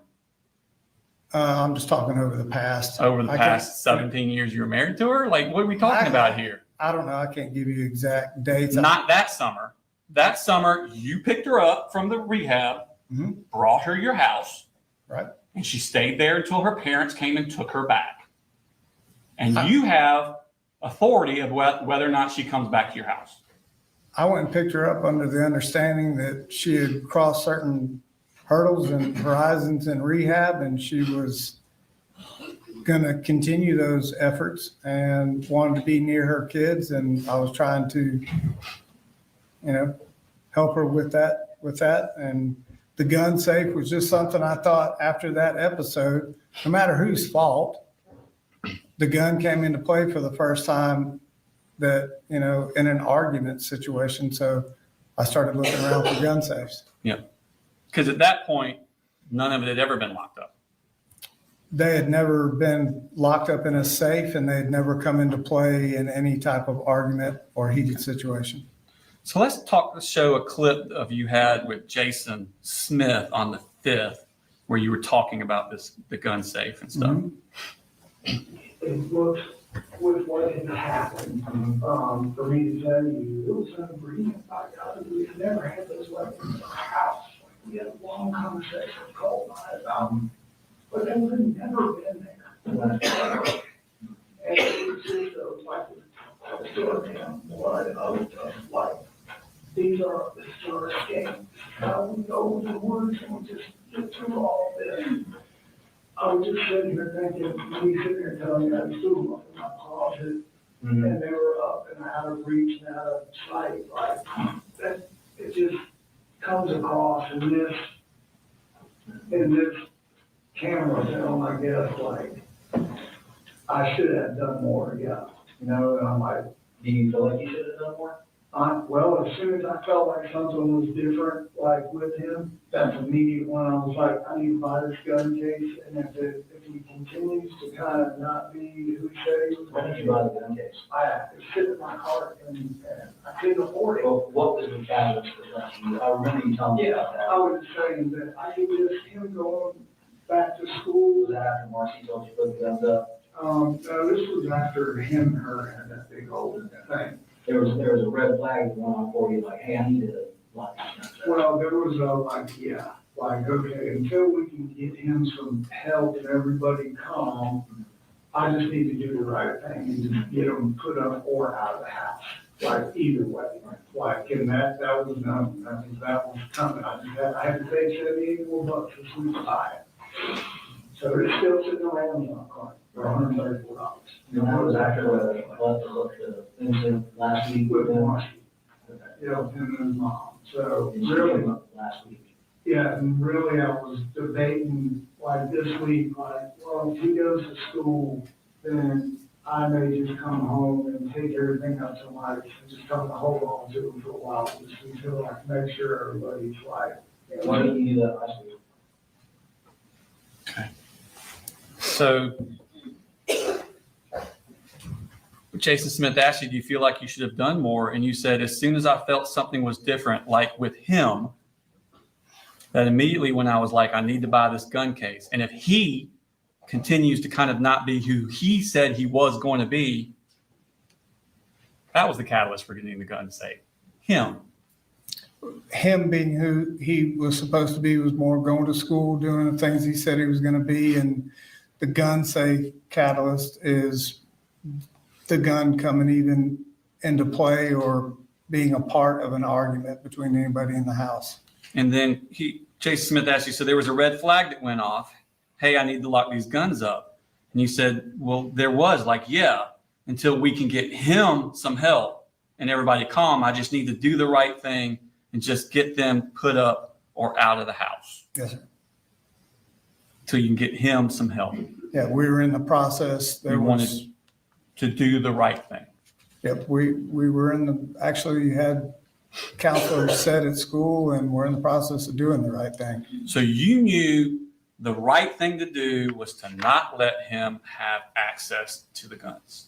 No, not necessarily him, just to do the right thing to make sure that a gun wasn't involved in an argument with him or Marcy or me or anybody else in that house. But you didn't do the right thing, did you? Immediately, no. Okay. As far as buying a safe, I did not buy a safe. So you're still trying to get him counseling at this point. We're still on the 16th, same day. Correct. All right. I believe counseling was dialed in and ready to go to where? And Marcy, and you haven't done Aware yet. This is on the 16th. Okay. All right. We'll get to the Aware thing. Okay. All right. Okay. This is before that, right? I believe so, yes. Okay. So y'all are trying to get him counseling. You just filled out the enlightenment form. Right. Okay. So, yeah, I'm still That day. collecting who would be best. And you're communicating with Marcy and Deborah because they want him to get counseling too. Correct. Okay. In fact, you send a screenshot of that enlightenment response to Deborah. To Debbie, yeah. And she responds, that's awesome, Coley. Thank you. Yes. Okay. So that all happened on the 16th. Correct. I think you sent that enlightenment response at 3:46. Right. And she's so happy that you did that. Mm-hmm. At 4:35, so less than an hour later, Don Crook calls you, goes to voicemail. She leaves a message, Yep. and you never call her back. Correct. Let's fast forward 5 days. Now we're at August 21st. That's 5 days after the first voicemail from Don Crook. She calls you back again, goes to voicemail, leaves a message, and you don't call her back. Correct? Correct. Okay. So that's at 4:26 when she leaves that voicemail. Okay. 6 minutes after that voicemail is left, at 4:32, Marcy searches Don Crook, Bethlehem, Georgia. Is that a coincidence? I don't know. Or have you told her about Don Crook just calling and leaving that voicemail? I don't know how that transpired. I know that I talked to Mamu about it. So more than likely it was Debbie that had shared that with her. Because so you told her, I just got an email from Don Crook, a voicemail, and and Marcy searches Don Crook, Bethlehem, Georgia. Sounds like it. Okay. Now that's at 4:32. 2 minutes later, Marcy's looking at different places. Crisis stabilization. She searches crisis stabilization, Advantage Behavioral Health System. Okay. Yes. Okay. And then she sends you at 4:38. So this is 12 minutes after Don Crook left you that voicemail that she's good to go to help with Colt. Marcy sends this.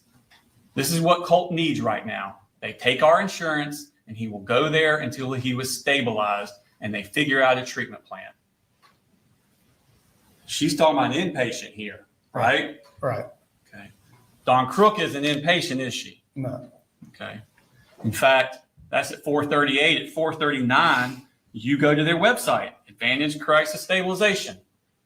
And that's the one in Athens, right? Yes, sir. That we've been talking about. Yes, sir. That's at 4:39. At 6:10, Dawn Crook from Enlightenment sends you an email. Hope you're doing well. I wanted to follow up and let you know that I tried to call you to touch base on Friday. Left a message for you today as well. If you could please call me back when you have a moment to discuss details and getting services started for Colt. You never responded to that email, did you? I don't believe I did, sir. No, it's because you and Marcy believe Colt needs something more than just counseling. I don't believe Marcy and I.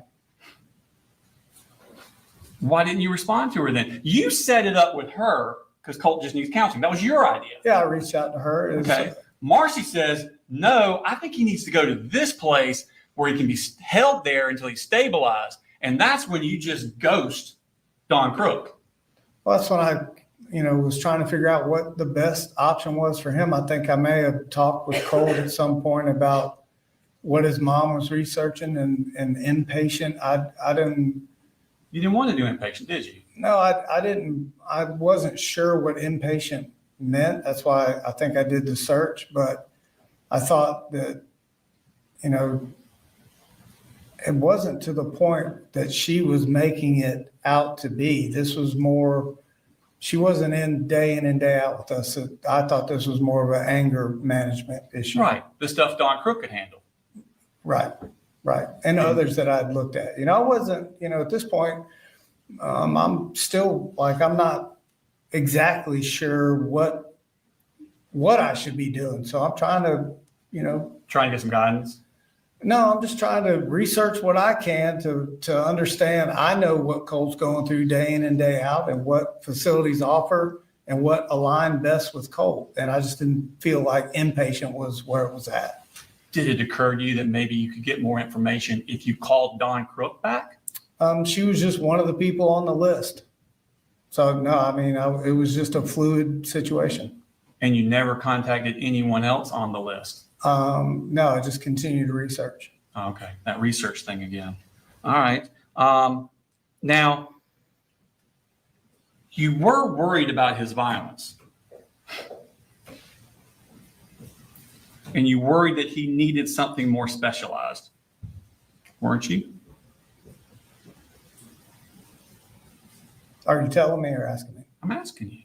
I just knew he had anger issues. But you didn't think he needed to be in someplace. Institutionalized, no. That wasn't you. Okay. You remember talking to Investigator Ward about that? I may have. Let's see what you said to her about it. With counselors. I was just about to ask. Yeah, and my mother-in-law is a school teacher for 40 years. Like she gets it. Okay. And I'm like, he's got to have specialized. It can't just, this isn't just five and dime. Like may need to be checked into someplace. I said, if it continues to escalate and it goes towards his brother or sister, Right. then he needs to go right. Again, So you're telling Agent Ward, he can't just have this five and dime. He needs to be checked into someplace. yeah, I was kind of going over the whole thing with her after, trying to explain to her what I was researching, what I was looking at for him. And as far as escalating to his brother and sister, in my mind, it was still the anger issue. And if he ever went to hit or do something to his brother and sister, then obviously, Okay. that would be Well, let's piece this through a little bit. Isn't that, so you said, so we've been on the phone with counselors. That's not true. You've not been on the phone with anybody. not on the phone. I think I left that email with Dawn and may have misspoke right there. May have misspoke. Okay. We're talking about an hour or so after the tragedy had happened. Okay. So to sit and think that I'm having a line-by-line conversation with the GBI in my front yard and can recall every single thing I was doing in phone calls, that's I understand that, but have you noticed that when you get confused and you may not say it right, you always say it exaggerating how much you did. Exaggerating how much I did? Yeah. Like when you're mistaken, you mistaken the exaggeration benefit to you direction. I don't think it was a benefit. I was trying to convey that I was not doing nothing, and I was trying to do the best that I could do. I don't, there's no. But you weren't on the phone with counselors. There's no game plan for being a single parent. I've never been one. So you had not been on the phone with counselors, correct? Had not. Okay. And then you said he's got to have specialized, can't just five and dime. Like he needs to be checked into someplace. Isn't that the exact opposite of what you just told us? That was just a conversation that, I said after Marcy and I had been talking, Let me rephrase. Or actually, no, I'm not going to rephrase. Isn't that exactly the opposite of what you just told us? If you say that's the opposite, then that's the opposite. You told us that Marcy wanted him to be institutionalized, put into a place, and you didn't think so. You were against that. You didn't agree with that. But you're telling Ward he's got to have specialized, can't just five and dime. Like he needs to be checked into someplace. Isn't that the exact opposite of what you told us? It is the opposite. But what I left out to Agent Ward was that was the conversation between Marcy and I, and still just kind of, very emotional about what happened. I did not word it correctly. Yeah. And then you say, okay, I said, if it continues to escalate, and it goes towards his brother and sister, then he needs to go. Correct? That's what it says. If that violence that he's had, that you've seen, continues to escalate, and it goes to his brother and sister, he needs to go. Yes, sir. Don't you understand that if he has a rifle, it will be too late? Argument.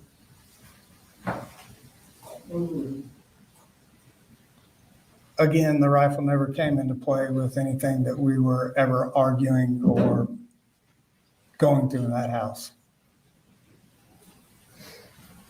And the escalation was towards me, not his brother and sister. Colt told you he wanted to be in an insane asylum, that he needed to be in an insane asylum. I believe he either texted or told me that in passing that it was something him and his mother were talking about, and he was kind of off the cuff with it. All right, I think you talked to Smith about this. Mm-hmm.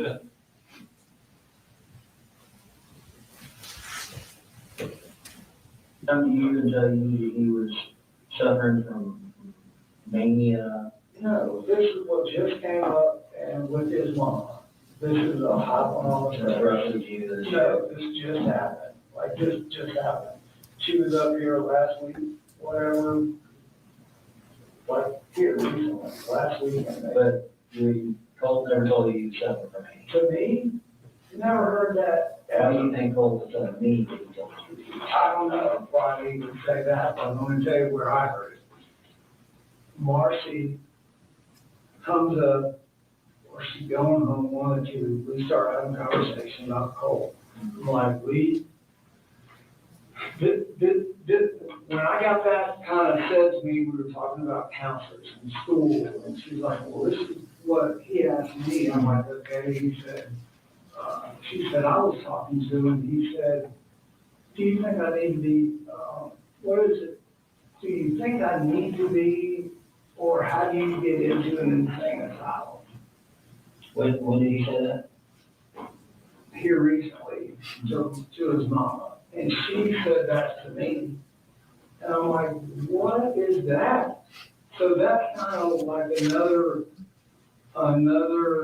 thing where, like I'm telling you, I can feel something is off, like this is not getting better. But for you, that all feelings only been for the past month or so. Like we need to do something immediately, like, yeah.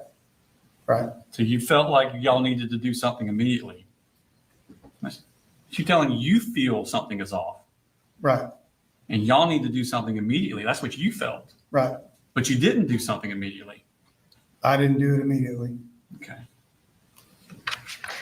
Skip to the next case. This one. Not the word one.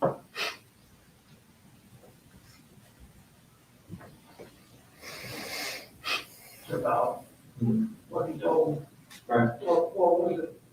Mania, Yeah. whatever, was a sane asylum. And that's where I'm like, he's gotta go. Like, we have to make it happen right now. Something's wrong. I went and remember that. That was just the other day, that his mama told me that. Like, okay, we've gotta make this happen. And that's where I'm like, he's got to go. Like, we have to make this happen right now. Something's wrong. Yes, sir. You believed he needed to go somewhere, I believe you need more than anger management at that point. but you didn't make it happen. Not that day, no, sir. And Colt still has access to that rifle.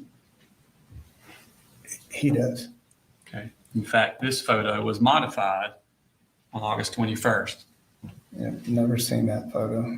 but that's him with that's not even the rifle. That's your other gun, Correct. isn't it? Never knew that happened. But he has access to your guns, doesn't he? Yes, he does.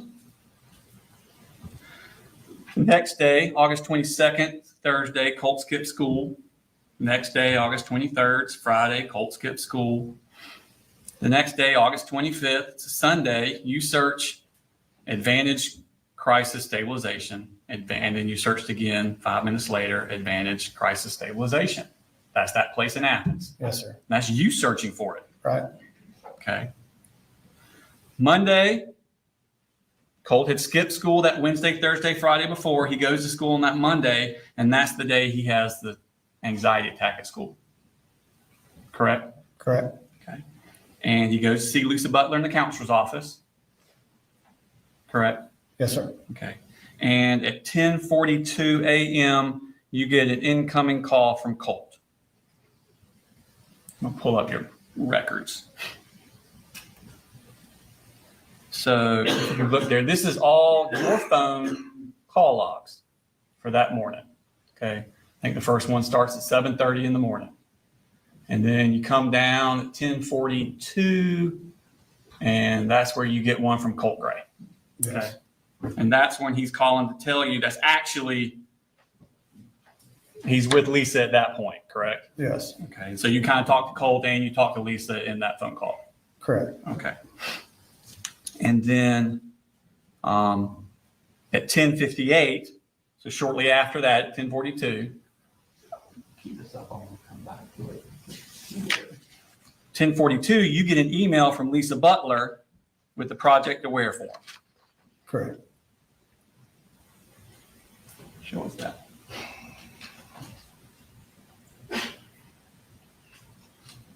Okay. Mhm. So this is at 10:42. She sends you, and you see up there at the top says attachment, Project Aware, consent for services. That's right. And that's the email she gave you because y'all talked about the Project Aware, and that's the first time y'all talked about it on August 21st. Correct? I believe so.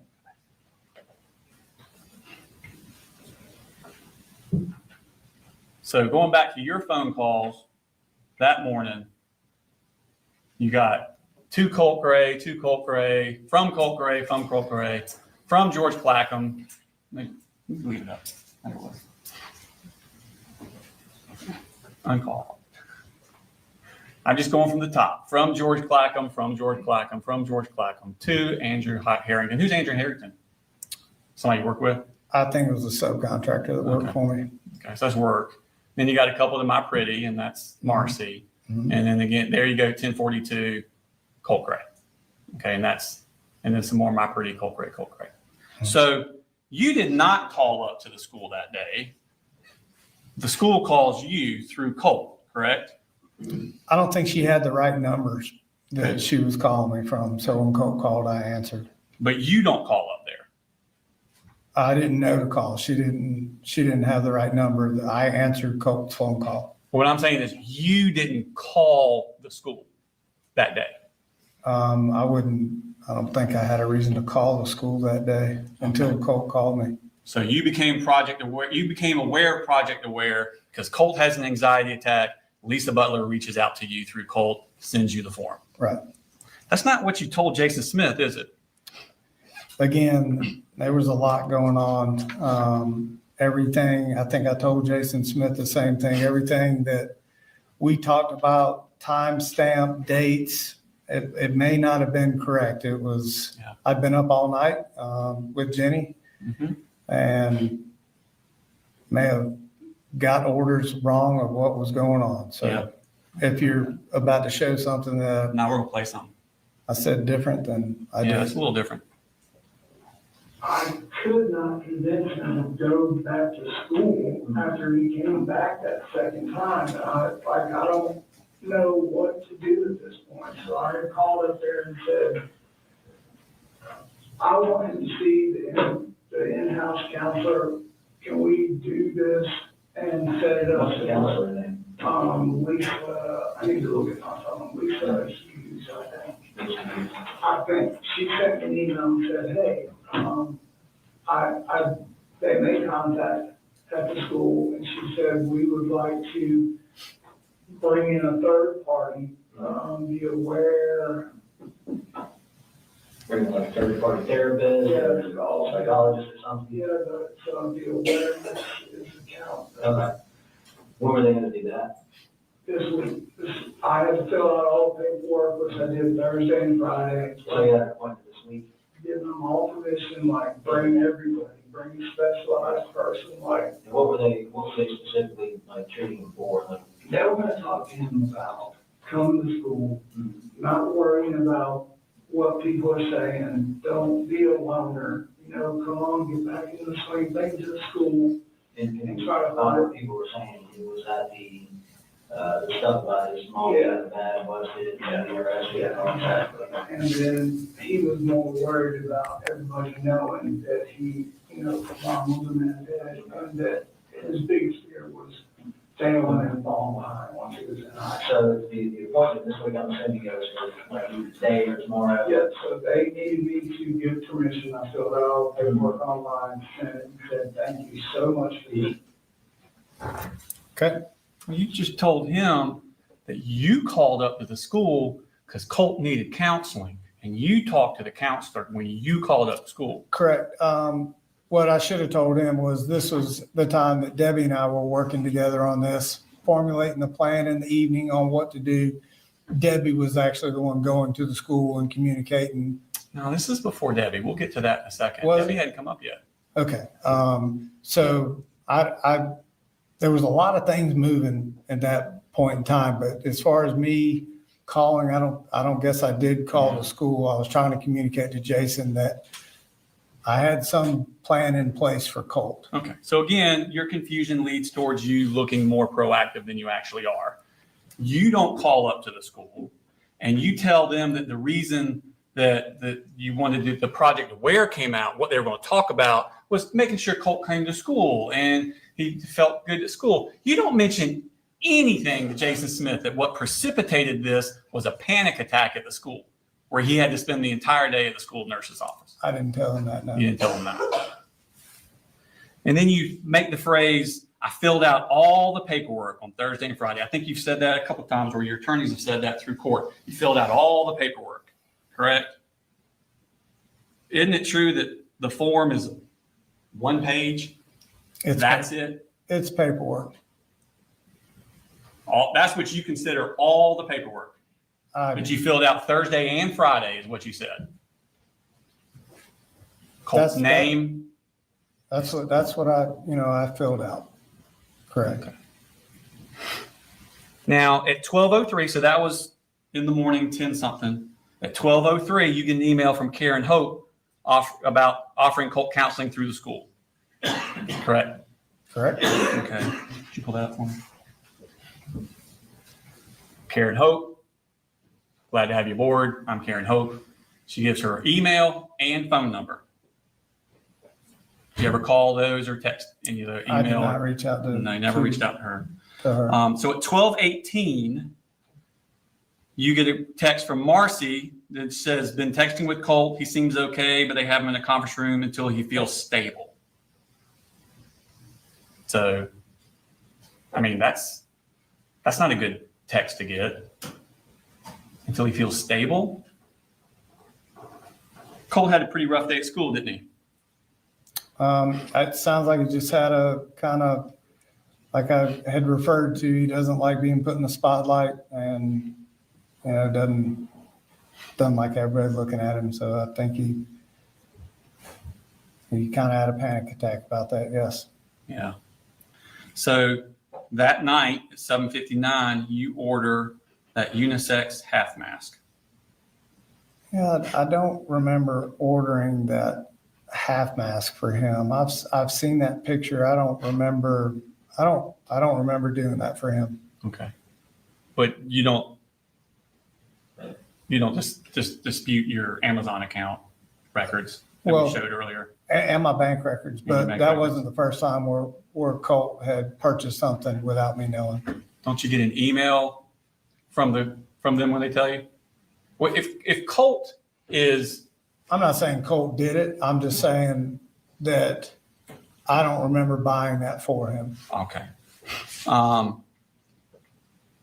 Mask arrives a couple days later, and let's go to the 27th. So that was the 26th. We'll go to the next day. Colt skipped school. In fact, he didn't go back to school that week. Does he? No, sir. In fact, he doesn't go back to school at all until the day of the shooting, after that panic attack, does he? I don't believe so. Okay. Now, Deborah Polhamus. Hang on, I am not sure that. And I'll have to look. There may have been some days in there where I was told or thought he was going to school. Okay. But that day, the 27th, the day after his panic attack, that's the day Deborah Polhamus arrives at your residence. Yes, sir. And that's when y'all start talking about what we're going to do about Colt. Right. With Deborah. Y'all were getting those plans together, I think you talked about. Yes, sir. Okay. And she's talking to you about advantage behavioral in Athens. Her and I were talking about it because I said, hey, this is what Marcy had brought up, and I was just uncomfortable with the inpatient. So her and I were talking about that. I thought we just went through all the interviews with Jason Smith and Kelsey Ward where you were saying he needs to go somewhere. Yeah, I don't dispute that, but Debbie and I were talking about that as well. Well, it just sounded like you were going back to the whole, I didn't want him to go inpatient. No, I'm just telling you what we were talking about. So she's talking about advantage again. In fact, she had called them on the way up there. We saw the phone records. Right. Okay. And that's when she tells you Saturday, nobody's there on Saturdays. I mean, they're not crowded on Saturday. It's a good day to go, didn't she? She said I could take him anytime. Anytime you want. Anytime there's an issue. Right. Saturday wasn't like Dad said. But Saturday was a good day, wasn't it? A good day to do it, according to her. Yeah, she said it was any day was good. But she specifically pointed out Saturday being a good day because they would not be crowded that day. Yes, she said Saturday or any day would be good. All right.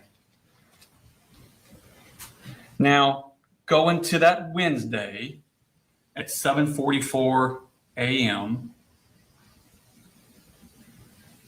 Colt texts you a text. I have to kind of dance around the inconvenient truth at times. I have no control over what these things say and tell me to do. Is this the first time Colt has said anything to you about voices telling him to do things? I don't know. He's telling me voices. I don't really remember this text. It's marked red. Says it was read at 7:45. I mean, I obviously I read it, but I don't remember, him saying anything about voices or anything like that. It was an odd text that I got from him. You don't have a recollection of I have to kind of dance around the inconvenient truth at times. I have no control over what these things say and tell me to do. That doesn't scare you? It was just an odd text. Okay. Well, 1 minute later, you text Marcy, call me. Right. And she immediately calls you at 7:46. Mm-hmm.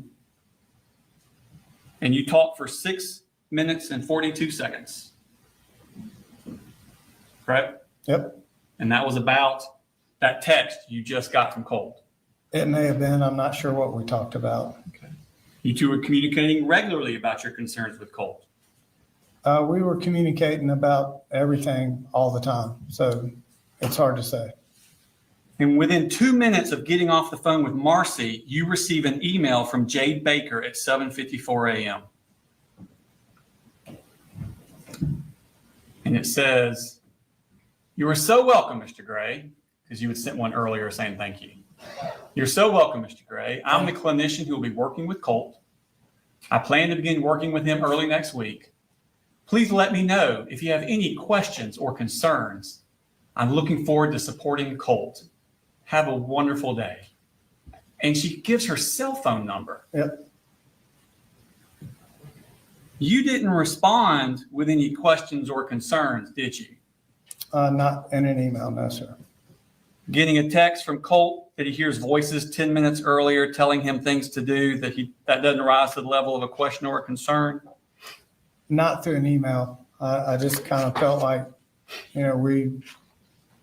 we had engaged this place. I wanted to kind of bring everything that had happened and was going on and sit down face to face and explain it with them. Later that morning at 9:52, Colt texts Marcy, "There are people after me, and I don't like it, my teachers. I feel as if they're plotting against me. Somehow I feel like they'll hurt me, and I stayed home again." That's just 2 hours after the voices text that you got. Yeah, I had no idea about that text. I wasn't on it. Yeah, but you knew that he thought the teachers were out to get him. No, I didn't know that.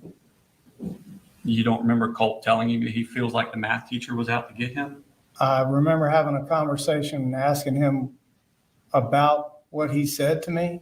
And the conversation was more about him kind of being called out in front of others in the classroom and asked to answer a question kind of in front of everybody. That she was more kind of not after him, but just kind of putting the spotlight on him. That didn't raise to a concern that you would want to share with Jade Baker? Not at that point. I knew that he was worried about being in school, and as I'd said before, he didn't like the spotlight. He didn't like having to be standing in a room full of people he really didn't know yet and answering questions maybe he didn't have the right answer for. So in one day, Colt talks about having no control over the voices in his head, and they're telling him to do things. Yeah, he never said voices there. He says these things. Yeah, he just said these things. That's like I said, it was an odd text. He never said voices. And he still has that gun, doesn't he? We all have them, and they're in the closets. Oh, they're in the closet? Yeah. Most of the time. They weren't in there every single day. No, they weren't. Had no idea. There's that mask. Yeah, I had no idea that picture ever existed. Don't know when he took it. Don't know where I was. Well, Don't there know was what time of day. testimony that was on the 28th. Right. That picture was taken. I'd You got never. the mask on the 27th. If you let him ask the question. I'm trying to explain to you, I've never seen this picture I know you before. I know you haven't. You Well- said that already. Right. So But what I'm saying is the picture itself is evidence, isn't it? Colt has that gun after he had the mask, yep. which was delivered on the 27th. And this picture's on the 28th. And that I had no idea that he had the gun or when But he does, is what I'm saying. obviously. Obviously. The same day he talks about having no control over what these things say and tell me to do. Let's go to the, and now this is on the 28th. This is exactly 1 week before he kills 4 people. Let's move to the next day, the 3rd, August 29th. It's a Thursday. Colt skips school again. Now at this point, Marcy, at 2:59 p.m., she Googles school shooter Nick. And then at 3 p.m., she Googles school shooter parents charged with manslaughter. And then Marcy looks at a CNN article, what James Crumley's manslaughter conviction means for parents. And then at 3:05, just 6 minutes after the first search, she Googles, why were Ethan Crumley parents charged? And then Googles what led to James and Jennifer Crumley's guilty verdict. And then 4 minutes later, Google's safe storage laws, Georgia. And 1 minute later, safe storage laws, Georgia. And then 1 minute after that, looks up Giffords, which is that thing we saw about safe storage and saving kids from gun violence. That's a lot of searches in 15 minutes for Marcy, isn't it? I have no idea what she's texting or researching or when she's doing it. She's not discussing these issues with you? No. I mean, for 15 minutes, that's all that's on her mind. Parents getting charged for a school shooting, gun safety, locking guns up. She's searching just that for 15 minutes straight. She never told me anything about searching any of those. Because she called you right after. Correct. All right. There's all her searches. Yeah, I've seen this. She calls you the very next minute at 3:52. Mm-hmm. Or you call her at 3:55. You call her back at 3:55. Yeah. Okay. I don't think I answered when she called. I'm not sure. So you call her back at 3:55. Correct. All she'd been thinking about before she called you was this parents being charged with a school shooter. No idea what she's thinking about. And y'all talked for 14 minutes. Correct. Okay. And as soon as you guys hang up, because she called it 3:55, you go 14 minutes from that. Now you're at 4:11, 14 minutes later, she looks up again what led to James and Jennifer Crumley's guilty verdict. Okay. All she's thinking about, calls you, talks for 14 minutes. The minute she hangs up, right back to it. Okay. And she never mentioned it to you at all? She didn't mention it to me. That's wow. Cool. Okay. Do you want to know what we talked about, or Couldn't care less. Yes. I apologize, Your Honor. you don't want to know what the phone call was that I called her about? Does that matter? It doesn't really to me. Okay. So she goes right back, and then you call her right back. Okay. 4:19. You call her again at 8:09. Mm-hmm. You call her again at 5:03. You call her again at 5:12. You call her at 5:31. You call her at 5:41. That's 6 calls from you to Marcy in less than an hour and a half. Correct? Yes, sir. And then again, as soon as y'all stop talking, she goes right back to searching the same things.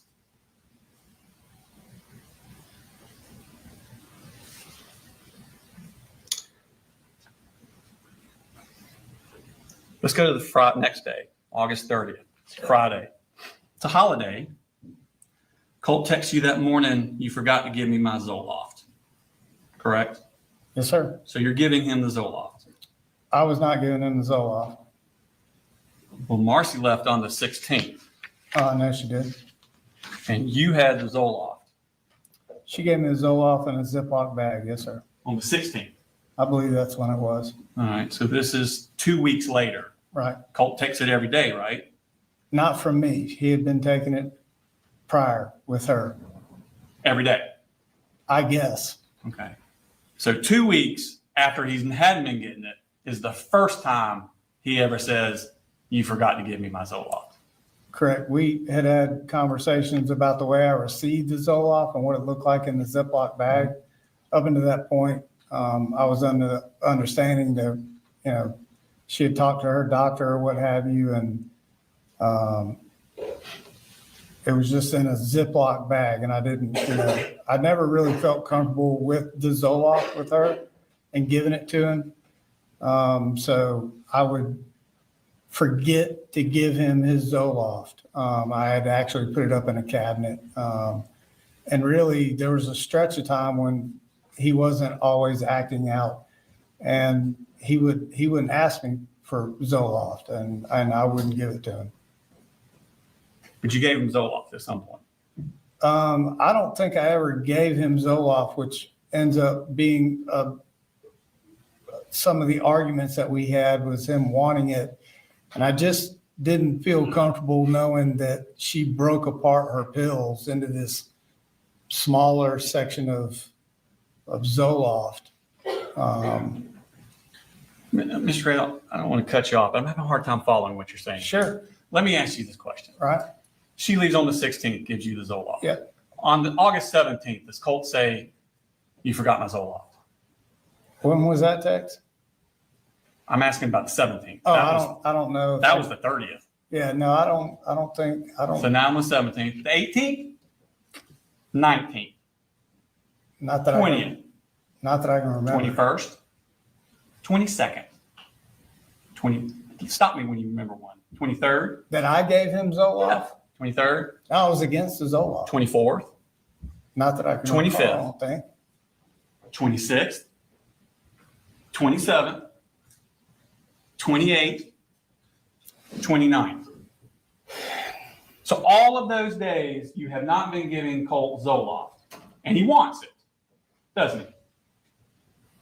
I don't know if he wants it. He's taking what his mama told him he needed to take. But on the 30th, 2 weeks after he's had been hanging Zoloft, he doesn't say, Dad, give me my Zoloft. Why aren't you giving me my Zoloft? Right. I've been asking for my Zoloft. He says, you forgot to give me my Zoloft. Sounds to me like he's implying you have given it to him before. That was our kind of, instead of I'm not giving it to you and starting another argument over Zoloft, I would say, oh, I forgot. So I would not be giving him the Zoloft. I wasn't comfortable. So that's not how you read that text, that you hadn't been given it and you forgot that day? I mean, that's how he texts his mama, but I would tell him I forgot to give him the Zoloft. I just wasn't a proponent. I didn't know enough about Zoloft to be giving it to him All right. in those type of dosages. So. Okay. So at 4:39, still on the 30th, you text Marcy a picture and it says street tacos tomorrow. Right? This is on the Friday the 30th. Okay. Okay. And she writes, hell yes, I can't wait. Me and Mama just got back from the hospital. She had to go get blood work drawn for her pre-op stuff. Okay. So you're planning to see Marcy on Saturday. Originally we were. Okay. And she's excited to come up to see you. She was excited to see little Colin. Okay. So let's skip to the 31st. That's Saturday. And she texts you at 10:24, about to leave Fitz. Mamu isn't coming. Dad's birthday. Correct. Can you come down? So she'd Right. have to do that. And you don't respond. Correct. And then she texts you again, 11:35. So that's it. You're prepared to spend money on gas and everything else to go to Lake Blue Ridge, but you can't spend the gas to drive 2 hours to pick me up. That's bullshit. And you know it. Right. You don't respond. I don't. Okay. And I think you said that the reason you didn't respond was because you thought you may have to work. Couple things. What work was in flux, but communicating with Colton and Jenni about what we were planning on doing. I know Jenni was kind of reserved about not really wanting to have her mama come up. Colt was wanting to go to the shooting range. So I was just trying to keep the peace in the house. I didn't want her to come up there and start any more issues. So I decided not to go get her. I think on direct, though, you said a few times that you might have to work that day. You weren't sure. Yeah, it was in flux. It was in flux. Right. Okay. But in reality, you were planning on watching that Georgia game on TV, weren't you? Not reality. Never really planned for a Georgia game. It was more after I didn't have to work, I think is how it worked out. I ended up either listening on the radio or watching and passing, not sitting watching the whole game. That was at one of those college football kickoff games against Clemson down at the Mercedes-Benz Stadium. I don't know what game it was. It was a noon kickoff, wasn't it? I'm not sure. Okay. At 10:53, you text your sister, "Go Dogs." Right. Okay. And then at 11:05, you send your sister another text. Right. I hope everything is going good for you. I need a favor if possible. I'm a couple dollars short on rent and wanted to see if I can borrow some money, and I will zell it back to you Friday. Right. I'm short because of copays for doctors for Colt. Right. That's a lie, right? Yeah, I had made that up to her. Okay. I think I'm going to have to check him in a place so they can try to help him. Now, Marcy didn't send this text, did she? No, I didn't. That's you. I think I'm going to have to check him in a place so they can try to help him. Now, this is after you filled out the Project Aware stuff. Right. I thought you said on direct that you weren't going to go to Athens on Saturday because the Project Aware stuff was going to work. We'd already figured out it was going to be the Project Aware, and we decided we were going to do that. Isn't that what you said on direct? I did. I wasn't sure it was going to work. So right here, you're still, I think I'm going to have to check him in a place so they can help him. He had like on a full-on panic attack at school Wednesday. So I'm trying to get him into a psychologist in Athens. Right. You're talking about advantage, aren't you? I may have been. That's the only thing in Athens y'all been looking at, isn't it? It is. I'm doing the best I can, work 60 hours a week. Anyway, get back next week, just crappy timing. And then 11:35, Marcy texts you. So that's it. Oh, wrong one.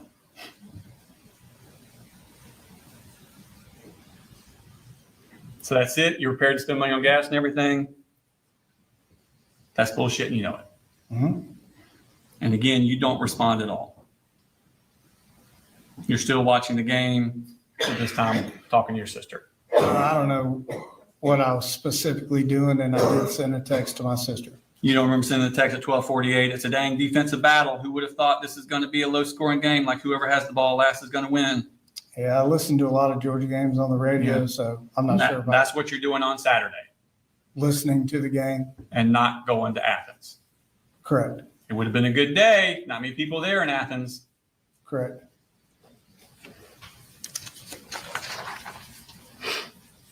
But you did go to Athens,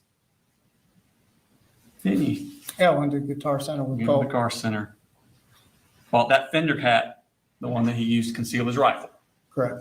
Okay.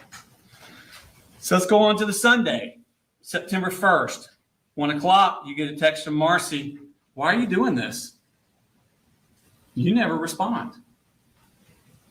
Did you?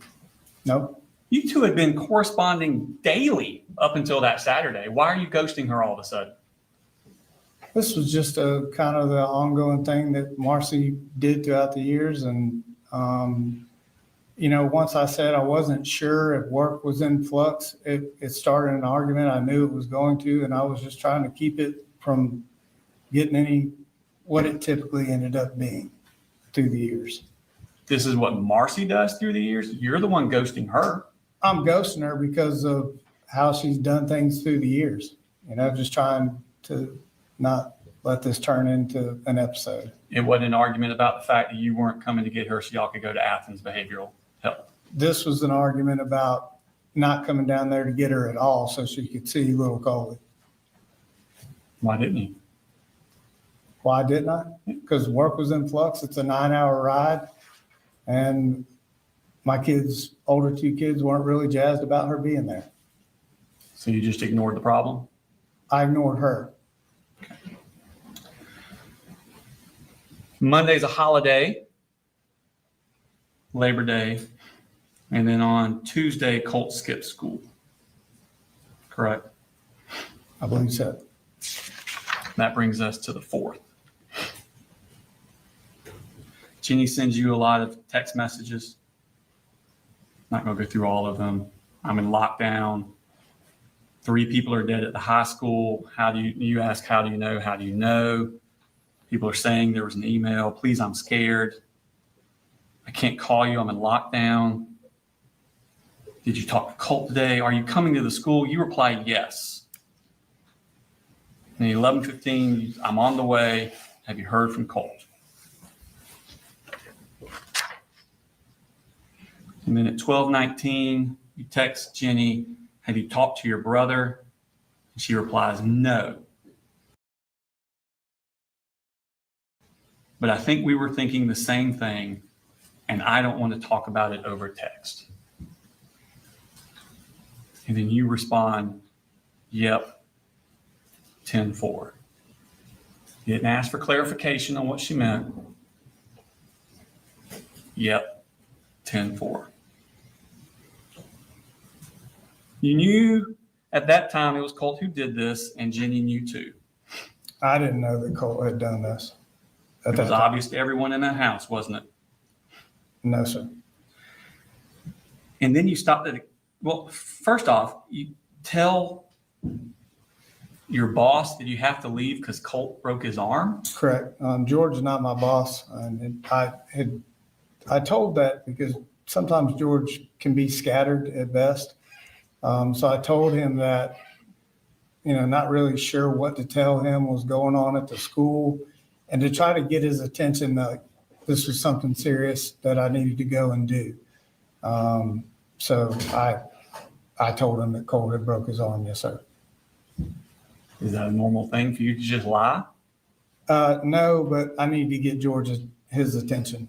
How about my son's school's in lockdown? My daughter said 3 people are killed. Do you think that would get George's attention? Yeah, I don't know if I had known the killing part of that yet when I had talked to George. How about my kid's school's in lockdown? I gotta go. Right. You think that would have gotten his attention? George and I kind of had a disagreement about field day and me missing work with little Coley's. And so I don't think he's ever had any kids. So I just, it was just an off the cuff statement I made to him. Okay. And then you stop at the gas station on the way home? I do. And you go inside. Well, I make a purchase.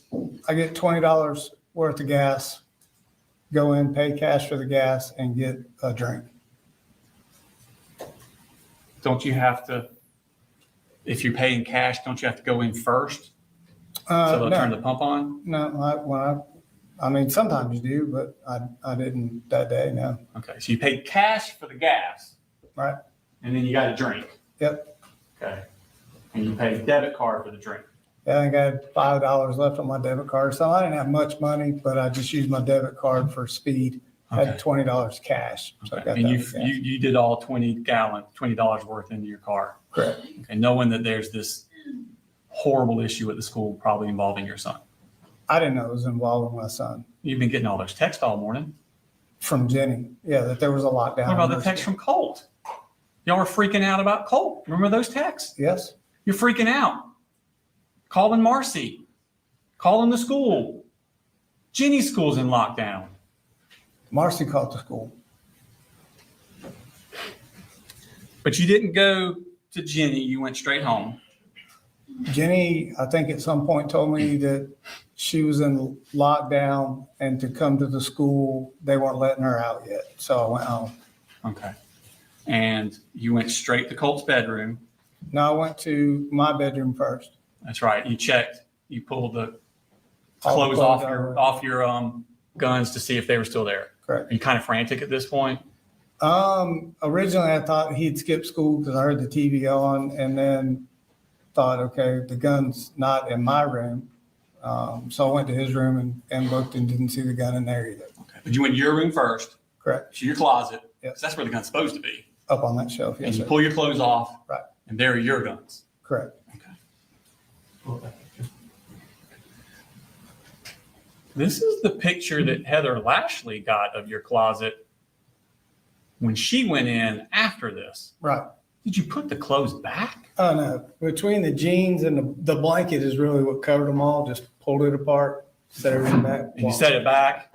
I didn't set it back. I just kind of kept it in place right there. And you can see typically it's in the middle-ish behind that little small box of ammo right there. That's where they, you just had to move that blanket, that little boggin hat, and you could see them. Do you not remember the sentences you just said? As far as taking clothes down, is that what you're talking about? Yeah, you described you went in there and threw the clothes away to the side. I don't think I said I just. Okay, moved well, the we'll let the clothes. jury decide what you I would don't say. think I said throw them down. If I did, All right. Obviously, the jury will make all the decisions. Right. Go ahead and ask the next question.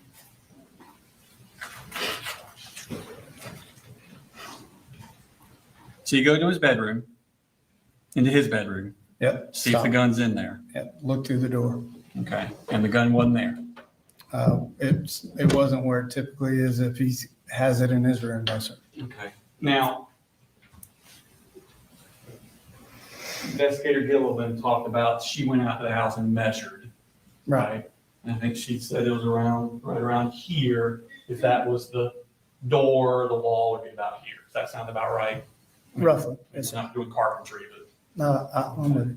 And then my guess is the whole room, if this was the one wall, this is probably the second wall about here. That's how big a room we're talking about. Yeah. I never saw the posters, if that's what you're getting. Yeah, that's what we're getting at.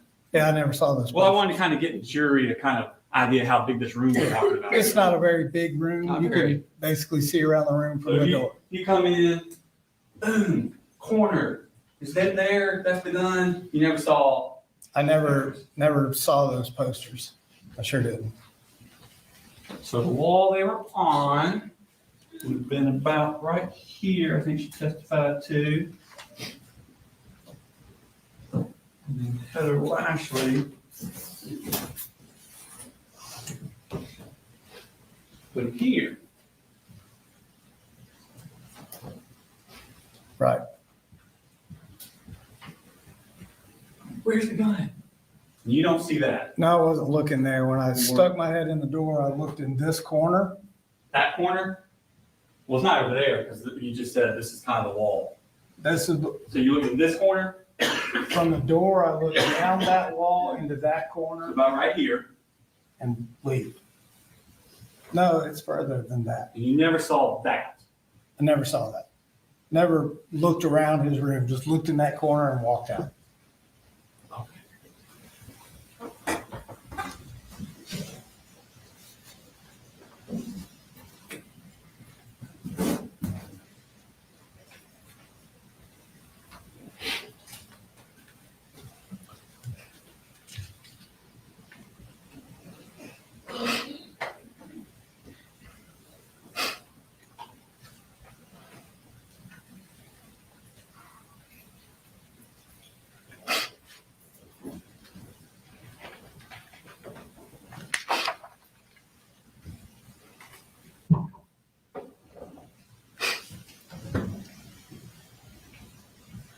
So when Bazinet and Townsend arrived, you arrived at the house at 12:27, based on the Cellbrite location. That sound about right? Sounds about right. Yeah. And then Bazinet and Townsend arrived at 12:32. So you're home 5 minutes total.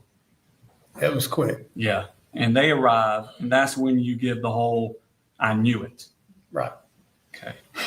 And what was the explanation you gave in direct as to why you knew it? Just the texts, the calls I got from Marcy, just trying to piece it all together, listening to the radio on the way home, gun not being in the house. It just kind of was like, oh shit, this might be Colt. Am I mistaken, or didn't you say something in direct about Marcy telling you that Colt had been obsessed with school shooters and that's why you knew it? Yes, she had, in one of her phone calls, she said, I know this is Colt. And I said, well, something along the lines of, there's no way, you need to calm down. And she said, he talked about it all the time. And I said, what? Okay. You never gave that explanation to Townsend. No, I didn't. In fact, he asked. You said, I knew it. And he said, why do you think that? That'd be the perfect time to answer the question like you did on direct. Right. Did I answer him? Yeah, you did. What did I say? Let's see.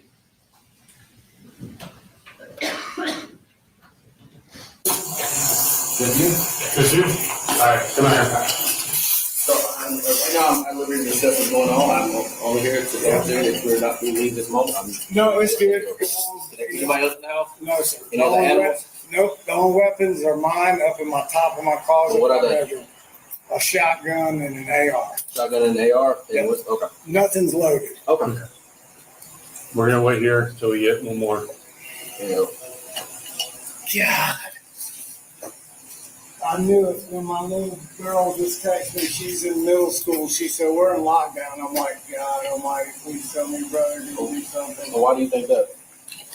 Why would you think that? We're trying to get him into counseling. He just didn't fit in last year at high school, so we let him do online school. And, we brought him back into just doing normal school this year, and he's going okay. We reached out, talked to the school, and said, "Hey, y'all got counselors. We want him to, check in." I filled out some paperwork the other day for another, a third party counselor to get involved. I think it was called Aware. But basically just gave them permission to go and talk to Colt. Can I use my phone? No. Okay. Give it just a minute.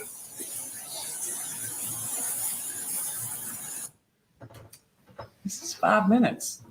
It's only 5 minutes have passed. Mm-hmm. You don't say anything to him about, well, the text messages with his mom and she said something about school shooting and all. None of that. Right. There's a lot on my mind at that moment. Yeah. Talk about Project Aware with him. Mm-hmm. And didn't you tell him the same thing? I called up to the school wanting to talk to the counselor. Just conversation. It wasn't, Yeah. you know, like I'm trying to say I did all these things, just more of a making him aware of what was happening. Okay. None of it about the Project Aware thing, but you didn't call up the school like you told him. No, And you didn't say anything to him about you knew this because of Marcy's text. I did not at that time. No. Okay. In fact, you had an interview with Kelsey Ward not too long after that, didn't you? Yes, sir. I believe we covered that. And she's talking to you about what happened, what's going on. You never mentioned it to her either about Marcy's text and school shooting. She said it, school shooting stuff. You never mentioned that to her either, did you? I did not. No. Wasn't top of mind, was it? Well, there's a lot. It's top of mind today, isn't it? It is. Yeah. But you did talk to Kelsey about the picture on the wall, correct? Correct. Okay. And you said you saw a picture about 2 days ago, so 2 days before the shooting on Colt's wall. And you asked him who it was. Correct. And he says, you don't know who that is? Yes, sir. And you said, no, I don't know who that is.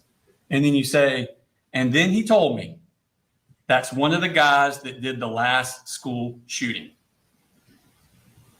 And that's maybe 2 or 3 days ago. Correct? I said that to who? Kelsey Ward.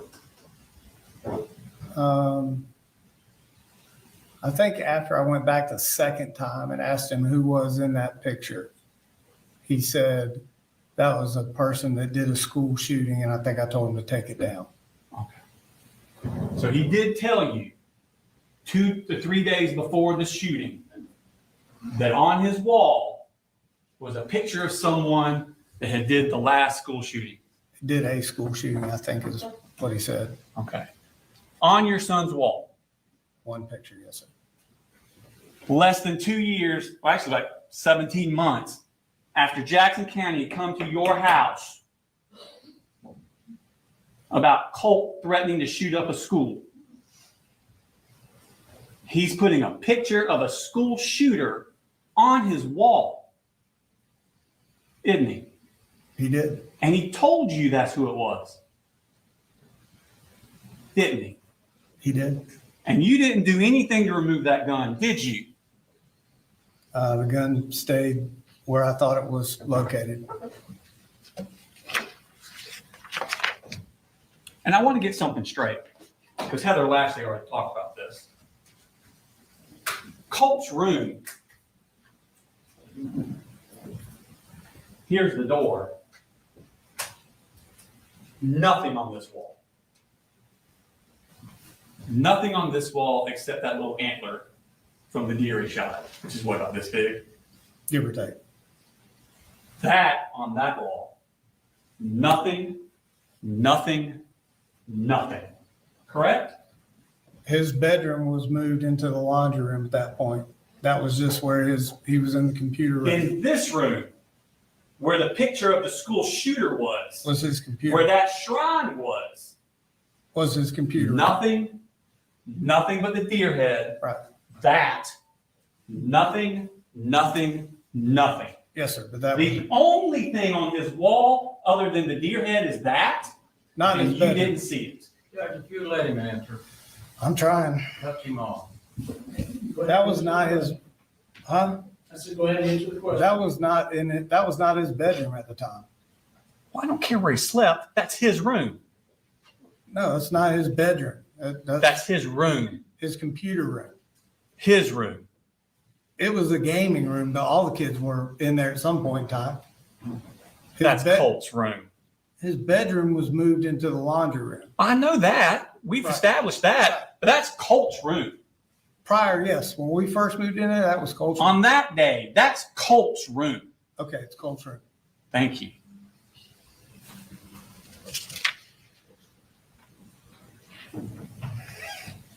Now, the next day, on the 5th, you take Jenni to the treehouse. Correct? Correct. And Jenni testified that you told her to specifically lie about you not knowing who that picture was on his wall. You remember her testifying to that? You said it shocked you. You remember that? Me testifying? No, her testifying. You remember her I testifying? remember her testifying, The yes. very specific lie of you telling her to lie about you knowing who that was on the wall. That's what she said. That's what she said. And that would have been on the 5th when they go to the treehouse. That same afternoon, after that, you have an interview with Jason Smith. Correct? Correct. And he's talking to you about that picture on Colt's wall. Correct? Correct. And you tell him the exact same lie that you had just told Jenni to make. Didn't you? I'm not sure what I told him about that picture. All right. I know it came up, so it's been a minute. When I went in and said, hey, what do you want for dinner? This was probably a week ago. And it's like, hey, I'm gonna fix some dinner. You want pizza? What do you want to do? And I'm like, who's that? And he's really into music. Like, was learning how to play guitars and all that. He looks just, I thought it was the guy from Green Day. Like, I'm like, oh, that's that old man from Green Day that his son, I told you, has a band. He's like, no, that's not who that is. I'm like, who was it? He never did tell me. I said, he goes, you know who that is? I said, no. I said, I think it's that guy from Green Day. Like whoever it is, this bag glasses, he had a more pair of eyeglasses on. And I laughed, he laughed, and that was that.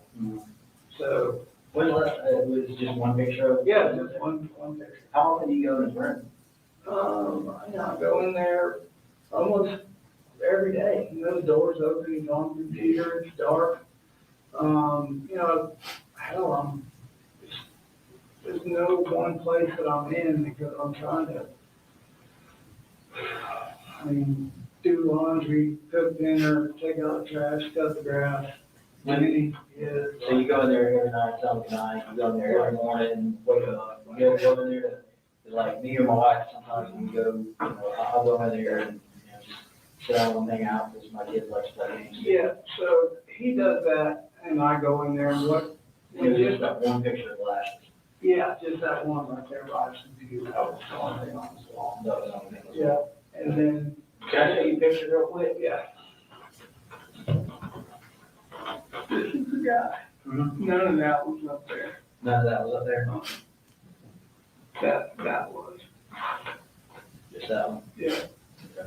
That's kind of a whole lot more. Do you know who this guy is? I have no idea.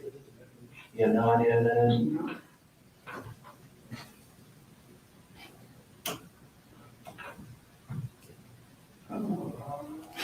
Can you see that there?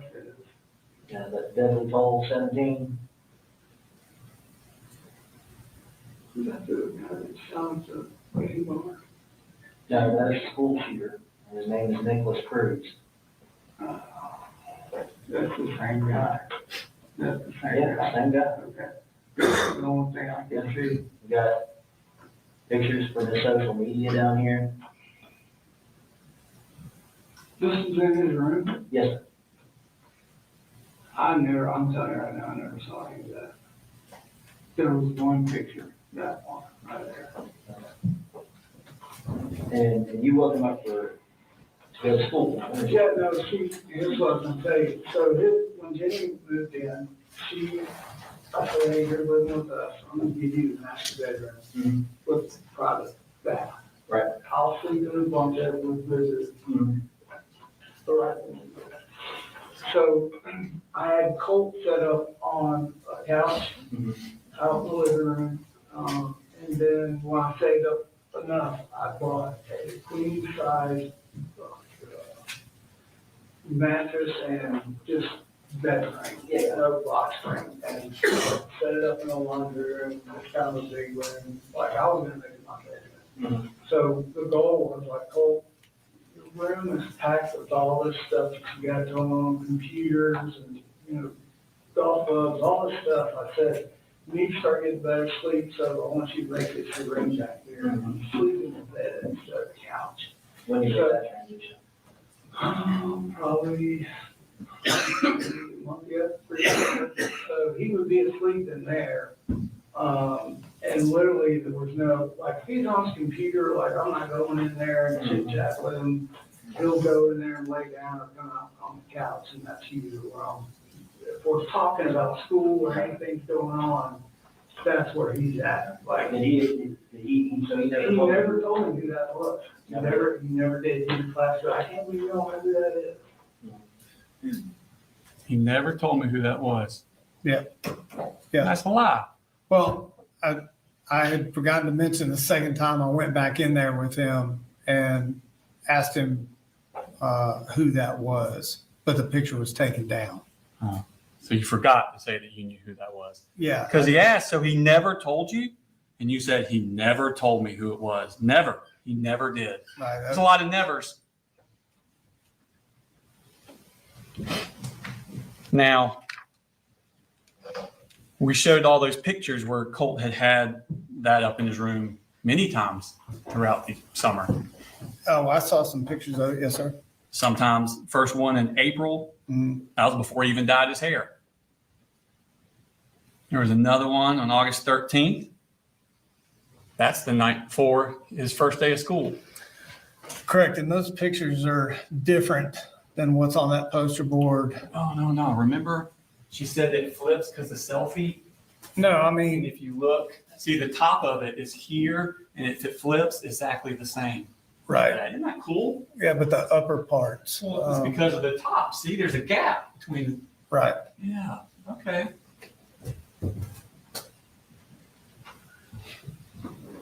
That's the night before his first day of school. Yeah, I never saw that picture. The morning that and then the next morning sends the message about the blood being on your hands. On August the 28th. That's the same day as the text about voices and teachers out to get him. Yep, I've never seen that picture either. And on Labor Day. Wait a minute, Labor Day? That's a holiday. You're home that day. Correct. Never saw this picture. Yeah. Now, you knew he was violent. You believed he needed inpatient psychiatric treatment. You knew he was paranoid about his teacher. You knew he was violently opposed to going to school. But you gave him a gun, and you never restricted his access to it, did you? No, sir. Which one is it? 53?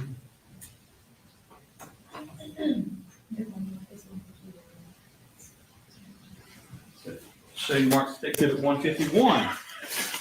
You recognize this. I do. You know what that is? I do. What is that? It's a gun lock for my Glock. No. The gun lock for your Glock is State's exhibit 148. This is the one Okay. for the Glock. All right. Yeah, there you go. There you go. Right. That came free with the gun, didn't it? It did. This one. This one was the one found in Colt's closet. This came free with his gun, didn't it? I don't believe so. I don't think I got any gun locks with any of the long rifles I purchased. Oh, so you purchased this separately? Whose? This. No, I had one prior from another handgun that I'd bought. And you let Colt have it? I didn't give it to him directly, no. It was in his closet. If that's where it was found, yes, You sir. know how these work. I do. And you don't need to buy these from Amazon. No, They were already in the house. they were. They had always been in the house. Not even out of the wrapper. No further questions, Your Honor. Any reruns? I'll be really quick.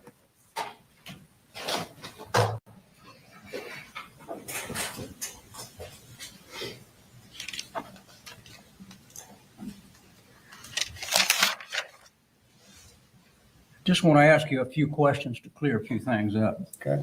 When the It is in Jefferson the chat County if you Sheriff's think the Department came defendant out, is did guilty they show or you not guilty. any documentation as to what was said? They did not. Did they show you anything that said anything about murder? About murder, no. Okay. They never contacted you again, I talked to him the other next than the day, next day. and then after that, it was over and done with.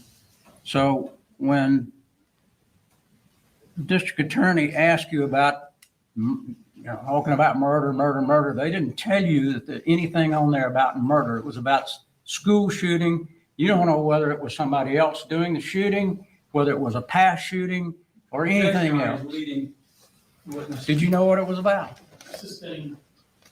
I know that it was about, he said, he made mention of somebody made a comment about school shooting. Okay. Other than that, did you have any information at all? No, sir. Did you notice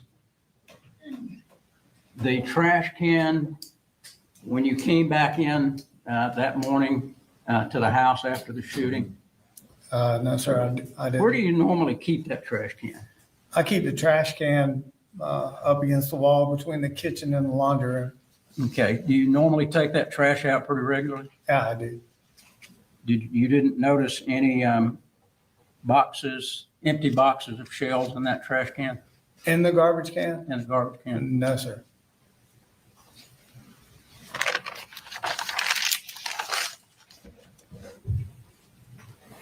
The state was asking you about the Marcy's search on the internet about school shooting and that sort of thing. Yes, sir. And there was about, I think it was 11 minutes, maybe it was 14 minutes, where you and she talked. Tell us what y'all talked about. So the phone conversations were about the following weekend coming up, about me going down there to pick her up, her spending time with little Coley, and me trying to I didn't want to say that Jenni and Coley weren't really feeling it, her coming up there. So I was trying to be delicate about that situation, and I was still kind of in flux on what I was doing work-wise. Were you and she arguing? She wasn't happy that I wasn't coming down there. Did she ever tell you that she had made any of these searches at all? No. Did you ever see any of these photographs the state was showing you with Colt with the gun to his mouth and all that sort of thing? Did you ever see any of those? I've never seen any of those pictures until sitting in court. Does anybody ever show you any information that they got off of Discord from Colt's computer? No, sir. Did anyone show you, or have you seen here in court, the telephone call or the text message that Colt was making at 8:03 the morning of the shooting? I don't believe so.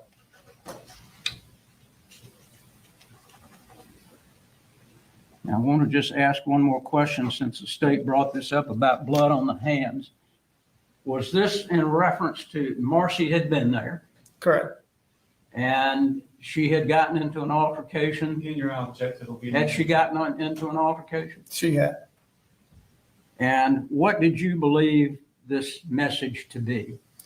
I believe that message to be, as stated before, that that Colt was referencing her prior threat to killing him.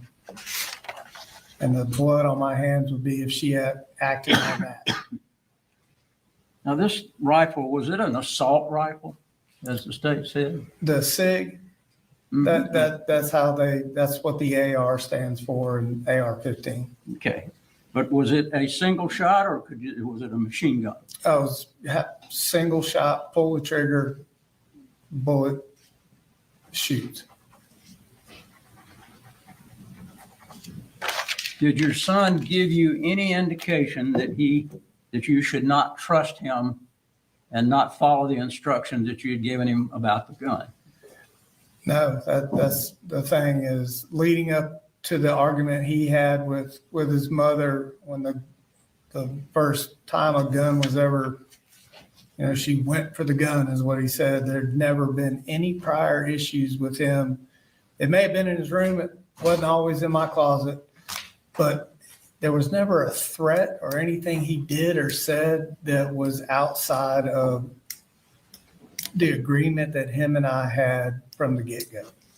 Was there ever an email, a text from Debbie, from Marcy, from Colt, from Jenni, indicating that he was interested in school shooting?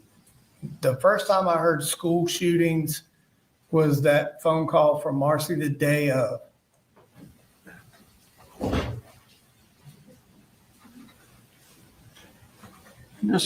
Actually, Jenni, on the way to the treehouse, Jenni had said he was interested, but he made her promise not to tell me.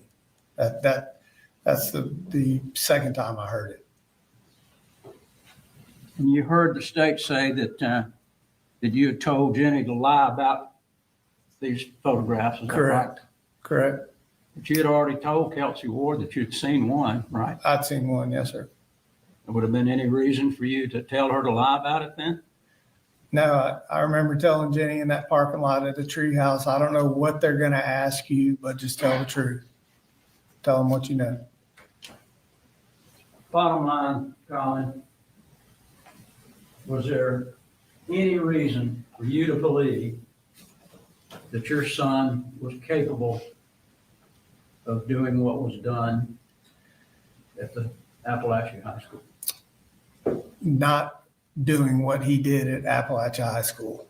Did you ever believe that he was capable of harming anyone with a gun? Harming anybody with a gun, no, it was a kind of a very special thing I thought I had formed with him. Thank you. Senator, your thoughts? Yeah. All right, come down.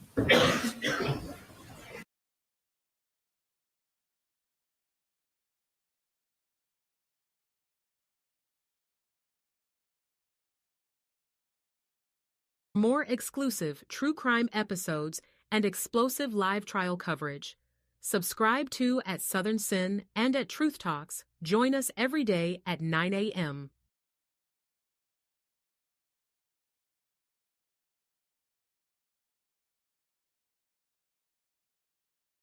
Court is adjourned.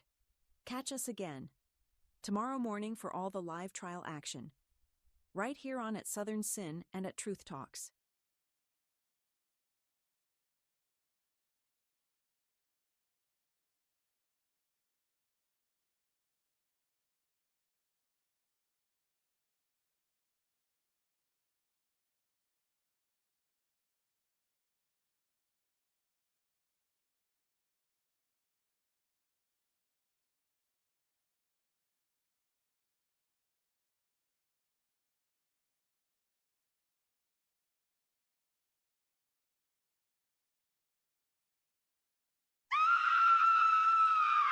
True crime just got darker. Catch the full episode on the link above. Subscribe to at Southern Sin today and hit the notification bell for more live original episodes Wednesdays at 8 p.m.